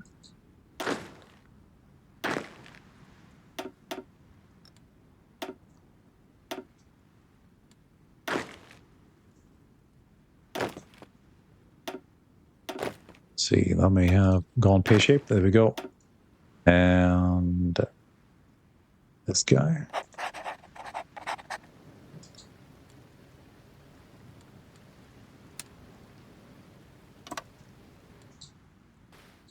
Right. Let's try to go in at... I think it would be nice to get all the way up here, I think.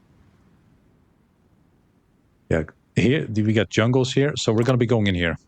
We don't want to enter through jungles. You don't need attacking guns for bombers. You just need defensive ones. So they are classified differently. Actually, fighter bomber combo is okay when playing small because of low production. Yeah, that's kind of what I was thinking as well, right? So they can double up a little bit. But I suppose if you're purely looking at defense, maybe a turret would be better, like carousels. Food for thought. But like for now, I think I'm okay with this.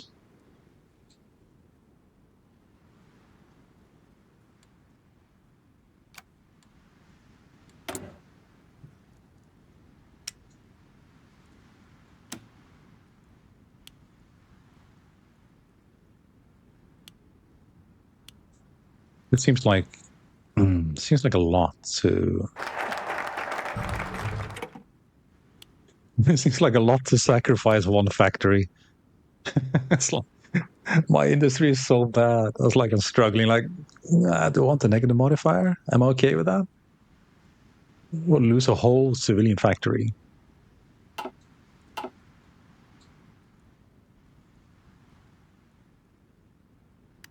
That's kind of funny. For bombers, you just need three things: range, big bombs, and defense. Yeah, but like I'm seeing in like a close air support rather than a pure bomber. And for pure bomber, like I would go, of course, with like a large airframe and like a B-52 sort of design, right? Then I would go, yeah, totally the way you're talking about, right?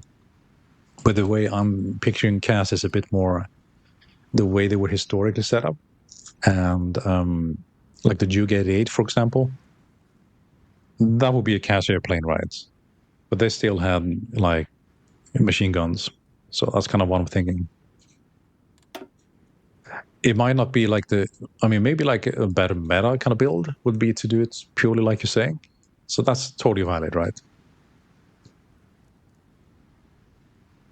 All right, so we get some more stuff here to know. Revolutionary class or Hispanic culture. Yeah, that needs a gold shirt. It would have been this way, right? So we're going to be going for this. Only the... What is that word? Only the proletariat? Only the proletariat, armed and organized as a class of army, will be able to defend and propagate the ideals of Viva la Revolution. And that gives me replace internal struggle with proletarian class army. Justify war costs money 50.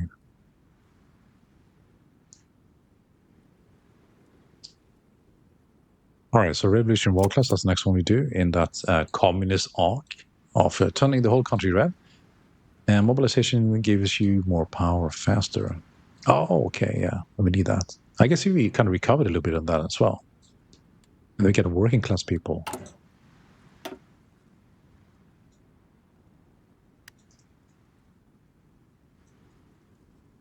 So this will be like the first time I push towards communism in my games in Hostile 4. So this is quite interesting.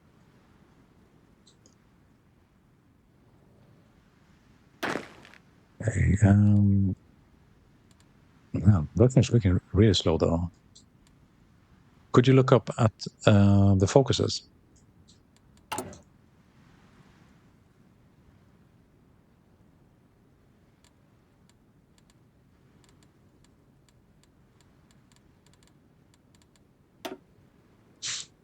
Mm-hmm, mm-hmm.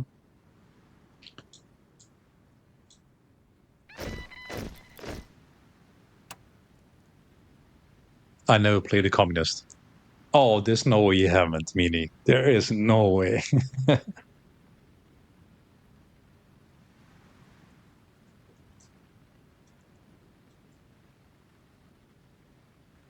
So revolutionary women is what you want next. What is that? Let's see. Bond building slot. Oh, yes. We need it so bad. And a civilian factory. Traditionally associated with domestic work, women have also performed industrial labor for decades in Mexico. The tobacco, coffee, and clothing industries tend to hire a majority of women, although this has caused friction with the male-dominated trade unions movement. Men already have the right to equal pay for equal work and a minimum wage. We should enforce this right for women as well. Sounds good. Right, so we got something else for carriers. A carrier which we'll never ever see. But let's get some good stuff here. High-speed cruising, primary fire director, heavy attacks for all. Also for cruiser ships. Yeah, we can do that.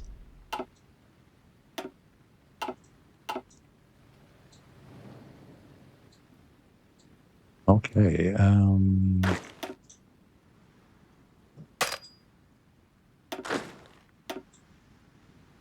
There we go now. Might. My guys. Yeah, well, thank you so much for dropping by, Mini.